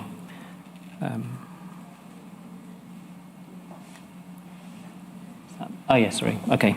And we're doing this through our partnership with Flower, who've helped us to integrate securely and pretty seamlessly actually into our healthcare infrastructures and also accelerate our deployment of FL models.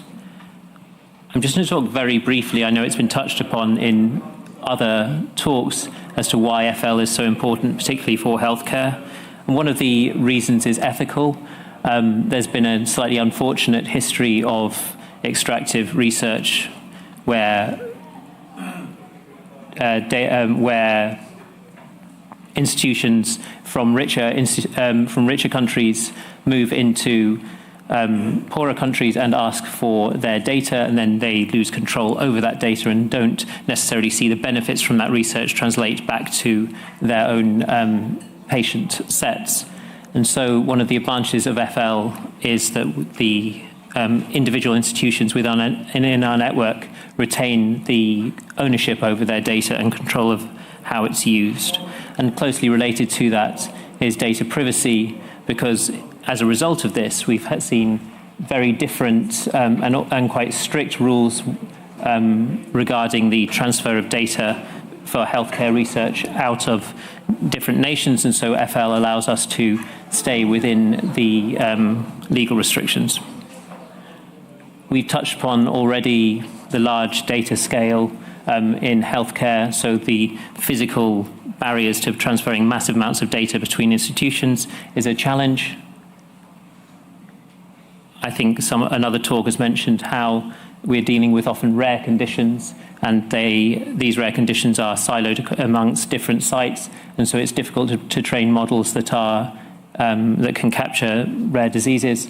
And finally, real medicine is not IID, so we see significant differences in disease prevalence in different institutions. We see difference between local populations, and actually something that we've noticed a lot and had to learn how to deal with is even down to the differences in lab calibrations between different analyzers and different sites. We see very marked variations in data. I'm going to hand over to Daniel, who's going to tell us a bit more about a specific case example.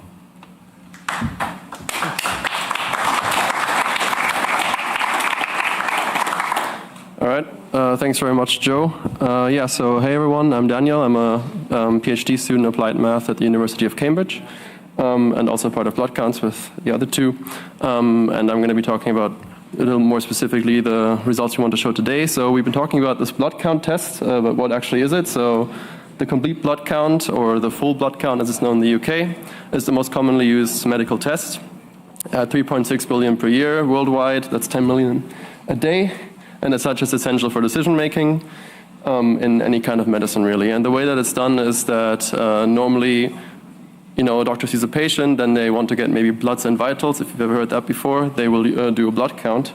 And they take a blood sample of the patient, run it through an automatic hematology analyzer machine, and that machine will spit out some numbers, for example here, hemoglobin concentration, white cell numbers, blood platelet count, things like this. Sort of numbers that have been the same for decades and that doctors know how to interpret, and then on a patient-by-patient basis decide on what to do next with the patient, what other tests are on. But we have found actually that internally, to get these numbers, the machine performs single-cell granular measurements on the cells in the sample through multiple different measurement techniques. This here is a flow cytometry example, and we found unique signatures for various different disease conditions within this data. And this is, of course, you can imagine every single dot here is a cell in the sample. Very hard to interpret for humans, but for pattern recognition algorithms that we work with all the time, it's actually very nicely to train. So we've been able to identify some signatures here, as an example, influenza and COVID. But the concrete case that I want to talk to you about today is iron deficiency, which is a highly prevalent condition, especially here in these darker red areas. But it's a bit of a misleading map, because even in the UK and the US, around 1/3 of all young women have iron deficiency, which is quite troubling since it has such large health impacts, from just exacerbating many different conditions to even provable links to productivity and GDP reduction. And the task that we're looking at today is detecting iron deficiency in blood donors with federated learning. And blood donors are especially a tough population for this, because they are bled constantly, so iron deficiency is more prevalent in this population, but also they're generally healthy presenting, so it's even harder to detect these kind of conditions there. And as Joe mentioned, since real data between sites and between populations is non-IID, we had to come up with an aggregation algorithm and implement it as a flower strategy called FedMap that is about personalized federated learning while still using the global knowledge through a bi-level map estimate. And so the way it works, just high level, is you train locally, you send the models to an aggregation server, where then we compare the parameter distributions of the model and find an overall distribution that we can then share back to the local sites, where we can then use that information as a global prior that we say, sort of, you can imagine, you can train your own model, but you have background information of what other sites have gathered. And through this, you still have personalized federated learning, but where you still have the global knowledge. And so the task we're looking at here today is real blood donor data that is partitioned into 3 training sites. The first one having a relatively high proportion of non-European ancestry donors. The second one having a lot of retirees. And the third one mostly young and healthy people. And this is really this realistic mix of UK blood donor sites with the non-IID component that we see all the time. And then we also wanted to ask the question, if we have a new site added, where there will be, maybe it's in an area where there was never a blood donor center before, there will be mostly first-time donors when they start donating there. Can we use our already trained model without having to do all this FL stuff again to get good results there? And so I'm going to hand over to Fan to present these results.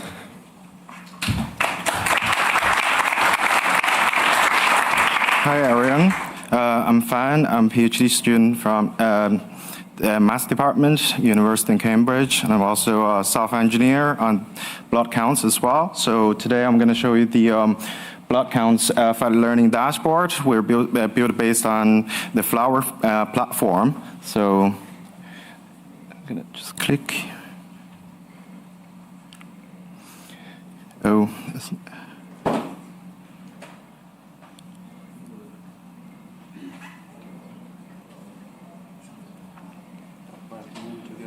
There is screen. So can I just show me the other screen? Yeah, so I have this screen. You want to show this? Yeah, this screen. Yeah. Okay. Yeah.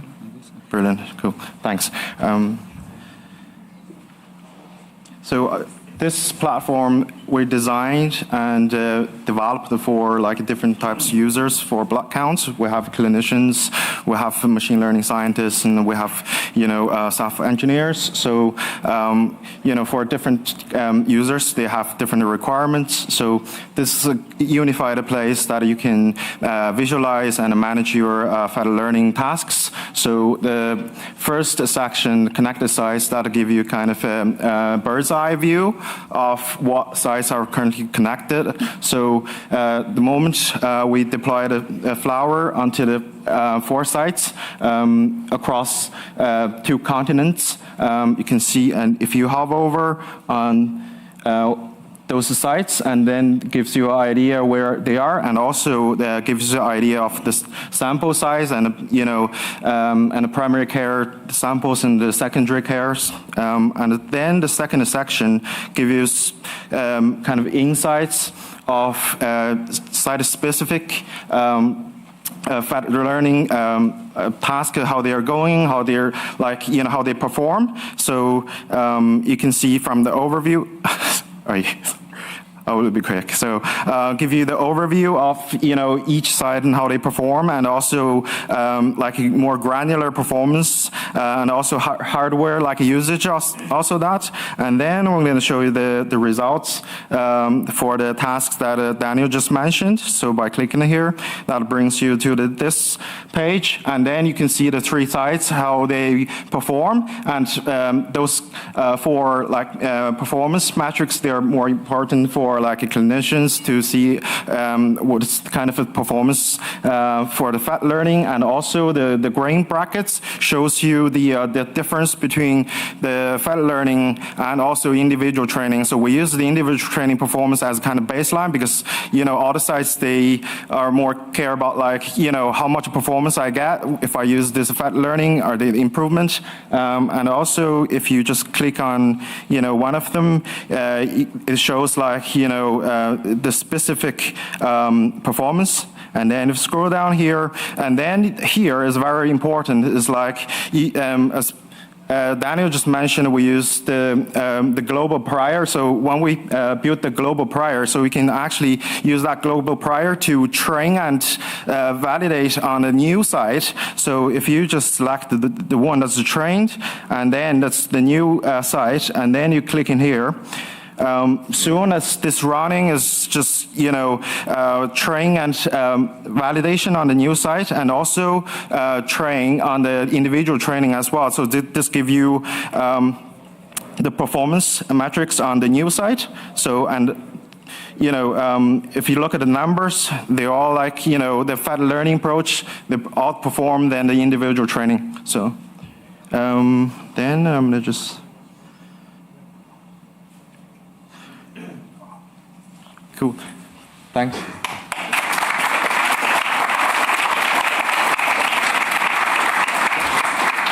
We have time for one quick question.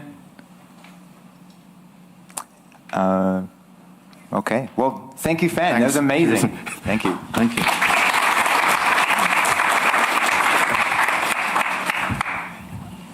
And so our next speaker is Head of Innovation. His name is Yannis Peranakis from Terminos. So Terminos is one of the major providers of banking software infrastructure in the world.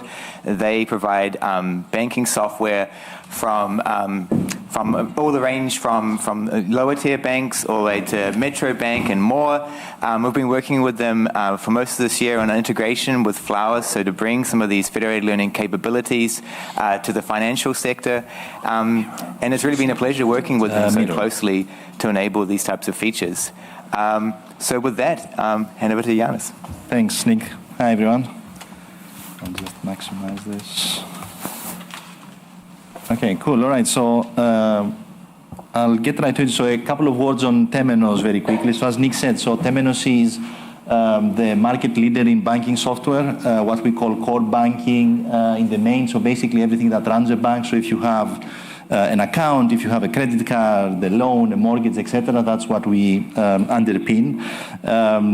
Generally, you can see some of basically the stats here, but the one that I think is interesting is that 1.3 billion of people globally, that's about a third of the world's banked population, are banking on Terminos, even though they don't know it. So we are a B2B, if you like, company. We sell our software, our functionality to banks, and then they build their bank on top of it. So if you look around, if there's like, you look to your left, to your right, probably one of the three of you is banking on Terminos, even though you don't know it. So there's quite a large and horizontal footprint. A lot of that is in the retail space, so the type of banking services that we use as individuals, but then there is corporate banking, banking for SMEs, small and medium-sized enterprises, but also wealth banking and some of those more specialized services. Plus things like financial crime, compliance, fraud prevention, all of those areas that are important to banks. So that's Terminos. I think here everyone knows about Flower, but what's interesting is what can you do if you combine the two forces together? Because with the very large and very horizontal footprint that Terminos has, we think that we are very well placed to develop and deploy federated learning for this type of financial use cases that you see here at really global scale. So our hypothesis here is instead of, which you can also do, but instead of going and trying to convince a single individual bank to go around, gather another, say, 10 banks and try and improve, say, their credit worthiness or their fraud prevention type of model by building some sort of consortium and then technically implemented federated learning, our hypothesis is that Terminos can do that on their behalf because all of those banks, more than 1,500 globally, already bank and already have their software and in many cases their data and their transactional data on Terminos. So that's what we're setting out to explore. I should say we're pretty early stage, so we completed a couple of phases. The one that we're talking about here is a POC that is now starting to move towards more of a pilot. So what did we try to do? We basically, we picked the example of a retail credit worthiness data set. So basically being able, from the perspective of the bank, to understand if somebody is going to ask for a loan, how credit worthy is that application. And obviously banks today do this at an individual, centralized, in sort of in the nomenclature that we're using here today way. So our hypothesis here is that if you were not to do that in this very siloed way, but if you were to build a model that takes advantage of that, both larger from a quantity perspective, but also from a variability and a heterogeneity type of perspective data set, or rather build a model on top of that type of data set, you should get higher accuracy, which could benefit all of those banks. So that's what we've done. In a nutshell, we've run a series of experiments, trying to experiment with different ways to simulate those different banks, and that's what I'll show you here. This is a very basic deployment infrastructure. I think this should be familiar to most people here. So we have basically a Flower superlink. This is what Terminos would host in effect. And then you have the super nodes, which are simulating what would individual banks host. Now I'm going to go to the demo. Let's see if you can hear this. For this POC, we are taking a curated. Yes, it's here.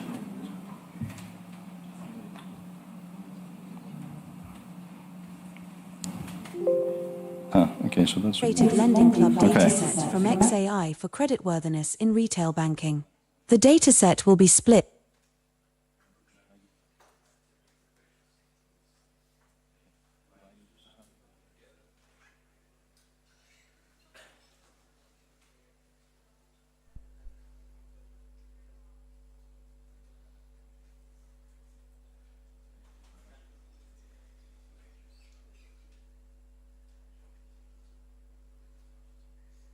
For each of the 3 scenarios, and from each partition, an 80-20% split will be uploaded to cloud storage used to train and test both locally and federated. The performance measurement will be area under curve, AUC. The first scenario is to split the dataset into 4 random partitions. For the second scenario, we will split the dataset on the top 4 US states of the customers. So, partition 1 is California, 2 is New York, 3 is Texas, and 4 is Florida. For the final experiment, we will split the dataset into 8 partitions randomly. In federated learning, there is typically one server and several clients connected to the server. This architecture is often called a federation. The server's role is to coordinate the overall federated training process, while each client receives training tasks from the server, executes them, and returns the results. In our proof of concept, the Flower server process is called a superlink, and the Flower clients are known as supernodes. As shown in the previous slide, we have pre-split the dataset into segments, with one file for each node in the experiment. These are uploaded to an Azure Blob Storage account. We have created containers for both superlink and supernodes, which are stored in the Azure Container Registry, ACR. We are using Azure Kubernetes Service, AKS, to host these containers, as it allows us to easily spin up the supernodes needed for our experiments. The ACR is connected to the node pool, and an AKS ingress service allows a data scientist to send experiments to the superlink server. When the stateful set pods for the supernode start up, they pick the correct dataset split file from Azure Blob Storage to process. In this demo, we will show the standalone and federated experiments followed by the results. We partitioned our datasets into 3 distinct configurations, 4 randomly generated partitions, 4 state-based partitions, and 8 randomly generated partitions. These partitioned datasets were then uploaded to Azure Storage. Standalone tests were executed for each partition across all 3 datasets. This involved training and evaluating a model on each individual partition, followed by a comprehensive evaluation using test data from the remaining partitions. The observed performance decline with larger, cross-partition test data suggests that federated training may offer a more effective approach to develop a robust model applicable across all partitions. Next, we will demonstrate the federated training over each of the 3 configurations. We have an AKS cluster which is hosting 1 superlink server and 4 supernodes as shown on the left pane. The first experiment refers to the configuration with the 4 randomly generated data partitions. The experiment is run over all the deployed supernode pods. On the left pane, we are showing the training process, and on the right pane the results. The first set of results show the aggregated result for each round. The second set of results show how well the federated model performed on each partition during each round. The final result is the highest performance from each partition over the 20 federated rounds. A conclusive visualization of all three configurations results is shown later in the presentation. We will now show the federated run of the 4 states in the US.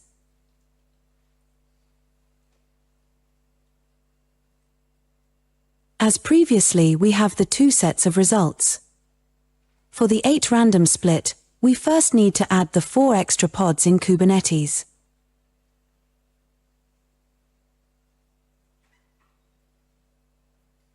Now we start the federated run.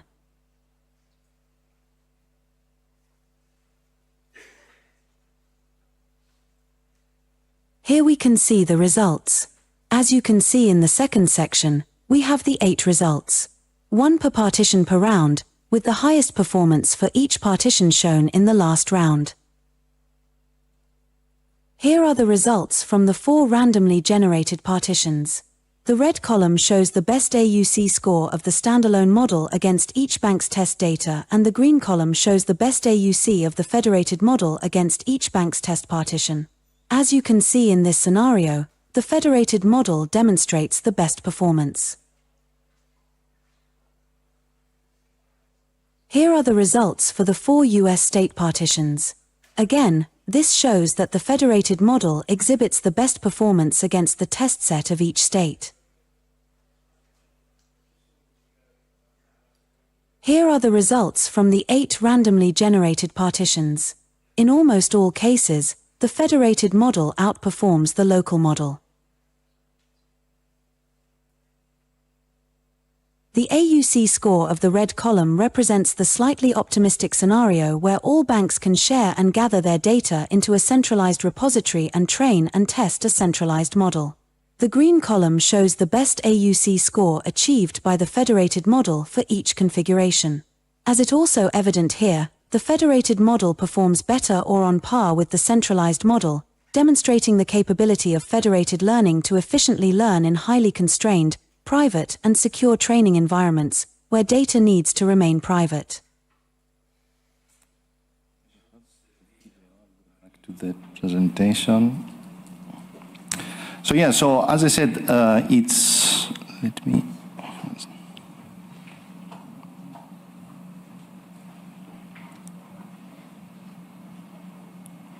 Do I need to switch it to go back to the, sorry.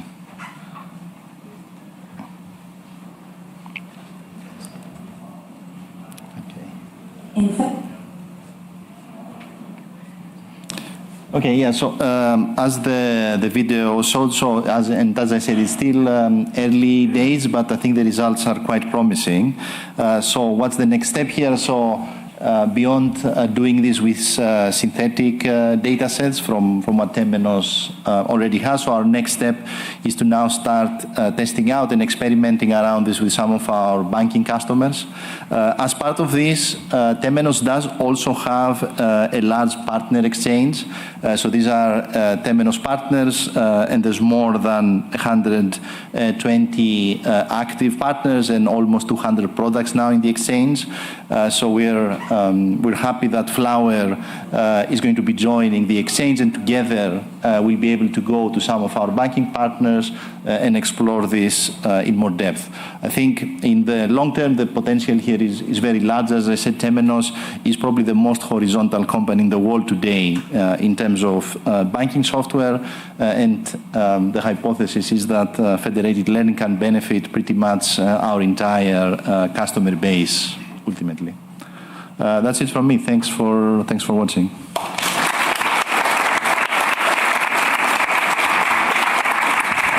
Thanks very much. We've got time for one quick question, and the question comes from that gentleman in the back. Thanks for the presentation. Are you aware of WeBank in China? They've been doing kind of exploring the use of private set intersection and federated learning in the financial sector. So are you planning to do something different? Yeah, so maybe a couple of things. I think first of all, I mean, as I think the audience here can appreciate, federated learning is one in a family of privacy-preserving technologies, and from a Terminos perspective, we are looking at a number of things, including homomorphic, zero knowledge, secure multi-party computation, some of the themes that we've been talking about here for different use cases. What you also see in certain sort of region and geographies around the world is banking consortia that try to develop frameworks like this. And this goes to what I said in the beginning, that if you're an individual bank and you're trying to take advantage of those types of technologies, part of the heavy lifting that you need to do is put together not the technology, but like a logistical and a governance framework for how you're going to collaborate with other banks in a secure and a sort of privacy-preserving way to build, say, a better model like this. Right? So this is something that banks can do, and in certain places there's a consortium like that in the Netherlands, for example, that is pretty active. What we're trying to do here is to say we are going to do all of that heavy lifting for you because those banks are already Terminos customers. So it's not like they need to come to us, they're basically here already, if you like. So it's more of a case of basically deploying the technology to them rather than having to come to a new solution that they're not using already. That's how we think we can make this more frictionless for them. Yeah. Great. So thank you again, Giannis. Thank you.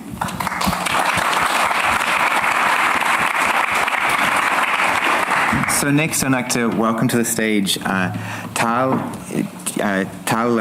Yenet. He is an R&D leader at Rhino Federated Computing. And so we have now heard of a major health initiative, blood counts. We just heard from a major banking software provider, both running on Flower. We're now going to invite Tal to tell us about how Rhino can work with Flower to accelerate adoption of FL even further. So over to Tal. Thank you for joining us today. It's really great.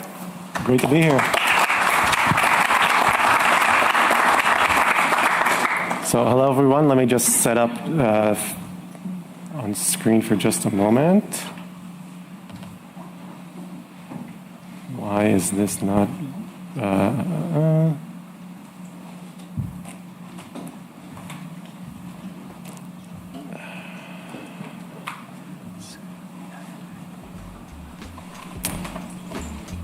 Excuse me, technical difficulties, always a problem.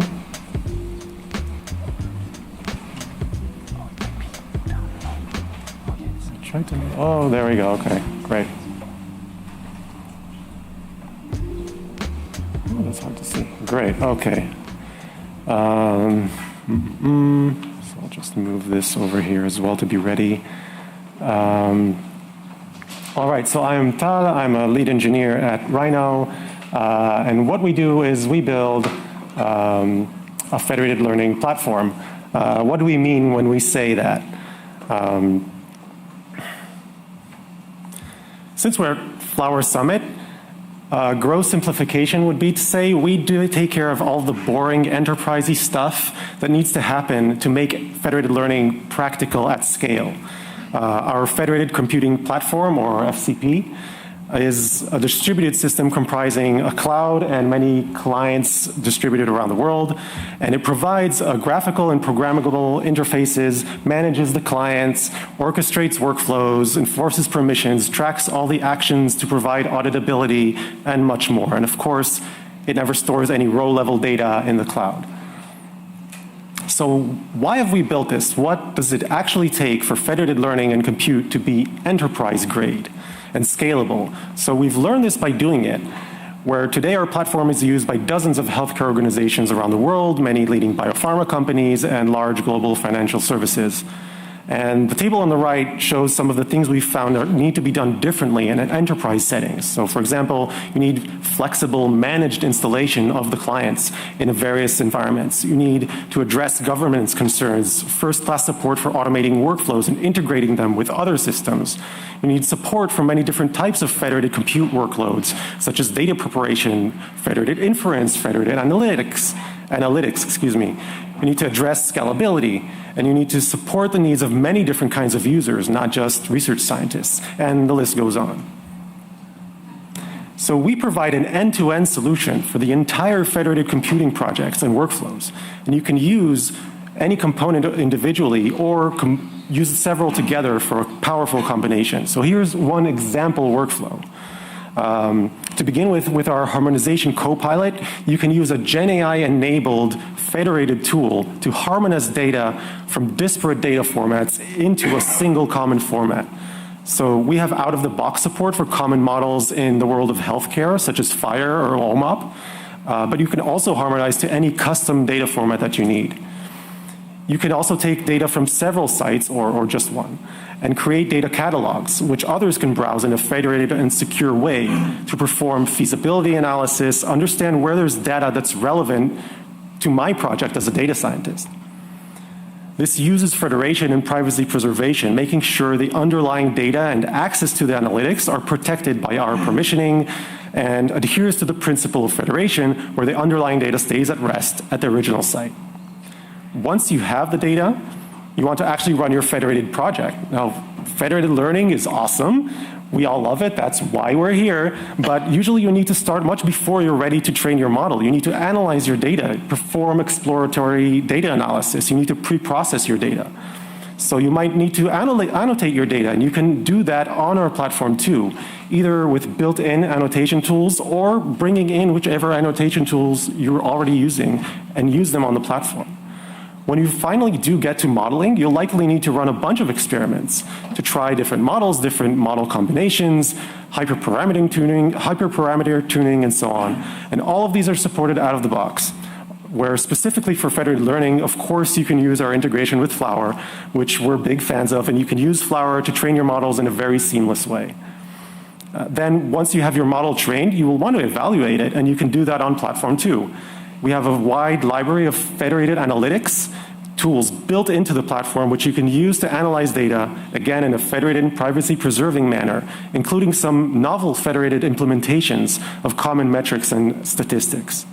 You can also perform custom visualizations, either using third-party applications like Streamlit or any software you like, Matplotlib, Seaborn. We also support using any custom application you want to interact directly with the data. So, for example, if you're using medical imaging tools like 3D Slicer or QPath, you can do that to view medical images. So as I've been mentioning quite repetitively, the Rhino federated computing platform is tightly integrated and easy to use, but it's also at the same time super flexible where you need it to be. Client installation environments, data sources, and all the software tooling used to work with data and models. Every workflow and project can use the best tools for the job that needs to be done, which are usually the tools you're already using. And thanks to being a persistent, always-on system, you can integrate it and automate it using our API and SDK. All of this is done in a federated manner on an enterprise-grade platform that makes sure to take care of all the details. Now it's time for a live demo. I'm hoping, with all the technical difficulties and Wi-Fi not working very well today, that this actually works. Let's try it. It's supposed to. I tried it earlier, but you never know with these things. And wow, that is very, okay, I'm going to look over here so I can see what I'm doing. So I'll start by signing in. You can see we have support for SSO. I'm just going to use my password manager. If it actually, okay, there we go. Let's sign into the platform. This is our demo environment. All right, so let's start by looking, I mentioned data harmonization before, so I have a project here, this is all with dummy data, not real data. So I have a project here set up for harmonization, and so I have, let's look at the data schemas page. So I have several tables of data which I've made available on the platform as data sets, and I want to harmonize these, in this case, to OMOP, so to several OMOP tables. I'm going to do that using data mappings. So we have, this is what I mentioned earlier, with an on-platform tool that is GenAI based, but human in the loop, and entirely no code, with a graphical interface. So here we're going to create mapping. So we have, this is comprising, the mappings comprise two main parts, which are syntactic and semantic mappings. Syntactic mapping, so in this case, I'm going to map my data to OMOP. If I click in, I can see what this looks like. So I am mapping source fields to target fields in the OMAP domain that I'm targeting. And I'm defining transformations for each of these fields to bring it to the structure it needs to be. So for example, sometimes I want a stable UID, sometimes I want to have a custom like row level code to just transform something at a row level, and sometimes I want to do what we call semantic mapping. So what does that look like? Let's head back. And I have an example of that ready here. I'm very short on time, so I've prepared everything in advance. If anyone wants a more in-depth demo, we can show like all this in depth with more time. So for example, if I want to I want to transform the procedure name to the OMAP procedure domain. I could use this interface to define that mapping. So how to map every source value that I have in my data set to the correct target value in the OMAP domain, the OMAP vocabulary. And this is where the LLM comes in. We run a local LLM on the client that generates suggestions for the target value. And this can be reviewed and just repeat this. And this allows someone who's not technical at all, like an expert, someone who's an expert on medical informatics, to do this by themselves without any technical support, directly on our platform as part of a bigger project. Once all of that's done, so I have this mapping, it's a syntactic mapping that uses some semantic mappings. This is automatically also represented as what we call a code object. This is a runnable ETL that can transform data from one form to the other. I just click run. And I can select these tables, these data sets local that I want to transform using this, hit run, and those will be transformed into new data sets, new versions of the data sets in the target format. Now, once I've done that, maybe I want to share some of my data or make it visible so people can discover that. So we have what we call federated data sets. This is a catalog of data sets that users on our platform have created and shared. So anyone can view data sets on our catalog, see some information. I can search these, I can query the data, and this is with permission. I can also view analytics and bring these data sets into my project so that I can continue to work with them. But now let's move on to computation. This is what we're mainly interested in here today. So I'll head back to the projects page. Hopefully it loads a bit more quickly. Okay, so I've set up we have a demo project here for pneumonia prediction. And in this case, we have a few data sets. We'll see a few more data sets that have gone through the processing because I've done this in advance to make things go more quickly. So I'm starting with 2 data sets, each on a different sites that are collaborating on this project. And I want to, let's first take a look at these. So if I head over to analytics, and I'm going to select, once this loads, I'm going to select just those initial data sets. All right, what just happened now? This is federated analytics. The data for this is not on the cloud. The data for this is on the client, and queried each of the clients, collected the secure aggregated statistics from each of the data sets, and it's showing me the aggregation of that. And this is provided automatically. You can also do custom analytics using other tools. So I get this sort of out of the box. I can see the approximate distributions of different fields in these data sets. And I can see also completion table. But let's say I also want BMI. I have height and weight, and I want to add BMI as an input. Ooh, wow, I'm not going to be able to show everything I wanted to. So I'm going to skip over a little bit. What I do to run computations on the platform is I create a code object. So if I want to add BMI, I can just say, okay, this is a Python code object using a certain version of Python. I enter a snippet here that adds BMI. And then once I've done that, I have this add BMI code object. I hit run. That creates a code run that accepts data sets as inputs, creates new ones as outputs.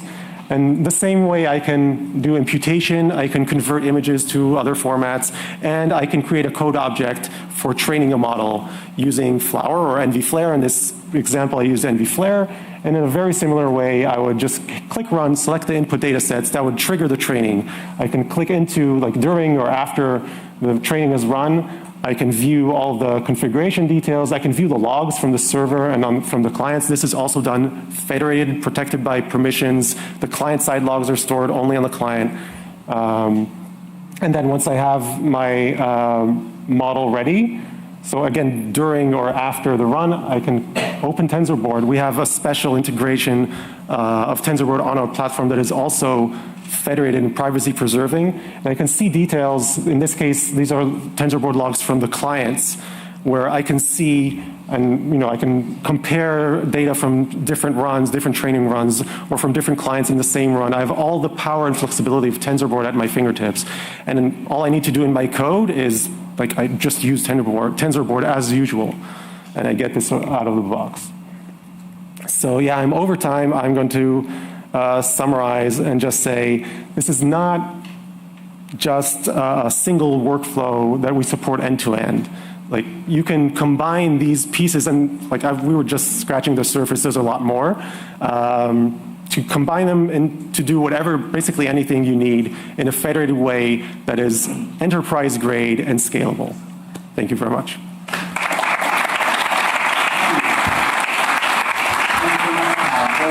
Great demo. I think we're going to move on, but folks can talk to you in the break to find out more, maybe see more of a demo. So thank you so much. Thank you. Yeah.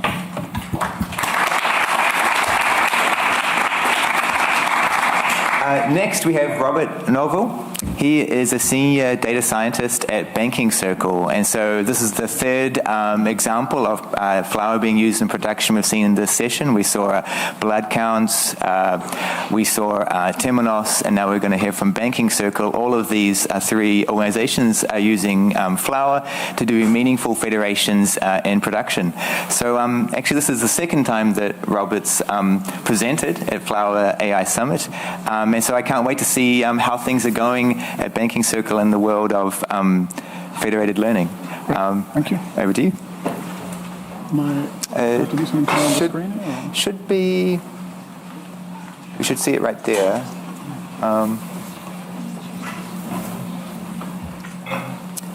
Did you extend it?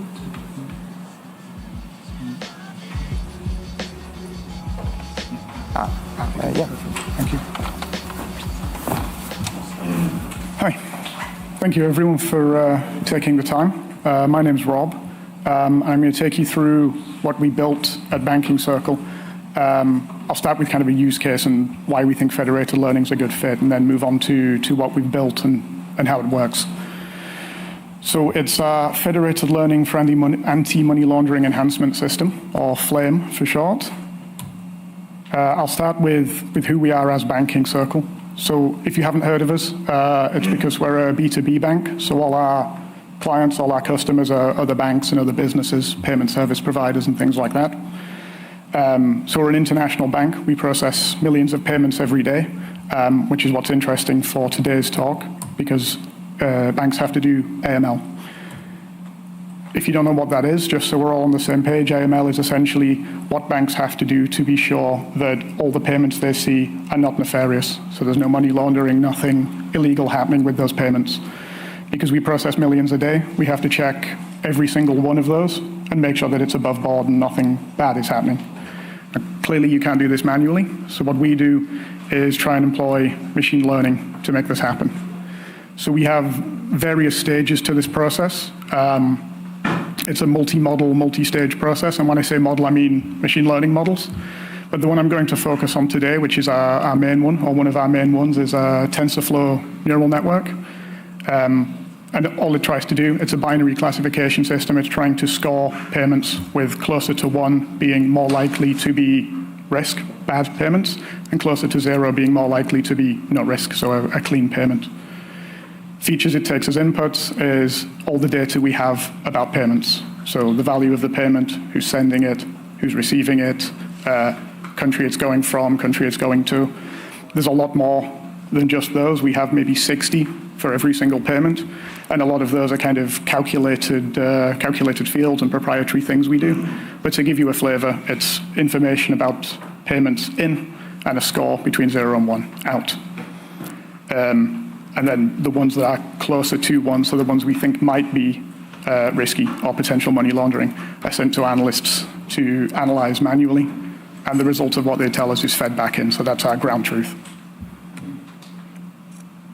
So why do we have a use case for federated learning?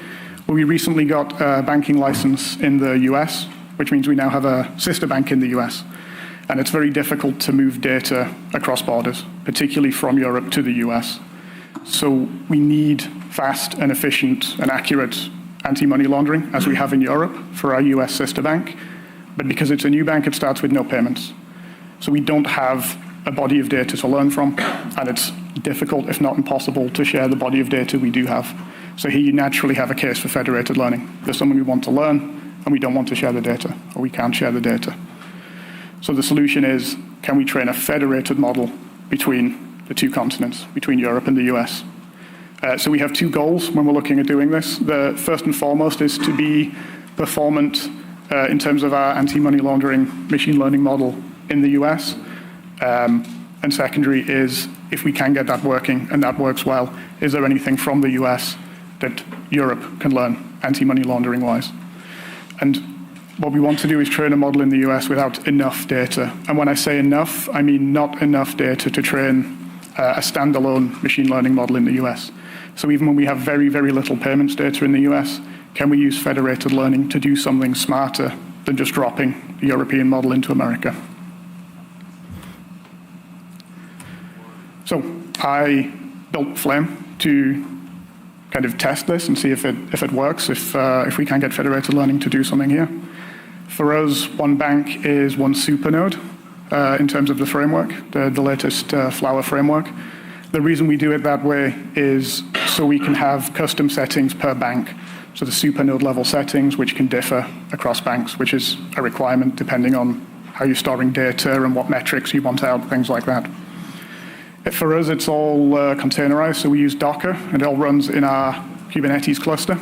And we're just finishing up switching from the old Flower framework to the new one. So we're on Flower 1.15 at the moment, and that really minimized the amount of orchestration we had to do. So before, under the old system, I had to spin up the server and the client separately, and there's a lot going on with YAML pipelines and webhooks and things like that. But with the long-lived Superlink and Supernodes, I don't have to handle this orchestration anymore. So the new setup adds, I would say, more layers, but it's a lot less for me to handle in terms of getting this thing to run. So a few features of Flame that we're quite proud of that are important for us is it's plug and play to add additional banks. So I'm talking today about our use case between the EU and the US, but there's other jurisdictions in the world we could add in the future, and there's also potential to add banks that are not affiliated with Banking Circle at all. So essentially marketplace rivals, because we're not sharing any private data, could participate in the system with us as well. As I've already mentioned, we've done quite a bit of work on custom client-side metrics and evaluation. So depending on what your data set looks like and exactly what your regulators want from you, you might be looking for different things in terms of what you consider to be a performant model. And that means you're looking at potentially different metrics. Choice of data sourcing sounds simple, but again, between different banks, different institutions, you might be sourcing data in very different ways. You need different options and literally different lines of code to make that happen. One cool thing I built in that I thought was quite fun was our experimentation mode. So because our use case is specifically seeing how the model changes as the volume of data ramps up on the US side, we built in an experimentation mode which runs experiments repeatedly, but adding a 10th more data on the US node each time. So we can simulate this with data and see what different volumes of data look like in terms of our federation, because we start off with this huge data imbalance. So in terms of testing it, in terms of experimentation, because we got the license recently, there's really not enough payment data on the US side to make it work. You can do federated learning with fairly low volumes of data, but no payments is not enough. So what I did was I took the data I do have, so European data, split it in two, and treated one half as if it's the US. So I don't have real live data, but I can test the theory. And then I tested, or the simplest test to do is against a baseline. So the baseline is a model trained on half of the data, and then the federated model is trained in a federated way on both sides. Results-wise, it looks like this. I don't go too much into the numbers here, but just to give you a flavor, generally we see some percentage increase across all of the major metrics you might be interested in when you're doing machine learning. The biggest one seems to be precision, generally speaking. These do vary a little bit depending on how I split the data, but generally this is what it looks like. So the answer is yes. In our case, federated learning works, and it seems to be a rather large improvement over not doing it in a federated way. So looking ahead, what we want to do in the future is, as I already touched upon, we have kind of two banks at the moment, Banking Circle EU, Banking Circle US. There's definitely room for more players, I think, and not just banks. It could be, there's other industries that also have to do AML. So PSPs, potentially, different kinds of banks, maybe even law firms sometimes find themselves to be quite heavily regulated. So we are interested to expand that, and that's something we're trying to do already in Luxembourg. So we're headquartered and therefore regulated in Luxembourg, and we're talking to some of the banks there to see if they might want to play with us as well. And the idea is there that the same theory holds. If you benefit from more data between two banks, you benefit even more from adding another two. So that was a very quick whistle-stop tour of Flame and what we're doing. If any of that sounds interesting, or you're interested in the kind of wider collaboration we're doing with federated learning in finance, then please feel free to drop me an email, and I'll be happy to have a chat with you about it. Thank you.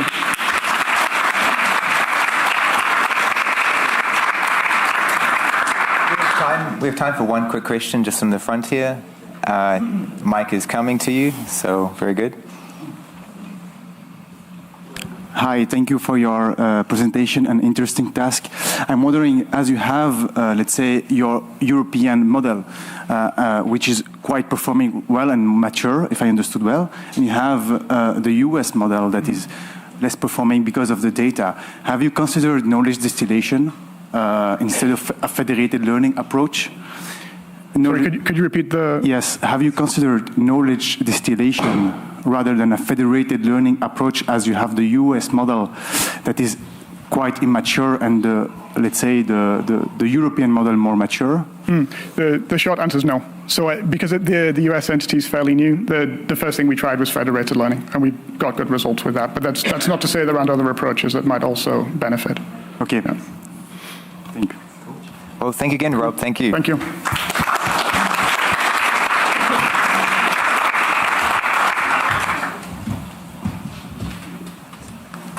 So our next speaker is Chris Aquino. He is at Mozilla Thunderbird. You would have heard a lot about our collaboration yesterday, and you would have seen Charles over here presenting Flower Intelligence to you.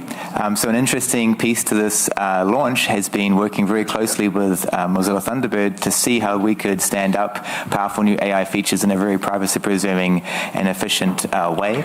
And so to learn more about that collaboration and what it means for users and how this Flower Intelligence feature is going to be sort of shortly used by potentially millions of people, I'll hand over to Chris.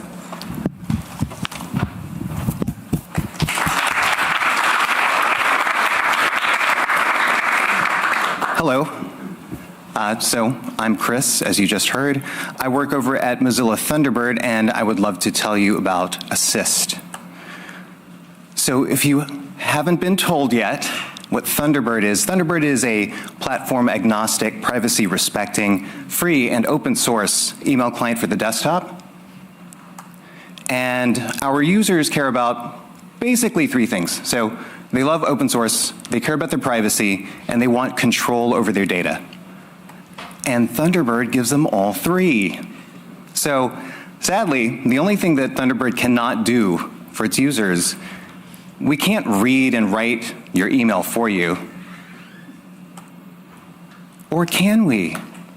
Okay, so now I'm going to tell you about Assist. So this was a collaboration between Flower and Thunderbird. I had a lot of help from Charles, That guy right there. So, yes. So a lot of the features that you will see were built by him. Assist adds 3 features to Thunderbird.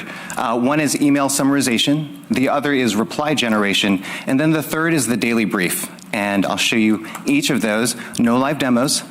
This is a GIF. Okay, so the first thing that you're seeing is the summarization feature. This blue banner added to the top of an individual email, when you click on it, it will retrieve a summary of the email content. The second of 3 features is the reply generation. There's a second button that's been added to this blue banner. When you click it, a draft of an email appears, and you should probably proofread it, and then, then send it. And then there's the third feature, which comes in handy if, say, you've been out of the office for a few days, and you're like, oh my goodness, so many emails in my inbox. What you would love to have is, you would love to have a to-do list. You would love to have some highlights from those emails. Wouldn't it be great if you could just hit a button and then that's delivered to you? All this and so much more. Okay, so you have settings. You can tune the prompt a little bit, tweak it to your liking. Have it write in the voice of a famous author if you so choose. So stepping back a little bit, Assist is not built into Thunderbird. It is an optional add-on, and I'll tell you what an add-on is and how we access an LLM. Add-ons are like, you're familiar with browser extensions. You probably have plenty of them installed in Firefox. I'm sure you're all using. Yes, yes. Okay, so Assist is an add-on. What that means is it's a web application, and it's running inside of Thunderbird. If you aren't familiar, Thunderbird is actually built around the core of Firefox, and that means there's a web browser running inside. That means we had to build Assist using web technologies. The one thing we cannot do, we can't run local models using web technology. So there's this great site that Charles told me about that will test your browser. And unfortunately, the latest Firefox, it will fail, which means for Thunderbird, it also fails. You can't read that text, but I've circled the part that you should care about that says no web GPU support. That's what would run the model. That means, sad emoji face, no on-device models, no federated learning, no additional training. But that's okay. We're using Flower Intelligence. And that means that we've got access to the confidential remote compute. We actually used this quite early on while they were still developing some of the features. And they gave us access to Llama 3.2. That's what's doing all the summarization and reply generation. They went ahead and fine-tuned it for publicly available email and email summary data. Okay, so now you're thinking, well, you can't train it any further because it's privacy respecting. And the way that they're running it, they're not saving any of the data. So how do you get it to do what you want, right? How do you confirm that it's actually going to produce good data? Well, you just tune that prompt over and over and over. You start to lie to it. You tell it all kinds of things like, you're a detective. You need to help me crack the case. You're in a championship game of a puzzle contest. Or you need it to help you defuse a bomb. You're the only one who can save us all. That was surprisingly ineffective. A little bit about the architecture. For those of you who are not web application developers, this will be brief. So each of the 3 UI elements you see across the top, visualized as circles, those talk to sort of the central core, which then delegates calls out to the API built into Thunderbird for grabbing mail messages, storing preferences in the local storage, or for talking to the Flower Intelligence API, which calls out to the proper Flower API that is running the models. The process is pretty straightforward from a high level.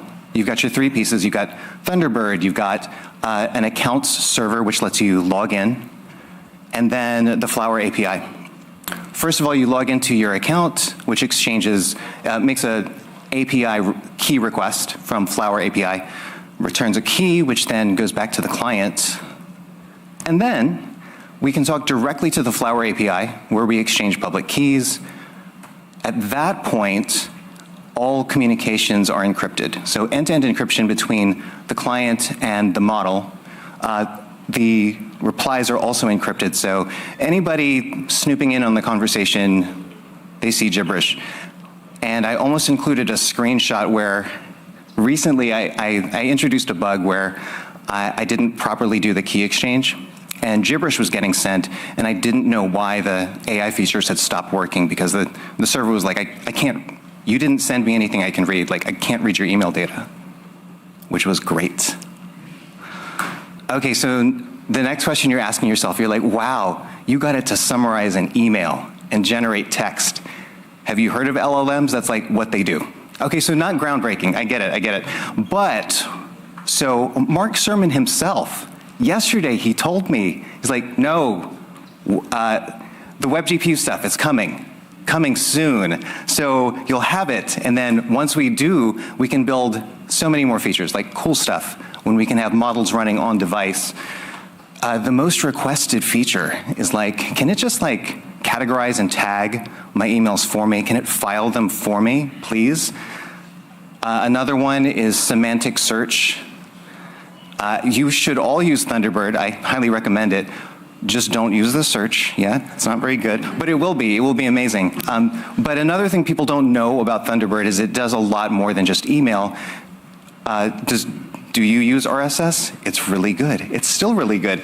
Your calendar, your contacts, just imagine if you could access all of that data as well as your email data, and on device, produce some sort of correlations and do some mining, on your behalf.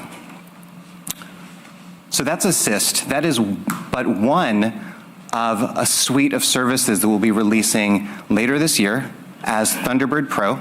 The other services, they don't have logos yet. The other services are Send for sending encrypted email attachments, Appointment for convenient scheduling, and then Thundermail, which will be our free and open source email service. If you are interested in any of those, I suggest you go to tb.pro, sign up for the beta wait list. You'll get notified immediately when we release it. And thank you very much for listening.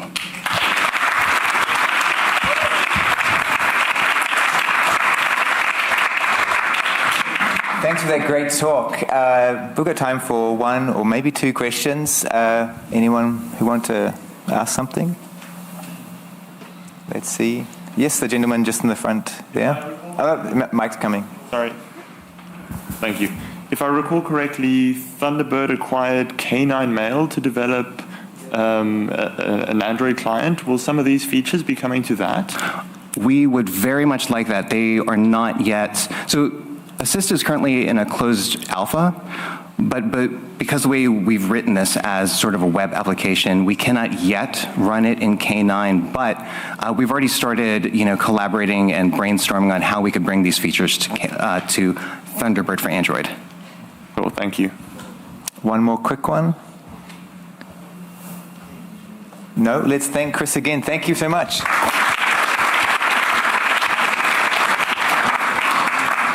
So that's the end of this session. We saw 4 major production use cases of Flower. We saw Mozilla, we saw blood counts, we saw Banking Circle, and we saw Terminos. So with that, I think it's time that we have a nice 10-minute break and then come back for more. Enjoy your coffee.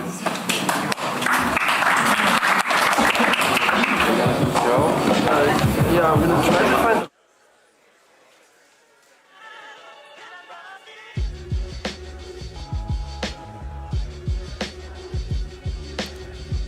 And we're back at the studio. Hi everyone, we just heard a very interesting presentation. It was the Mozilla Thunderbird together with Flower Intelligence. I hope that everyone liked it. it's definitely a really cool application coming to you live. And we have, as we said before, we have Flower Intelligence in a preview state. We launched it a couple of weeks ago, 2 weeks ago, I think. So you can check it out. It's on our website, flower.ai, and you can already sign up to try out Flower Confidential Remote Compute, which is right now in closed beta, but you can submit a proposal to a pilot program and you will get access to this capability. So yeah, definitely go check that out. We are still running live, so we have a couple of speakers coming up in the next session. It's the last section, but there's yet more to come. So we will have speakers from Oaken. Also, we will talk about, let's see what we have here. We have a couple of senior product manager coming, talking from Aferis as well. And then we will go to Flower and cloud integration. Cloud integration using AWS, Google Cloud Platform, and then a panel finishing everything with some round table discussion. That will be great. Don't miss out. So stay tuned. And as always, if you have comments or questions, just drop them in the chat. We'll take a look at them. And if you want to connect with us, go check out our social medias, LinkedIn, X. As I said before, the Flower website, flower.ai. You can join our Slack, star us on GitHub if you like what we do. And you can also open feature requests, bug reports, and much more. So yeah, definitely go check that out. I think we will have one last person coming in here in this break. We will also finish everything at the end, saying goodbye to this, but it's not yet, so stay around. We have Shongshen from my colleague here coming in. You might have seen him yesterday. So yeah, maybe to recap, who are you, what do you do at Flower, and yeah. Yeah, absolutely. Hey everyone, nice to be here on the live stream. Glad you can join us. So my name is Chong Shan. I'm a research engineer here at Flower Labs. I'm part of the core dev team of the Flower platform itself. So yeah, and I think today we've been just sharing a little bit about where Flower is at this point of time, how you can use it to deploy your federated learning projects very quickly, and all the components that can help you very quickly to do that. Yeah. And you were presenting earlier today.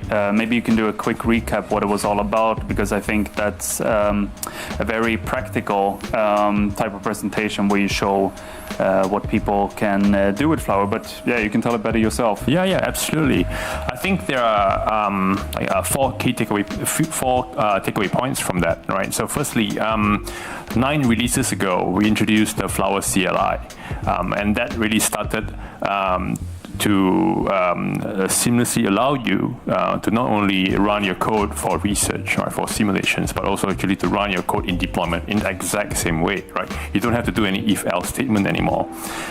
So today, I shared about all the work we've done to introduce like the 5 CLI commands, right? You can quickly get started with the Flower new template, so FLWR space new, and then you can choose your templates, and you can start the FL itself with the Flower run. You can check the status with LS. You can check the logs of your training with Flower log, FLWR space log, and you can also stop your code itself. Not just stopping the simulation, but you can also stop the actual deployment run itself. Right. So that's the first point. The other 2 points are about how we introduced authentication as well. Right. So now you can get your super nodes to be authenticated to the super link. So that's very good, right? And then you also have user authentication, which means that if you want to deploy your federated learning solutions in a very secure way, and you want to restrict the users who can submit these runs, you can have authentication, which is powered with the OpenID Connect protocol, right? Then the last point, last but definitely not the least, is I think we're going to talk a bit about this, is about the Docker images, right? So so we released the latest Flower version 1.17 on Monday. You have access to our Docker images. These are our official Docker images. We paid particular attention to make sure that it's the Docker health score is A, so there's no security vulnerabilities on that. And we provided many different versions for you, from very slim versions, Alpine-based, to very full-fledged versions like Ubuntu-based, to help you get started and build any containers that you need to power your apps. I think a couple of points here. So if you haven't tried out already, as Xiongchen was saying, you can go ahead and do Flower New as a FLWR new and create your own template, let's say using PyTorch, TensorFlow and all of this. And what you can do, there will be a couple of like small instructions, 1 or 2 lines or commands that you need to execute. But basically you can get a full-fledged simulated federated environment up and running in minimal amount of code. We're talking seconds here, not even a minute, I would say. But maybe you can talk about the transition from when you go from a sandbox version to the deployment and the seamless integration there in between, or what you like about that sort of transition, how we can go from simulation to deployment. Absolutely. It's very cool as well. I think Javier did a very nice demo yesterday about how he created a new PyTorch project. So you have all the boilerplate code for you to get started with the PyTorch image project. It's all done for you. And when you execute Flower New and you create a project, you can immediately execute it with the FLWR space run command, and that executes by default in simulation mode. So under the hood, what it does is Flower then accept the command, look at the code that you have executed, the app that you have written, and then it will run it through the simulation runtime engine, right? And then behind the scenes, it spins up Ray and all the processes that it needs to compute it, and it brings it back. Now, the only change that you need to get it from simulation to deployment is to add the additional address. So now you are pointing your Flower app to execute on a server, right? So what you do is you pass the address of the superlink, right? And then you pass the necessary certificates so to ensure a secure connection to the superlink. And then you can just use the same Flower run command. You do FLWR space run space the name of the app and then space the name of the federation. So that way you just instruct Flower to select the deployment runtime, and the same app, the same code you've written for your simulation will now run on the deployment engine itself. So it's seamless. Yeah, and there's of course more to it, but we've had a lot of people in the chat talk about peer-to-peer and decentralized federated learning, and we had Petros in here before talking about that it's possible to tweak the communication protocols and anything like that, but I know that you're working on different things than I am, but is there anything you can say about the next coming weeks, maybe the next month or so, and what will maybe be made available to the Flower community, or is it still up for grabs in terms of feature requests and so on? Yeah, absolutely. We've been hearing a lot about the needs for peer-to-peer or serverless federated learning, and it's something that we have been keeping an eye on for a very long time. And the good news is when we designed the message API or the architecture surrounding the client app and the server app, we've designed it in such a way that it allows for a really agnostic type of connection in the future. So, listen up. All I can say is, just keep an eye out in the next couple of weeks, next couple of months, when we do a lot of refactorings under the hood, that can open up the possibility to do like a true peer-to-peer supernode type of connections. Yeah. And I mean, we try to bring the feature requests and the bug reports out as quickly as possible. We try to fix them, and our aim is to deliver a new version around every 4 to 5 weeks, more or less at this point. That's the pace we're keeping, but so there's of course more to expect. I think we are soon going back to the final section of the Day 2 Flower AI Summit, so you can see people are starting to sit down again. It's been a long day, but still a couple of very interesting presentations to run through here. Is there one presentation that, apart from your own, but that stood out to you that you really liked either yesterday or today? Absolutely. I think it was pretty cool to hear Thomas Wolf give a talk, right? He talked about what are the next big challenges surrounding decentralized AI and what we can do about it. So that was a good one. You should definitely check out the next presentations. We are heading over, so get ready for some more content, and we'll see you soon. Yeah, bye. So I'm it's my great pleasure to welcome Honghao Li. He is a research scientist at Oken. You would have heard yesterday that Oken and Flower have been working together quite closely towards being able to build federated systems of a variety of kinds, medical, life sciences, and even more. They've been pioneers in the space for a number of years, and so it's been a delight to work with them, to be honest. We're just resolving a few technical difficulties, but as soon as the slides are ready, we can hear from Honghao. Yeah.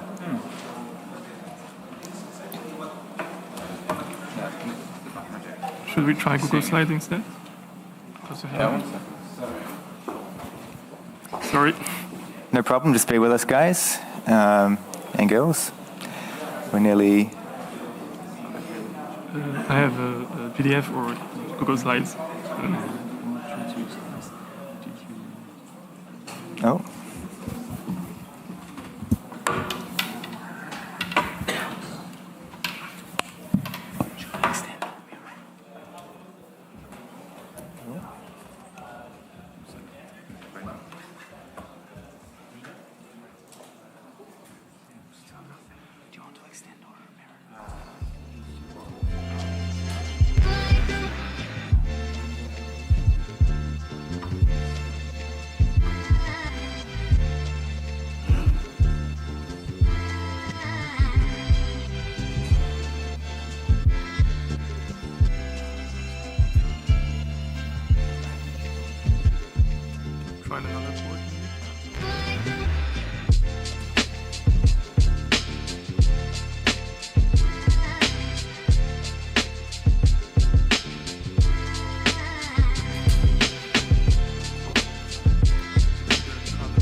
Maybe I can airdrop it.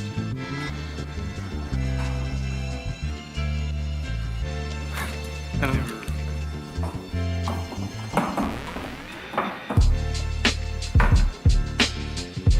Let's try this. Sorry about this.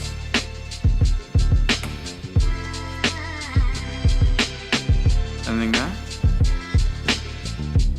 Nothing. Try it out.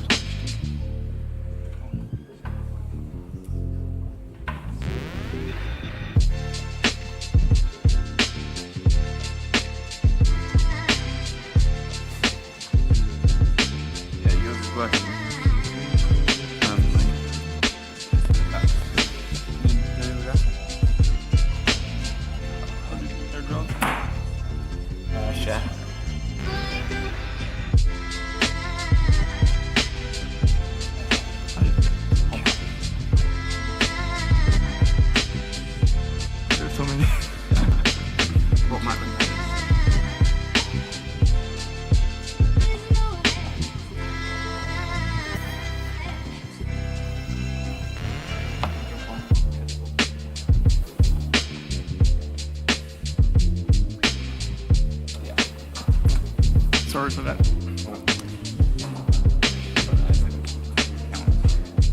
Is there someone else? Yeah. Do you guys mind going first? Yeah, okay. Sure.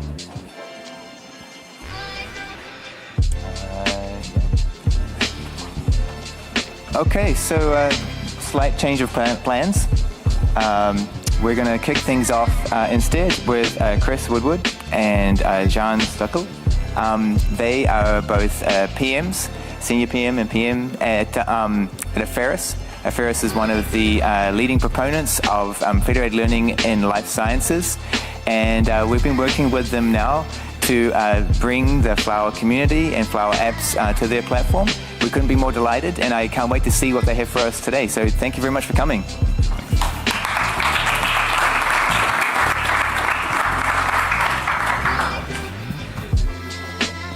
Good, perfect.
No, that's the wrong presentation.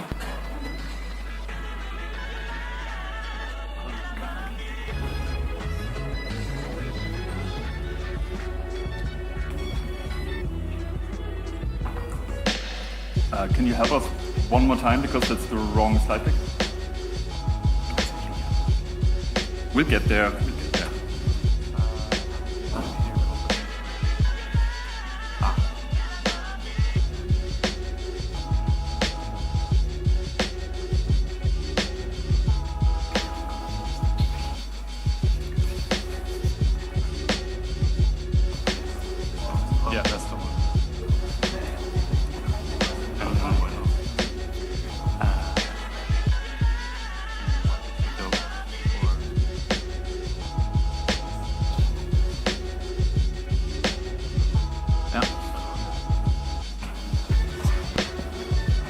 All right, hello everyone. So my name is Jan Stücke. I'm the product marketing manager at the Ferris. No worries, I left the marketing in Berlin. Joining me today is our senior product manager, Chris. And we would like to talk a little bit about user-friendly federated data networks for life sciences. So, all right. I can't switch the slides.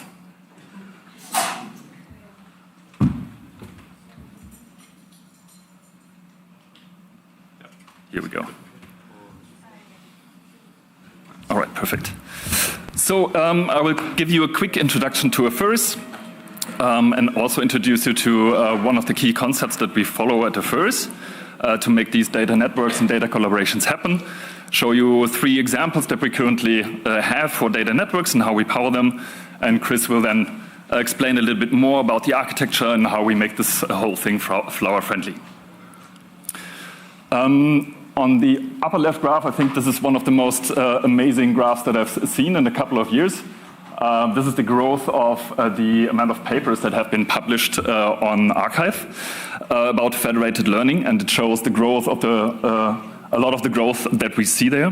And I think thanks to all the work that Flower and the Flower community is doing, which is a huge contribution to this graph.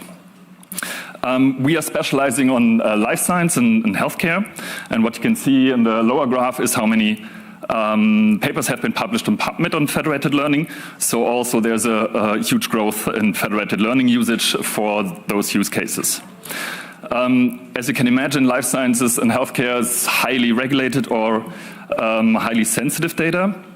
So for our customers, pure federation would not work, so we needed to develop something in addition to that to make these collaborations happen. Our core product is called the Compute Gateway, which is installed at the data custodian side, so in their environment, so data stays home and computations just visit, so the classical federated learning approach. One of the key concepts we follow is something we call computational governance. This allows the data custodian to control, supervise, and monitor all the computations that want to run on their data in their environment. And it basically consists out of two pieces. So for the data custodian, they want to have control, and they get this with so-called asset policies. In these asset policies, they can control on a granular level which user can access the data with what model, what permissions this model has, and if they want to have an additional layer of privacy, they can also enforce the usage of differential privacy or homomorphic encryption. The counterpart is something we call compute specs. These are, as the name says, compute specifications where data scientists can see the asset policies and then match the configuration of the computation to fulfill the requirements set forth by the asset policy. And if this both fits together, we have a computational handshake, and a computation can be executed in a compliant and privacy-preserving way. This is all great in theory, but the question is, what real-world cases do we power with this? I think one of the most important projects we have is the AI Structural Biology Consortia, where multiple pharma companies provide their proprietary data to train a state-of-the-art model. And since today I'm allowed to talk a little bit openly, or more openly about it, we will use OpenFL 3 in this project. That is powered by AbbVie, Boehringer Ingelheim, Johnson & Johnson, and Sanofi, and now also Takeda. And we want to train a model for protein structure prediction and also binding affinity prediction. And we just announced this project today. So very happy to share this with you today. A second project is a federated hospital network, which we built up in collaboration with Roche. It is a network that spans across countries with different jurisdictions that we have to make computations compliant for. So also highly regulated data, as you can imagine, patient data is highly sensitive. And we also needed to allow different models and multimodal data to be processed. In this project, it ranges from stats all the way to deep learning. And fresh out of the press, we have the ADMET Consortia, with which we launched last year, which is also a collaborative effort to train models for ADMET prediction. So if you're not familiar with life sciences and drug discovery, ADMET predictions are basically predicting the properties of a compound in the human body. And this is a use case that is needed across the life science industry because every compound needs to be tested for these properties to move further along in the drug discovery process. And of course, this is also core IP of all these pharma companies and all the collaborators in these consortia. So we also need to take care of preserving the privacy and the confidentiality of this data. All right, so far so good. My colleague Chris will now take over and share a bit more how we make this flower friendly.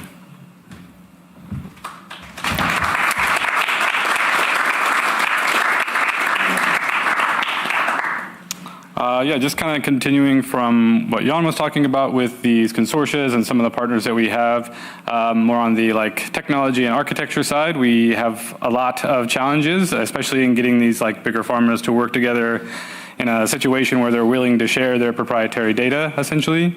And so we kind of tackled that with a couple main pillars. Privacy is the obvious one. This comes up immediately with federated learning, but especially when you're talking about collaborating with competitors and making sure that they're not going to be losing their IP. And so patient privacy is the kind of given. We have to solve that. This can be, lots of different approaches exist, and that's ongoing. But then even things like data providers. So if there's hospital sites that are involved in this network, at any point during training or inference time, there shouldn't be a way to understand basically where the data came from. I shouldn't be able to isolate the specific piece of the data that was shared came from a specific hospital or something like this.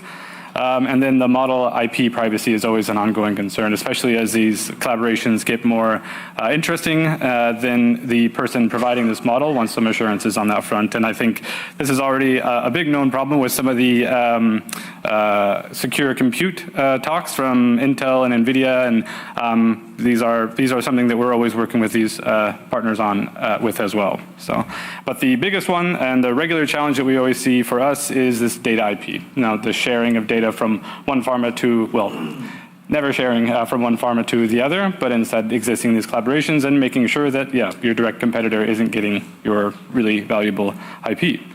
Past those concerns is just the deployment, dealing with these really complex environments at hospital sites, at big pharma, at research institutes, and kind of everything in between. You have to have something that can be deployed there that mats their really high security requirements, and in some cases, like really getting down to,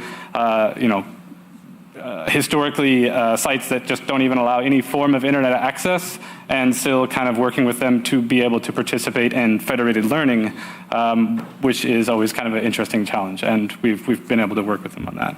And in this case as well with the limited IT resources. This is a lot of times like hospital sites that aren't equipped at the moment for machine learning or federation or anything like this.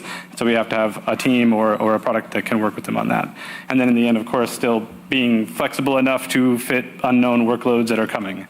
And so this was our kind of like main goal. And all of this, especially now getting into more of the Flower specific part, is doing that without sacrificing usability. Still giving a good experience to the model developer, the ML engineer, data scientist, whoever is using it, and the actual custodian at these sites, and making sure that everybody can actually make use of the system. So the sort of challenge with all of that is that the expectation we get when we're going out and doing this is that this is what people expect the interaction and the architecture to look like, and this is as simple as they want it. And we hope, of course, that we deliver that for the data custodian. They just have an agent that's running, and this is what we call our compute gateway. And on the data scientist side, realistically, they just don't want anything about their workflow to change. And so that's our target, is, of course, always to get there. I just wanted to show for us, this is kind of our reality, especially on the infrastructure and orchestration side. It gets a little bit more complex. This is meant to more mimic a bit on the some of the components that we have and we're maintaining to deal with this user interaction side. On the right is this governance portal and CLI components we have. For the governance portal, this is how the data custodian's managing data sets that they want to add, how they're setting up the asset policies to run these computations, and their entire user flow exists through what we call the governance portal, just a UI for them to manage this. And the CLI is on the data scientist, ML engineer side. We have a privacy-preserving statistics package that allows them to run federated analytics across multiple sites, as well as a CLI for managing their computations and their various jobs or model runs or even model development pipeline. And actually, I guess one more notable thing here is the call out of NVFlare is the federation engine we're using. And we've been with them for a while. They've been a really good partner with us. And we worked with them a lot on bringing up the Flower integration as well, and making sure that we're going to be compatible and able to run these Flower apps so that we can support whatever workloads people want to run. So using Kubernetes, cloud agnostic, as I mentioned, we've got on-prem situations as well, and generally we've gotten positive feedback on the configuration and doing things like Helm charts to make all of this a bit more manageable. And so, yes, as of Affairs 3.6, you can officially use Flower-friendly federated applications in Affairs secure and govern application registry. So that means that you can do your full Flower or your full model development and bring that into Affairs. We have a pipeline that's managed for allowing you to push to GitHub. There's an automated build action so that you can go from your model source all the way to the Affairs registry. And importantly, the data custodian gets to see this full record of everything that was done for development all the way up. This is optional. In some cases, of course, the model developer doesn't want any of this to be shared, and that's a bit up to the situation. But so Flower fits really nicely in there for allowing the developer to develop the way they want and still come into these really highly sensitive areas. and this is it kind of existing in our registry. This is our registry with a lot of existing models like Hugging Face or really anything that you want, XGBoost. We have a lot of existing models, but we've been really focused on letting you bring your own. So, and that's it. I think I got really close on time. So.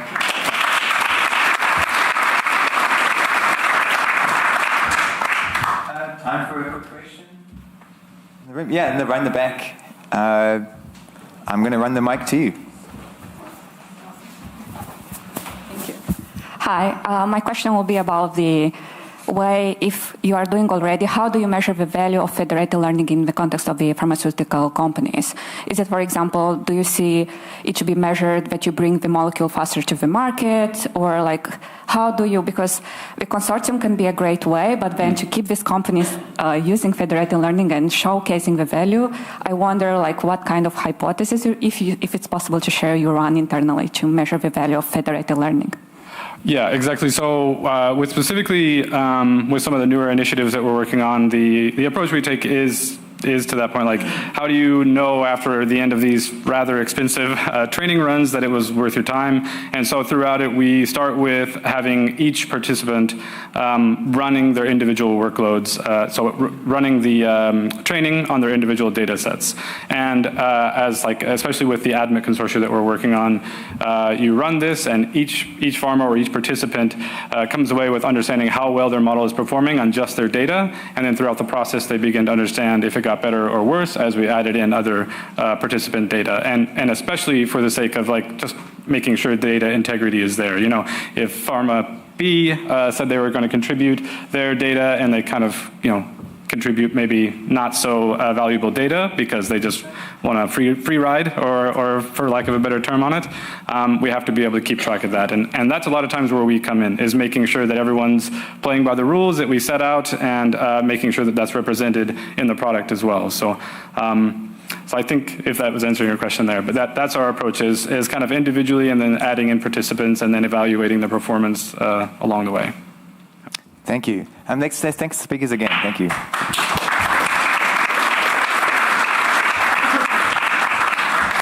So our next talk is going to be from Hong-Hao Lee. He is a research scientist in Oken. We've been working with Oken now for quite a long time towards enabling them to run all of their federated learning workloads using Flower. This has been actually quite an honor because, as I mentioned earlier, Oken has been a true pioneer in the federated space. And so the fact that they're using Flower for their federated computations is really is great.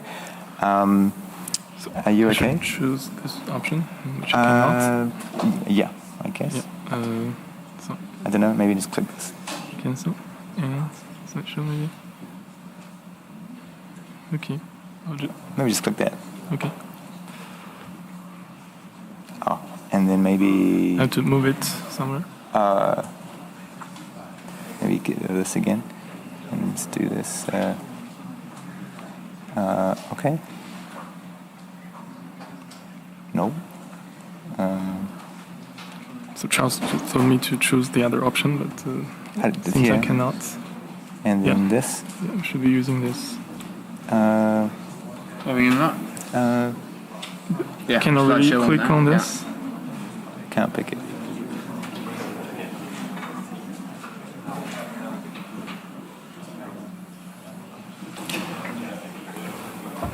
We can just drag it over there.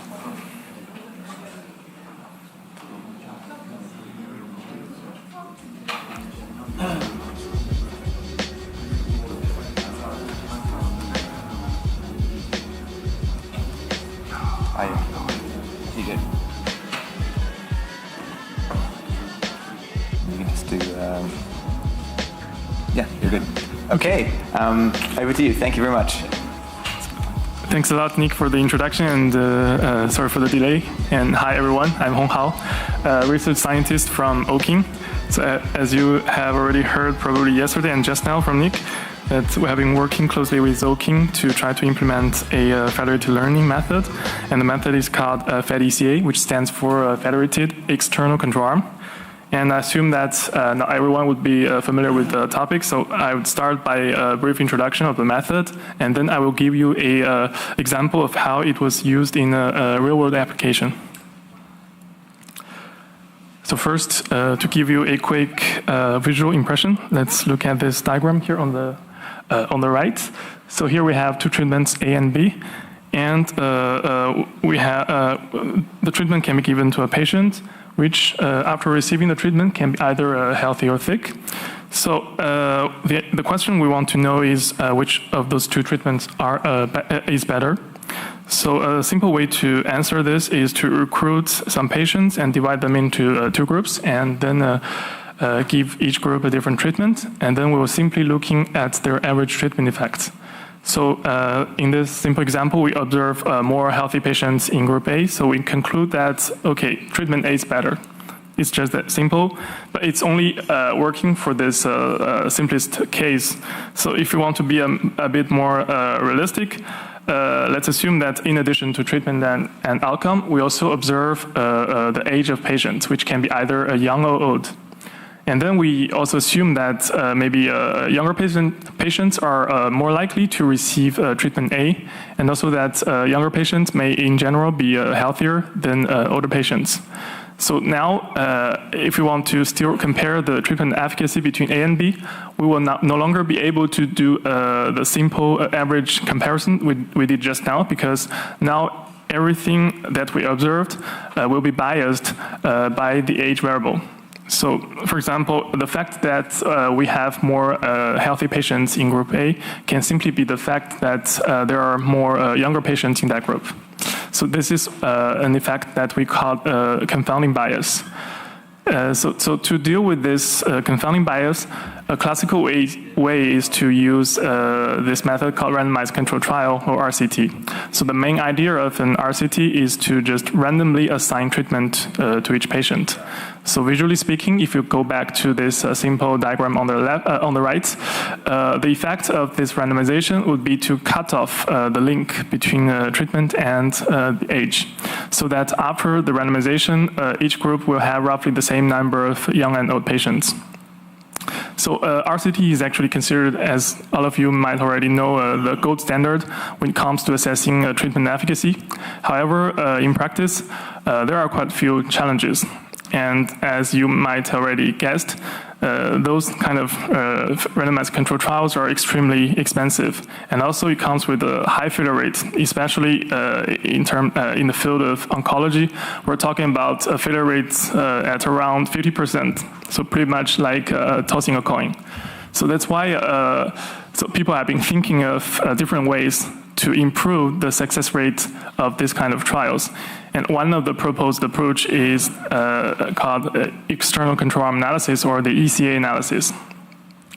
So as we see here on the right, a typical ECA setting, we have a data set of patients from a phase 2 trial, which is single-armed, meaning that all patients from this trial are receiving the same experimental drug, And then we can simply find an external data source, which is often from a real-world data center with a similar profile of the patients, and they're holding patients receiving the standard of care treatment. And then we simply combine those two cohorts and compare their treatment efficacy. And as you can see, now we no longer have a randomization of the treatment. It means that we will have to correct for any potential confounding effect, like the one we just now from age, we just saw. So there are many ways to do this correction. And here we propose to use this method called the inverse probability of treatment weighting, or IPTW. And it's because this method is particularly suitable for a small sample size. And this is often the case for ECA analysis because, for example, typical size of a phase 2 trial would be less than 100 patients. Yeah, so to have an idea of how this IPTW work, and without going into any technical details, of course, let's go back to this simple diagram. Now, if we want to actually correct for the confounding effect of age on the treatment, what we need to do is to assign to each treatment a weight. And if we focus on the group of old patients, we see that they're more likely to receive the treatment B. So in the group B, we will assign those older patients a smaller weight. So similarly, in group A, they're less likely to receive that treatment, so they will have a higher weight. So the simple intuition behind this weighting technique is to just make the age distribution look similar across different treatment groups. Yeah, so here is another more realistic illustration of a real EC analysis using IPTW. So in theory, this method is very suitable for having a early assessment of your treatment efficacy. For example, if we're holding our own phase 2 trial data with our experimental drug, by finding an external data source and having done this external control analysis, we would be able to have an early estimate of the efficacy of the drug compared with the standard of care before going to a real phase 3 trial. And in that way, if we have observed significant improvement over the efficacy using this EC analysis, we will be more confident of having a successful phase 3 afterwards. So that's the idea. However, in reality, such EC analysis is not always possible, as you can guess, mainly because of concerns around data sharing. So especially when it comes to individual patient data in the healthcare industry. So sharing is often just impossible due to data governance for regulatory reasons. So that's why here we propose this method, FedECA. So without going into technical details, FedECA tries to replicate each step of the EC analysis, but in a federated way. So if we look at this illustration on the left, this is a classic cross-silo structure, and in green we have our pharma company who is holding their phase 2 trial data with patients receiving their experimental drug, and then in yellow we have 2 external data sources, each holding their own patient receiving the standard of care.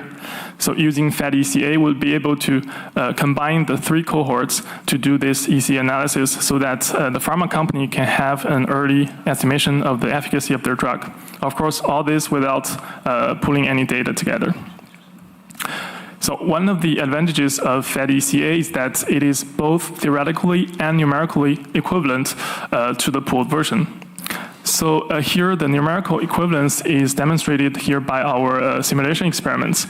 And we compare the FedECA with the pooled version, and by monitoring 4 metrics or 4 quantities, those 4 quantities are relevant during the treatment efficacy analysis. And we see that for all metrics, we have a very small relative error, meaning that in practice, what we get from the FedECA would be almost the same as the results we would get if we were able to pull the data. So that's for the method. Now I will give you an example of real-world application using FedECA. So here we have 2 treatments of interest in case of metastatic pancreatic cancer.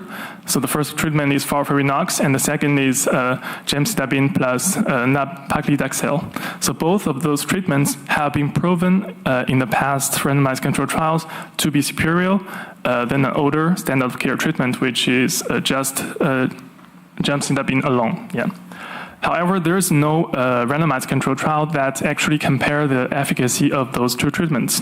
But using ECA and using FedECA, we will be able to do such a direct comparison by using 2 external data, existing data sets, and of course without pulling any data. So for this experiment, actually, we have partnered with 3 data centers, one in France, one in Spain, and the last one in the US. So we see here that for all 3 data centers, they have patients in both treatment groups. But in the end, actually, we only used the data from the French and the Spain center for our final EC analysis, and we will see why in a few minutes. But before that, let's jump straight in the results of FedECA. So here on the left, we see a visualization of the survival probabilities of the 2 treatment groups. And we see that in blue, we have the FOLFIRINOX group, which seems to have a slightly better chance of survival compared to the other group. And then on the right hand, we have in the table the results of FedECA compared with the local analysis done at each center. So first, if we look at the rightmost column, the p-values, we see that local analyses are not statistically significant because those values are larger than 0.05. And then when it comes to treatment efficacy, let's look at the column HR, which stands for hazard ratio. So this is a metric when it equals 1, it means that the two treatments are equally efficacious. So here we see that local analysis actually gives, they actually give different signs of efficacy.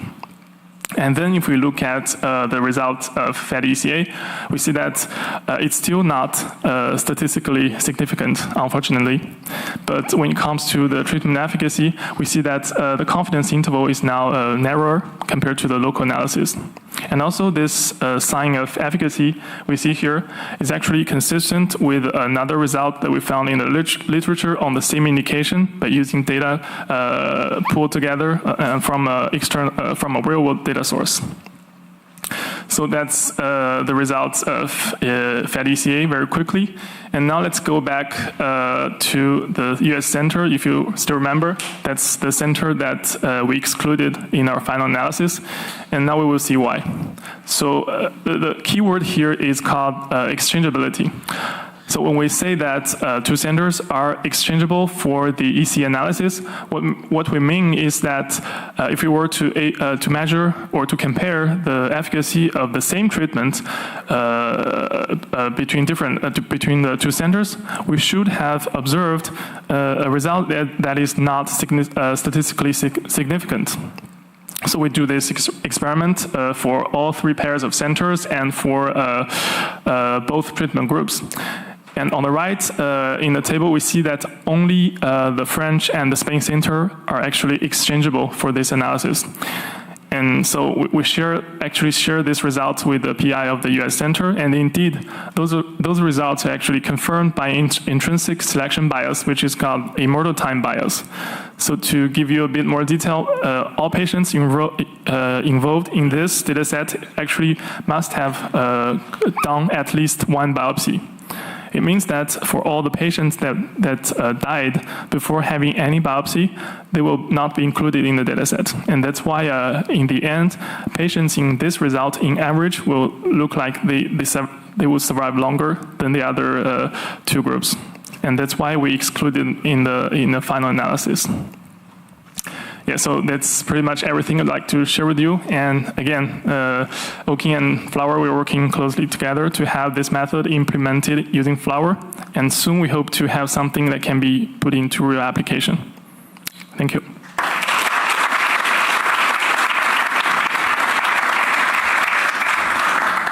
Any questions out there? Yes, we have the person at the back. Mic is coming. Hello. Truly great examples. Thank you very much, because I think we need more examples like this to be shown out there. What I wonder when it comes to the treatment, for example, you mentioned oncology case study, we have combinations like drugs and radiation. Was it this also like one of the criterion into pre-selecting what kind of data sets can go into? And with that, I also wonder, like treatment itself, it also goes into doses, like those can also have an impact.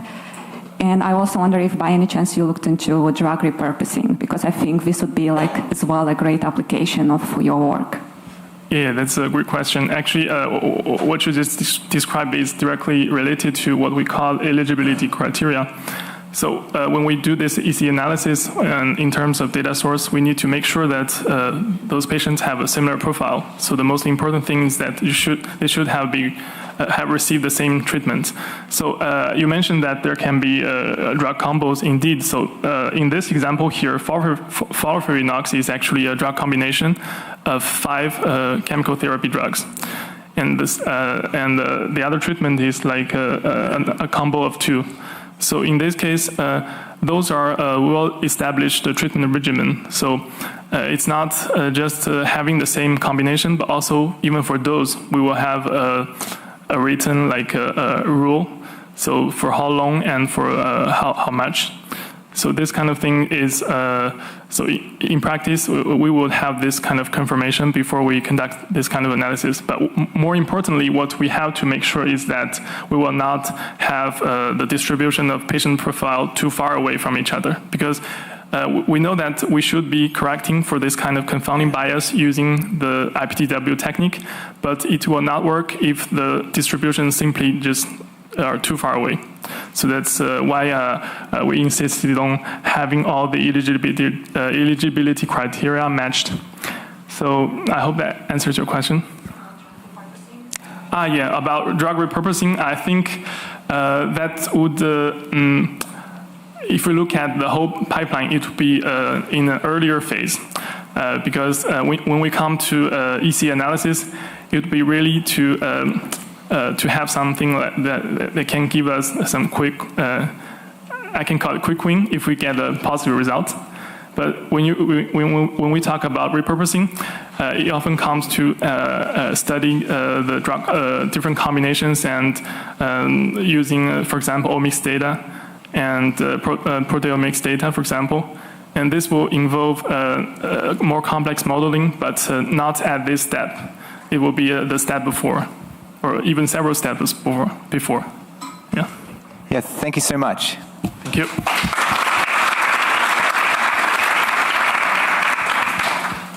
So something that we've realized is critical in building federated systems is allowing Flower to work well with cloud providers. And so our next two talks are going to be from cloud providers that we've worked with in the past and continue to work with. And so the first I want to go to Ray Wang. He is a senior solutions architect at Amazon AWS. He's based in Taiwan, and so because of that reason, we couldn't quite bring him in live because of the extreme time difference. But he has pre-recorded a message for us, just giving you a nice illustration of how we work very closely together. So over to Ray.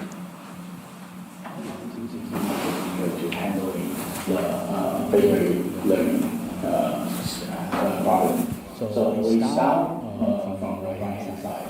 We have a notebook, and the notebook is where we run for our server. And then we also, for our server, we start from the training job, which we run in the Flower client here.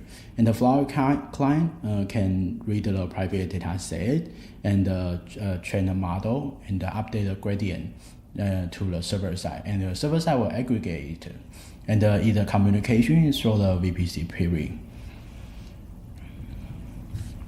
So like what I mentioned, Amazon SageMaker notebook is very important. We can use in the SageMaker notebook as a Jupyter notebook on the EC2, and this notebook can be used to prepare and process data, writing your training code, and you can even deploy your model from the SageMaker notebook. After your Flower server is start, you can find the Flower server log in the console. Jupyter console, and the Flower server log will waiting for the client to start communication and update the gradient. And then we can start the SageMaker model training, which we run in the Flower client here. Like most of the people know, the Flower support multiple machine learning framework like SageMaker model training support. So we can choose the machine learning framework which support both by SageMaker model training and the Flower framework, which can minimize your effort to writing the training code. And during the training, we can consider using the management Spot training job, which we can use in Spot instant and saving up to 90% of your SageMaker training job cost. But there is some trade-off. During the Spot instant running, there is some process like bidding. So we will provide a price. When other people provide higher price, your Spot instant will be recycling, and so you need to persistent the checkpoint during each round of process to make sure next time you get the Spot instant, you can resume your training job. And then for the Amazon SageMaker model deployment, you have two parts need to focus. One thing is you need to run in the machine learning framework container in the SageMaker deployment. And then you can pull the model in the S3 and the deployment to the SageMaker. And how to consider it as an end-to-end federated learning ops workflow look like. You can, like what I mentioned, it always start from the server side, and the server can start a Flower server and send a notification to client, and the client side can trigger the training with the training data, and after the gradient and aggregate it. After the whole process is finished, it can get the model and register the model to the SageMaker model registry. And the last but not least part is the how we can review our workload is following the federated learning best practice, including Flower and the SageMaker AI. We're using the customer lens well-architected review to review that. And you can scan the QR code, which include a JSON config file. You can upload a JSON config file to the your AWS console, and you will get the questionnaire in console, and you can interview by yourself or ask help from the AWS solution architect. Interview all of the questions will make sure you already follow the best practice. And this is the takeaway of my sharing. We chose the Flower framework because it's framework agnostic, like SageMaker. And you can prepare data and writing the training code with SageMaker notebook.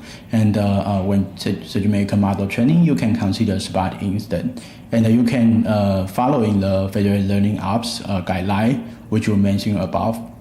And the last part is the customer lens well-architected review can help you to review your workload and follow the best practice. Okay, this is the end of today my sharing. Thank you for your time.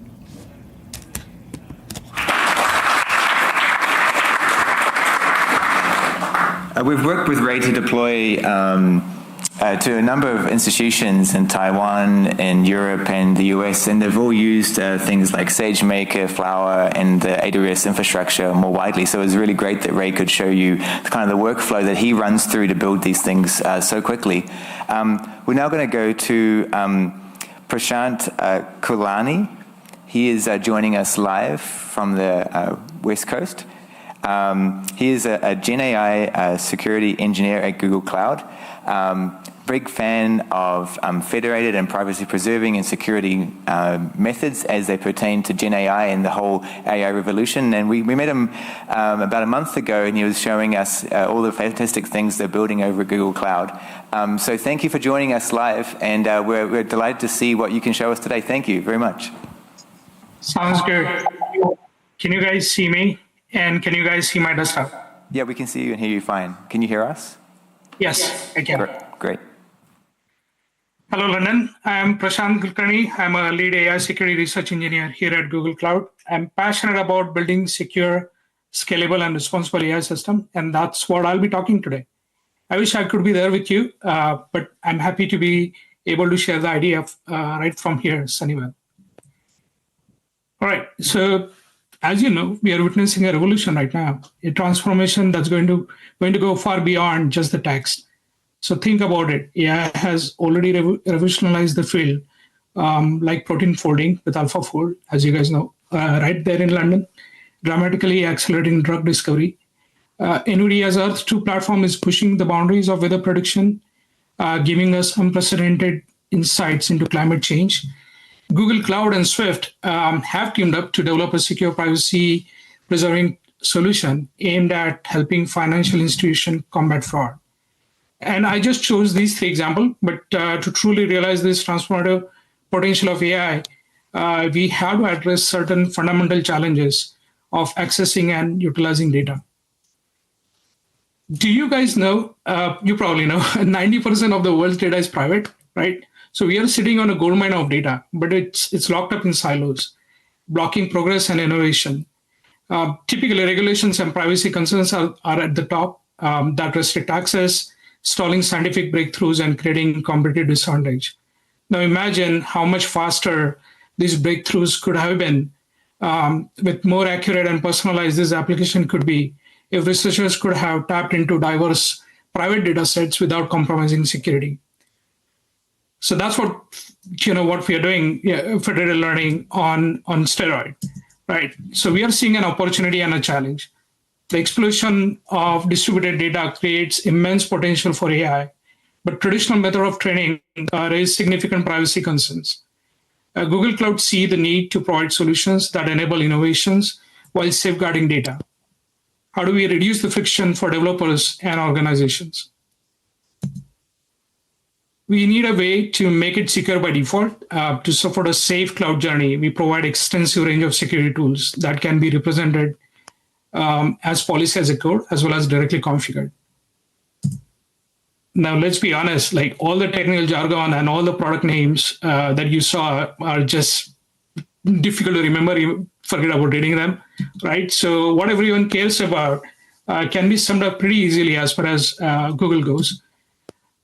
We focus on these 3 points. First, do you guarantee the privacy of my data? Do you comply with the data sovereignty regulations? These are fundamental trust requirements. As far as security control goes, we often get asked, what specific controls do you have in place to protect my data? From encryption and access management to data exfiltration, prevention, and auditability. And this is what Google does the best. Google Cloud Security isn't just a collection of tools, as you saw in 2 previous slides. It's built on some core principles, starting with zero trust, where we always verify every user and device. We enforce strong IAM controls, giving you granular control over who has access to what, a crucial component for zero trust.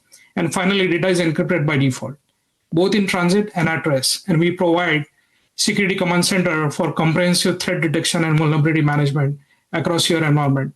And with our recent acquisition of Wiz, this is only going to get better.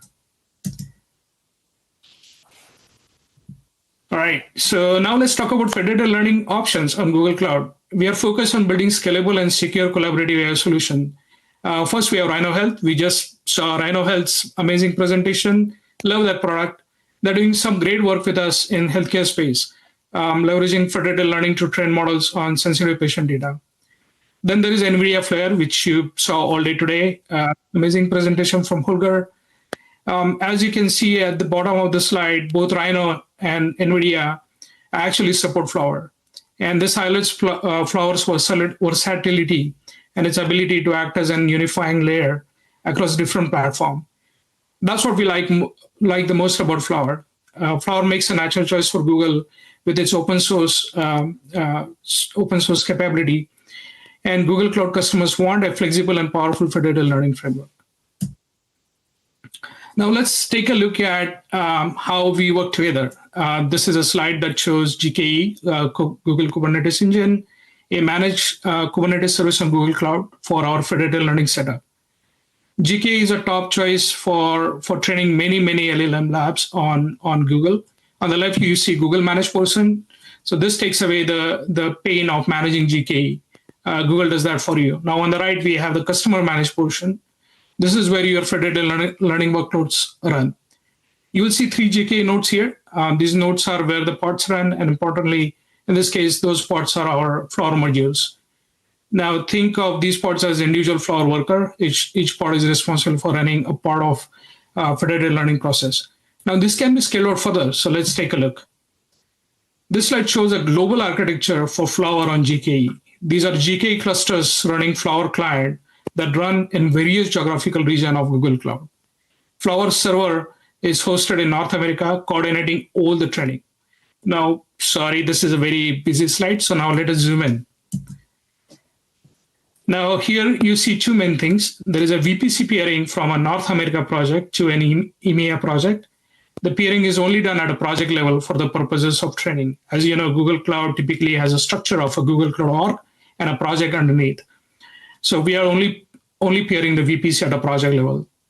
This gives the GKE cluster from the North America project ability to talk to the GKE cluster in EMEA via the GKE multi-cluster services.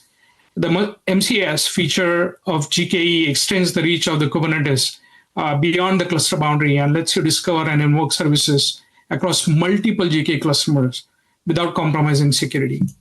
Now, talking about security, this is how it shows up on GKE dashboard. So we call this a GKE security posture. It is designed for platform and security teams looking after the training infrastructure. It focuses on securing GKE cluster and compute infrastructure.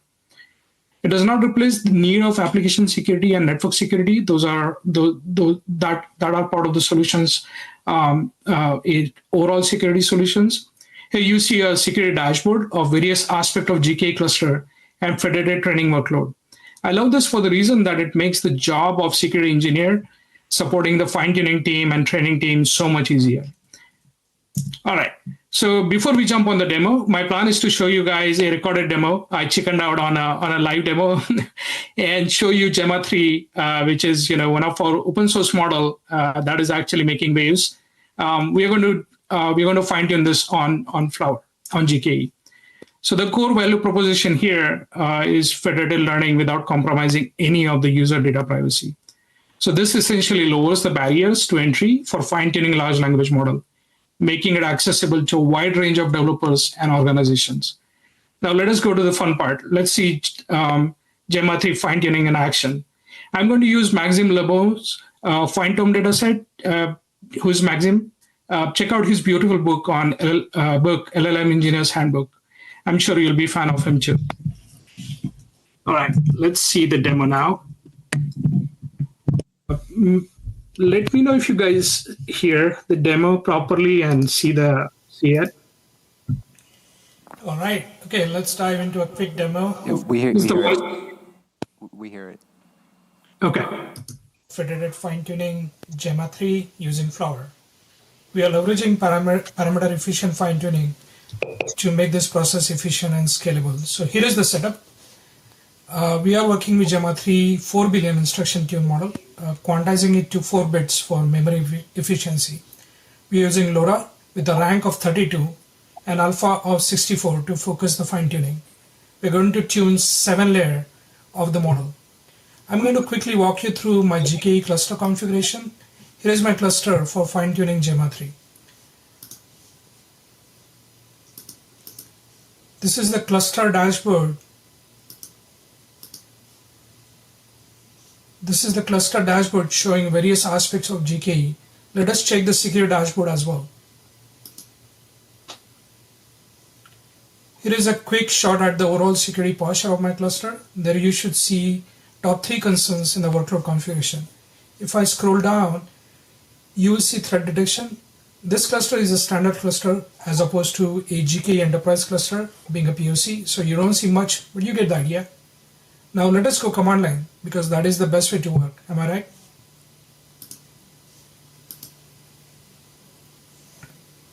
Now let's verify that the nodes have GPU enabled. I'm going to run a Nvidia SMI command. Now you can see the GPU is detected. So Nvidia SMI is happy, we are happy. Now let us see pods. As expected, we have 6 pods running. You can see here. 1 superlink, 2 supernodes, 2 client apps, and 1 server app. My Flower configuration is set to run minimum 2 client apps, hence we need 2 supernodes. Now let us see Kubernetes service. Now you can see here the services. The important point to see is superlink being set as a load balancer. Now let us start the workload. I'm going to use my Linux desktop to trigger it.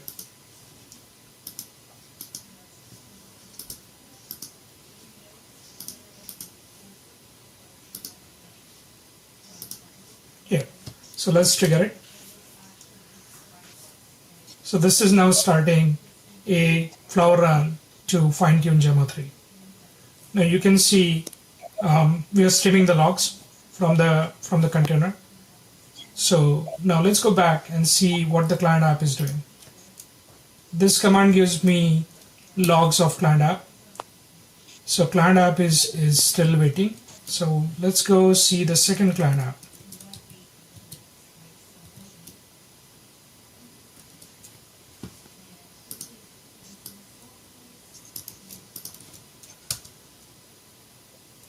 There you go. So it is actually fetching a partition of the data set. We should see that on client 1 too. There you go. Now it is actually creating a generating train split for the data set that we talked about. Now on the desktop side, we should start seeing progress. There you go. Now we start seeing round 1.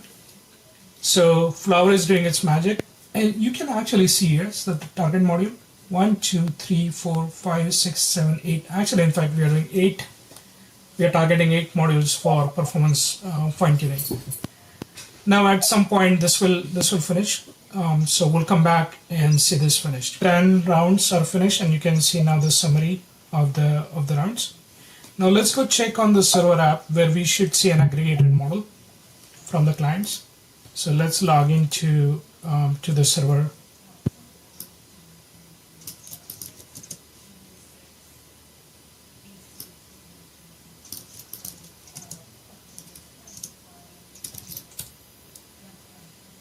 All right, we are on the server container. So let's check. So as you guys know, the model is produced under results. So we are under /app results, and you can see the model is produced here. So let's go check. And we take checkpoints. So let's check the last one. And here is the LoRa model. All right, hope you enjoyed that demo. So let's go back. Okay, let's dive in. All right. I wanted to throw some fun fact to you about GKE. GKE is a massively scalable application, so it can scale up to 65,000 nodes. In my demo, I only use 3. And another fun fact is Google ran largest training cluster on GKE with 50,000 plus TPU for one of the training runs. So this tells you how much scalability can be achieved with Flower on GKE. Now we have seen so far Flower and Cloud on Google Cloud are empowering the future of federated learning, particularly with the use case like LLM fine-tuning, which is going to get a lot of attention. I invite you to explore our open source repository on GitHub called Accelerated Platforms. This is our blueprint. You should also shortly see Flower embedded into that repository. Right now, I believe there is an Nvidia flare. We would love to work with you, so connect us to discuss your projects, and let's build the future of federated collaborative AI together. Thank you. And I'm happy to take any questions. That was wonderful. We're going to set up for the panel, but while we do that, we're going to take a few questions. I'm sure there's a few people who want to ask you some things. Any questions?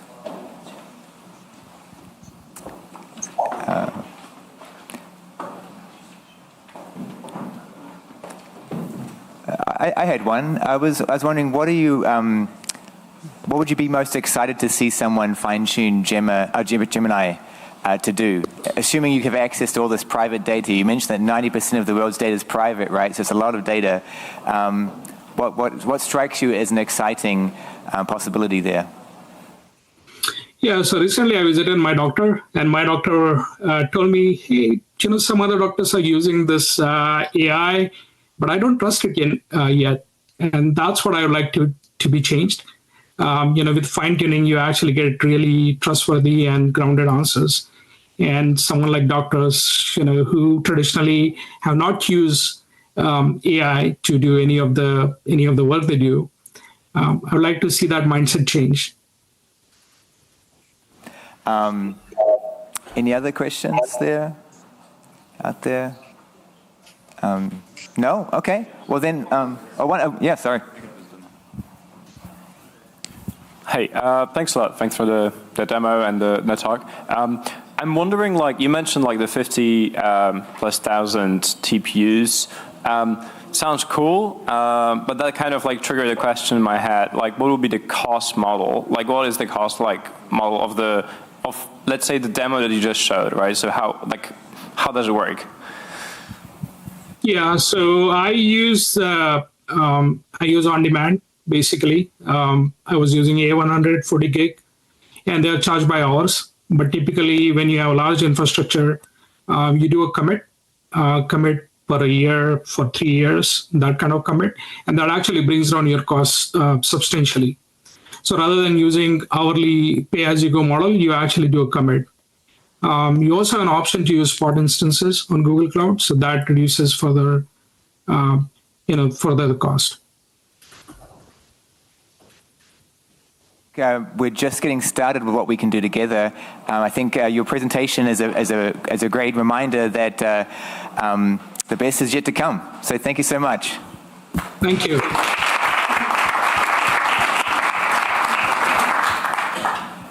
So we'll be closing the summit with a panel.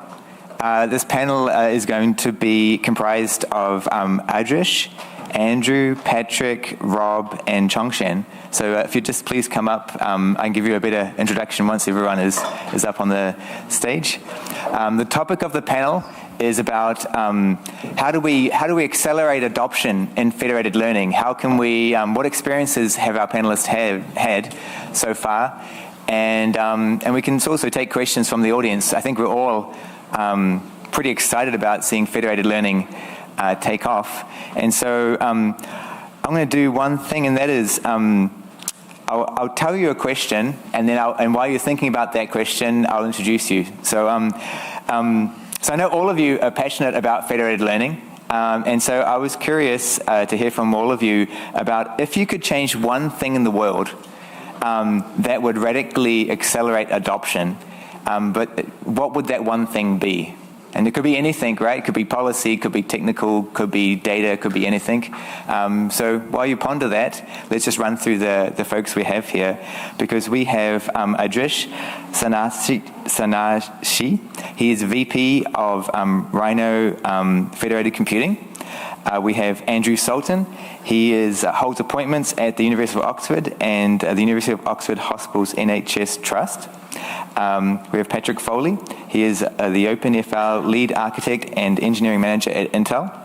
We have Rob Norville. He is a senior data scientist at Banking Circle. And we have Chongshen Ng, who is a research engineer at Flower. And collectively, these folks all have extensive experience in different industries of seeing FL actually take off. And so let's start with Chongshen. What change? What one change do you want to see in the world? Absolutely. I think education about federated AI. So we learn one specific aspect of it, right? In the summit, it's all maybe about training, but there's also this cohesive part of it, right? Where will these models be used? So the sort of the full stack knowledge of it. I think if we can have that present and more pervasive in the sort of computer science space, I think that would be a pretty cool thing to have. Cool. Yeah.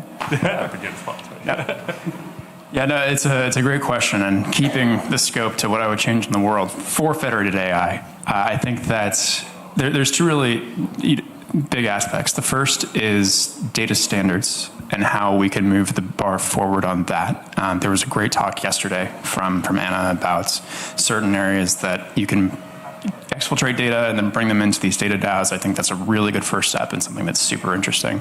I think there's a lot of spaces that it's not nearly as simple like medical, where it's very dependent on different hospitals, and trying to solve that problem, I think, is going to be really critical. But beyond data standards even is standards at the federated learning framework level. And so people who have worked with me in the past and the Flower team, you know that this is an area that there's a lot of opportunity for how we can move forward around this. And that helps the entire ecosystem grow, because then it goes from an area where you have motivation to compete, where there's motivation to collaborate. And I think that's good for everyone. Hi. I think it's a really exciting time, and I see two things that would make it considerably easier for FL to be adopted. One is around awareness and ease of use, and we've seen several great presentations, including from Rhino and from Flower, around trying to make it so that non-technical users, i.e. hospital, non-specialist teams, are able to implement it. And I think secondly, is a policy point around who controls the route to access data and use it within a federated setup. Now, as things stand today, that person is not necessarily clinicians, it's not necessarily the people asking the questions, and there are different levels of maturity of process for a clinician or an interested researcher to take a question through to delivery. And I think seeing innovation there, which perhaps can be easier done because of the privacy benefits of federated learning, would be a step forwards. Thanks. So I think from my point of view, and I speak primarily about banking and finance because that's where I apply technology, it has to be regulatory certainty. So I think what we often see with emerging technologies is the technical people can do it, and there's often a will to adopt it, but especially banks are not going to pick it up and run with it until the lawmakers have decided whether they can keep going with it or not, because otherwise they see it as a kind of waste of time, almost, to put it bluntly. So I think everything else will come. I mean, there's people in this room that already use this technology, know how to use it, and can make it easier for end users. But we need regulators to kind of be up to speed. And that will come in time. There is an interest, but law moves slow. And if we can get that to move a little bit quicker by working with them, then I think adoption will speed up. Yeah, I would say two things. One is, in 2008, then President Barack Obama of US passed a law called High-Tech Act that created the market for EHR vendor to sell to hospital and implement EHR. But one thing, if he didn't add in the act, is data interoperability. They're almost like a free ride for EHR vendor to implement with their proprietary software, and the data got locked in. Even taxpayer paid the money, they could not take advantage of that. So I would go back and change the law if I have the power to have everybody have a data standard and shareable APIs that developers like ourselves can actually use without ease. So that's one. Second thing, I think related to what you're saying is right now the challenge is data. Even go banks, healthcare institutions, AI should become like a necessary, like a healthcare education provider. Like you can share the data in healthcare in US for purposes of like insurance, purposes of clinical trial. AI should become like that. This is a purpose that is allowable. Like if it is an AI project, you should be able to do it with the proper restrictions in place. Those are the two things I think help accelerate the AI in general, including federated learning. Really interesting. Something else that comes to mind is that given the audience here, a lot of people here are doing research, trying to push the technical boundary. In doing that, you sort of need to define some set of problems and start to solve them. But given all of you have experience in the real world of getting this out there, where do you think open source developers, scientists, academics could help the most? What problem are they not working on right now that if they solved would really be a great accelerant? Essentially, what would you want to see appear in federated learning papers that you don't see appear right now? Feel free, anyone, just jump in on this question if you have something.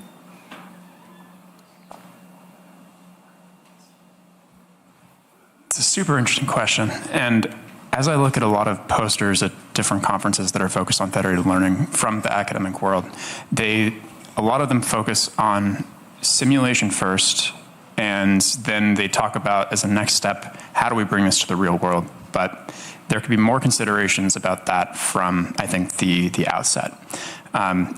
Just as a pure example here, there can be radical departures from the existing federated learning topologies that deviate from open source work that's in the real world today. But then I think that's I lost my train of thought there a little bit. I do think that if they start considering working in hospitals, so I'm going to take the medical example for instance, but also banks, then if you understand what the real challenges are of how you get into these systems, then the methods that you propose are going to be more aligned to what people care about. And the benefit here is that the research will have a faster pathway to actually being used downstream, because open sourcing your methods at the conclusion of your paper is excellent. That's really good open source practice. But I would love to see those methods actually used very quickly. I think Flower has done a particularly good job of that, of making the bridge between the academic community and production. But the more of that we can encourage, the better off we'll all be. I guess one thing I would add is that on the point about regulatory uncertainty, that is particularly the case around medical devices with continual learning and updating algorithms, and having some sort of clarity or direction on where that's going to go in Europe, I think will be essential for us to see adoption of learning, of federated learning. So for me, I think I'd make a similar point to Patrick. I'm a big fan of applied research. So I mean, the open source devs do a great job, and they're usually trying to solve a real world problem. So I don't really have much concern about that. And there's certainly a place for kind of like blue sky, just out there academic papers, and a lot of them are produced. But I think in terms of getting things into production, if you can do what you do in academia with an industry partner, and if you're a hardcore academic, I know it's not that fun sometimes. But if you are interested in that and applied research, I think there's huge benefit in doing that and doing it well. And a lot of the stuff we have done at Banking Circle and we continue to do is because of applied research, either that we've done directly or we've picked up where somebody else has left off. So if we can get academia and industry quite close together, then we can solve things that are actually happening today. I think in a similar line, like what I've seen is I work with a lot of healthcare research. That's the way Rhino got started initially. And one of the thing I've seen is they do the research, they write the paper, and that's the end of the story. That it's implementation is boring for them, and they don't really spend enough time at thinking through the implementations. So it's kind of get left off. So I think if you encourage a little bit of implementation research or applied research that you're talking about, I think that's going to help, because there's some practical aspects. So one of the concrete example is there is a data sets available in open in United States, all over the world. It's by NIH. It's called TCGA data. And TCGA data has genomics, pathology, EHR, everything you can think of, right? And you can write fascinating paper with that data sets, and there's a lot of papers written on that. But now think about, you want to implement that paper. Most of the institutions don't even have genomics data, and they hardly have demographic data, so, or maybe some pathology slides. So if you want to take that paper and try to implement it, you get stuck in the day one. So thinking through that and see how those things can be modified, or maybe have an implementation version of those papers that could be actually be implemented, that would be a huge service, rather than just using TCGA, and maybe modify that and make it much more practical.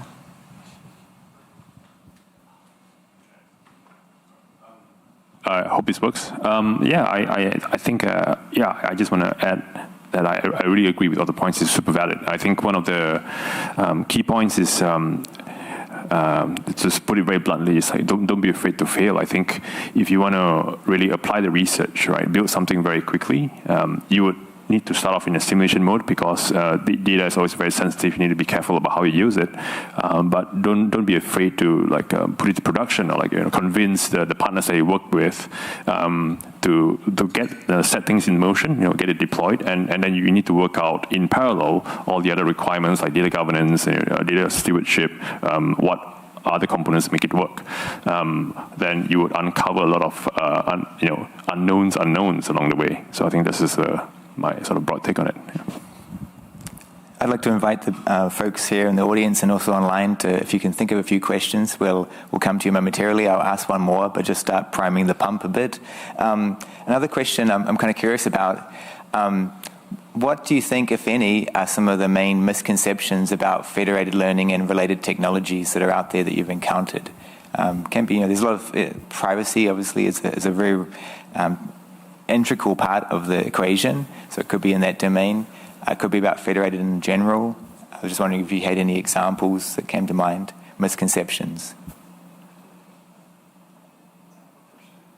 I would say that one of I think this was from a conversation I was having last night, and the baseline assumption when you're talking to a lot of these IT firms when you're trying to get these workloads deployed is, okay, you have the system, I still want to move my data outside of where I am, and we say, no, you don't have to do that. And so that's really the first point, is educating people first. And I think from there, I'm going to pass it on and then I'll come back, I think, in terms of. I think in my case in healthcare, federated learning is still a relatively unheard of technology. And though everyone in this room can clearly see its benefits, a great many people in health and health policy haven't yet become aware that this is a technology that's emerging. I think it's mostly a point of education, I think, more than the misunderstanding. But if you're talking to people whose background is not technology and not specifically federated learning, just understanding that you can learn things from two sets or more than two sets of data without that data going anywhere or being shared is tricky. It's not obvious how or why that would work if you don't do what we all do. So I think just people becoming familiar enough with training on data that they've never seen.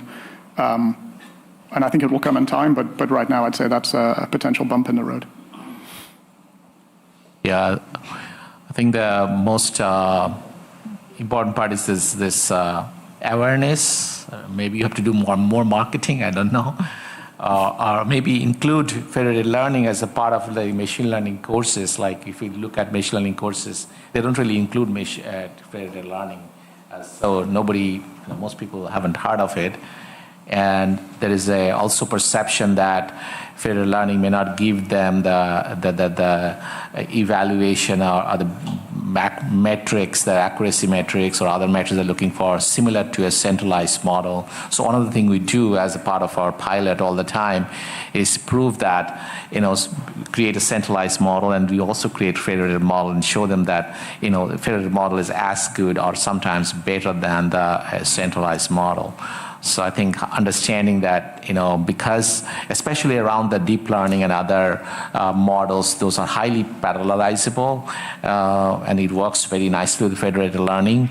In those cases, there is not really any difference between running a centralized versus running federated. I think those kind of education probably require a little bit more, and we do that all the time. And that's one thing I have seen that even the experienced data scientists don't believe in those things. Just one final point. I forgot. I got the first one. The second one is privacy-enhancing technologies. There are so many of them that are out there. They have a time and a place, I think, and there's no free lunch, as we say in machine learning. So, differential privacy, we know that it can work very well in certain cases, but it also requires some thought beforehand in terms of how you set the epsilon value. Homomorphic encryption, there is a cost in terms of how you actually perform that encryption ahead of time. And then, even trusted execution, which is an area that I've been working in, it's not perfect because you have to have hardware in order to support that. So using a mix of these, I think, is where there's a lot of benefit over the long term, and we need to do a better job as a community of educating people, I think, about that. Great. Let's go to the audience. There was a question right there in the middle, and I'm just going to run the mic down there. Thank you. I'm going to pick up on the last question before this one, which was, I think, two interesting points came up in the panel that I've been discussing over and over with the people I've met here, which is, one, the medical device registration, right, and how if we're aiming to build a future where AI is more reusable, right? Which is, I think, one of the core benefits from federated learning is that you build systems that are in themselves so well fit for this process that it can run, in fact, for new cases, et cetera, And when you're actually thinking about productionizing these systems in healthcare specifically, I think the question of medical device certification and how you can use retraining or not retrain these models as time goes by. It really needs to be cleared up, so we have a clear path to what can be done and not. And then the point about the data sets reusability as well.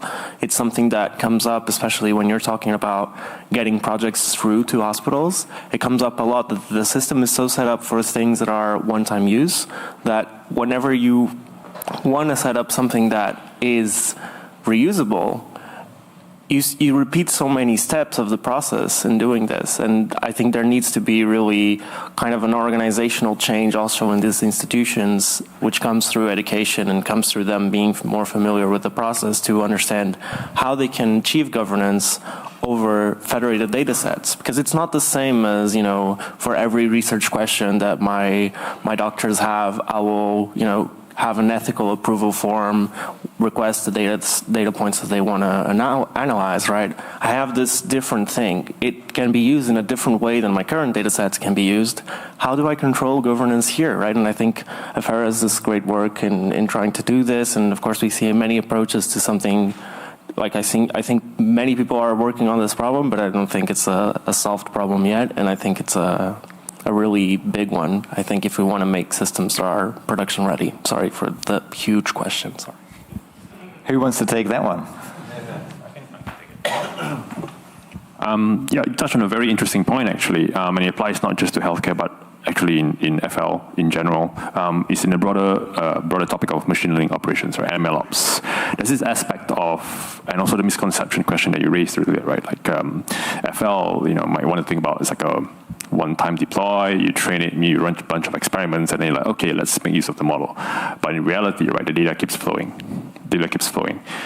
So what you want to think about is actually continual learning as well. In the grand scheme of things, you have an FL system, you put it in place, you tie it to the greater machinery of your machine learning system, and then you want to get the data flywheel going such that you curate all the data sources that you come in, and you apply all the mechanisms to ensure all your data is properly governed, and get the model updated. So you really need to have all of these tied in together, monitor what's the best performing model at this point of time, and get it selectively deployed. So it's a very important point to think about, actually. Yeah, something perhaps the panel might also could also weigh in as well.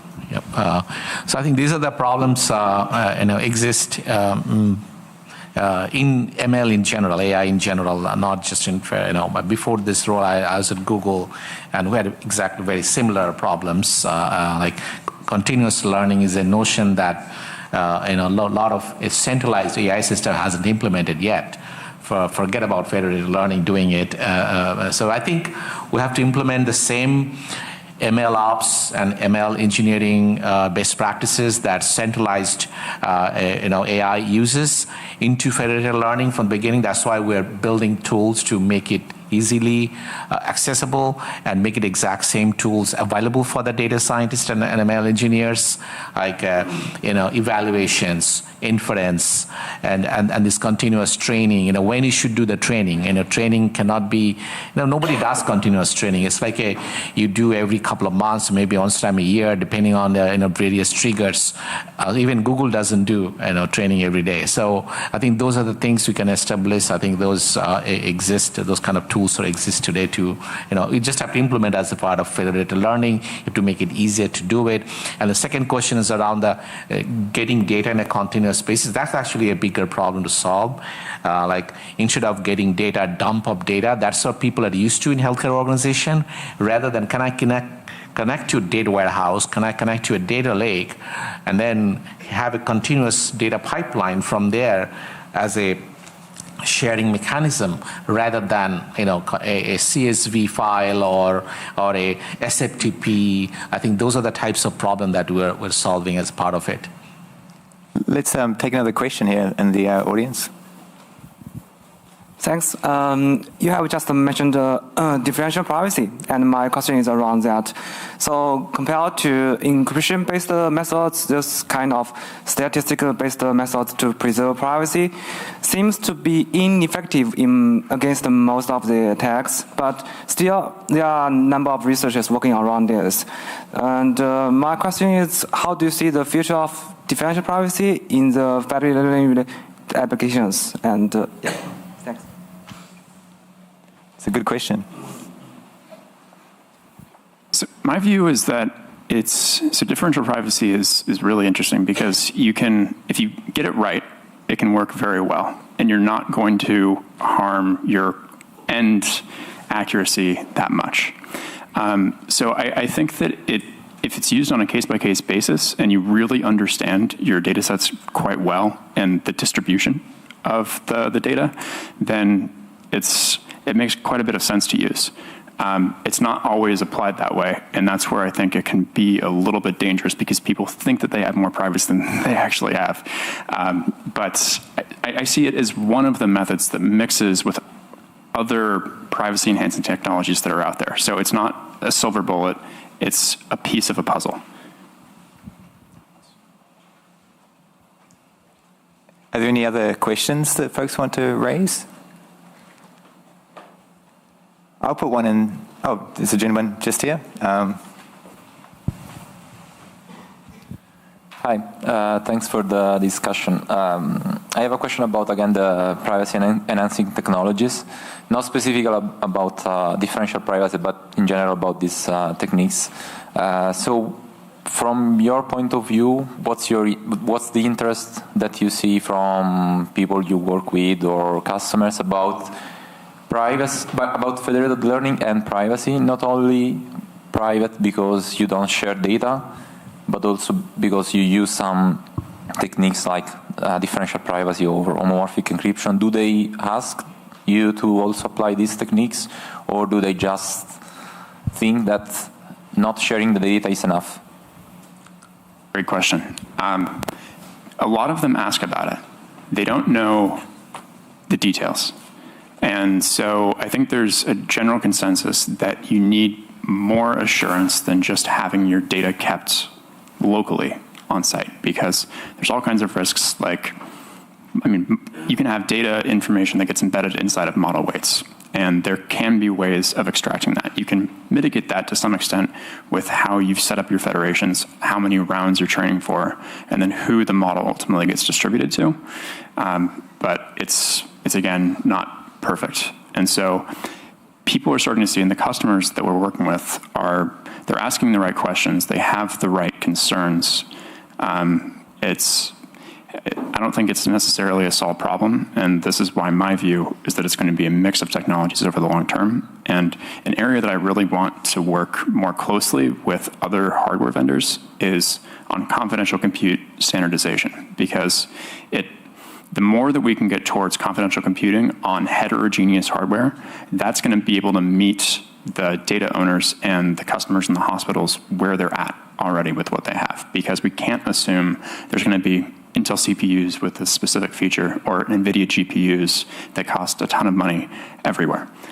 So those are the problems to be solved. Yeah, I think one of the things I've seen is they're hard about privacy enhancing technologies because you can ask ChatGPT and get a lot of information nowadays. So the first thing is we do tokenization, DID by default. Like that, this expectation from user, you identify anything that is even they forgot to de-identify, even you catch those things and make sure those are tokenized correctly. So those are basic expectations.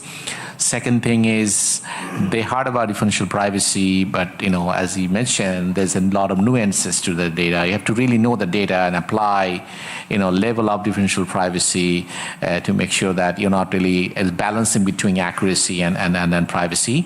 But I think I agree that including secure enclave and other types of technologies, partial weight sharing and others, I think has a much more scalable benefit. It's a much, like I don't have to think through before I apply differential privacy, if secure computing works, that in a different hardwares, and I can do attestation of that, that's actually much more scalable solution than the current approaches.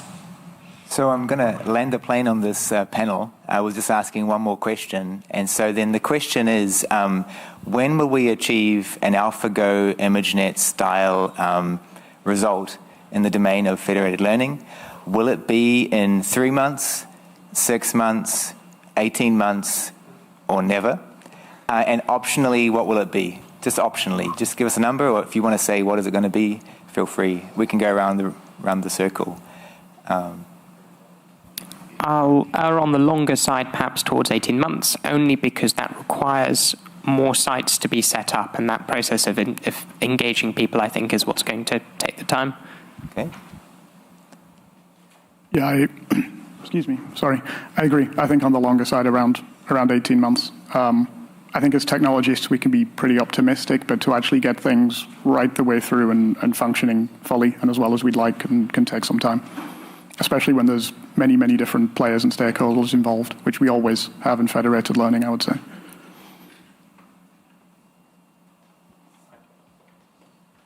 I can go, but I'm kind of biased, right? I see it's a very short-term thing. I think it's of the order of 6 months.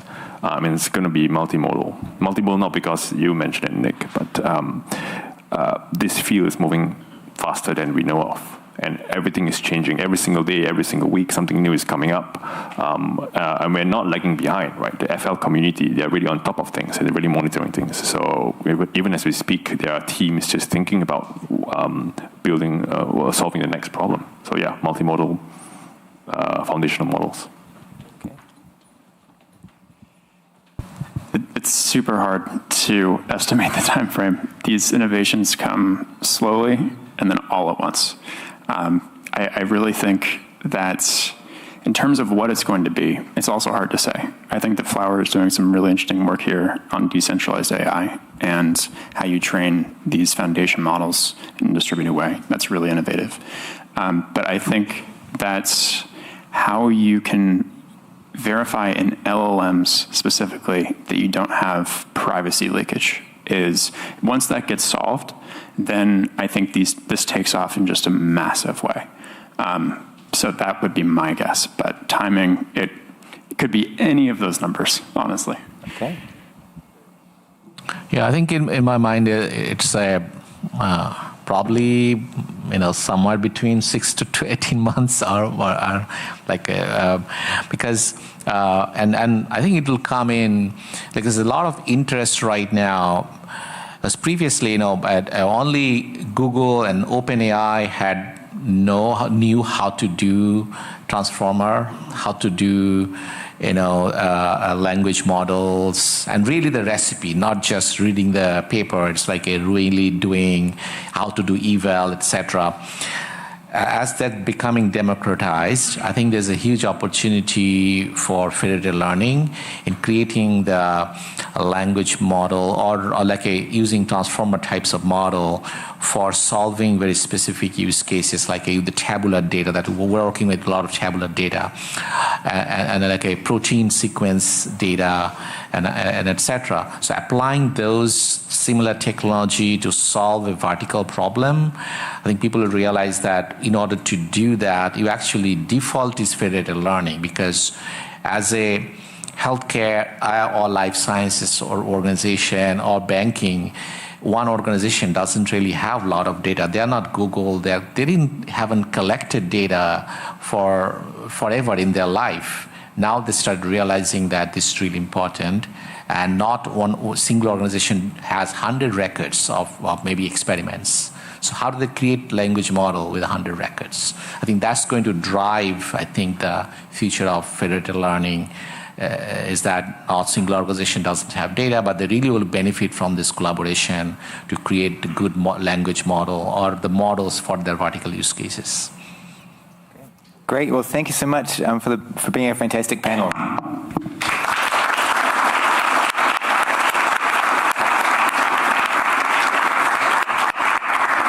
And so that's it, folks. It's the end of our Flower AI Summit for 2025. Wonderful 2 days. I was told recently in the AV room that we had more than 2,000 people join the live stream across Bilibili, YouTube, and X. And so I just want to say thank you to everyone who joined online. Thank you for everyone who joined physically and flew in from different parts of the world. And most importantly, thank you for the contributions and work that we've seen presented and contributed and merged in Flower the last 12 months. I look forward to see what we will accomplish in the next 12 months, and see you then. See you in Flower AI Summit 2026.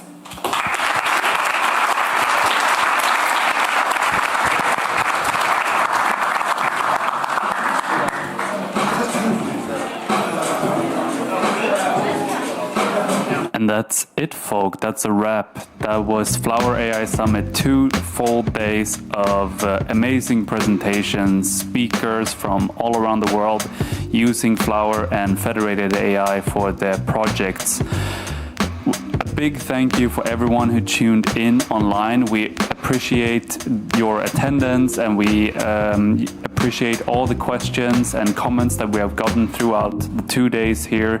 And we are really excited to connect with you in the weeks and months to come. So definitely check out our Slack. If you haven't joined yet, please join. Also, don't forget that we have our Flower framework open source on GitHub, so go and check that out if you haven't. Don't forget to star that repository as well. And you can always check out our website, flower.ai, where you will find everything that we are working on, that we have up and running. And if there is something, you can of course go to our Discuss forum, Flower Discuss, if you want to create longer topics of discussion. And you can also check out our social media, LinkedIn and X, and connect with us there as well.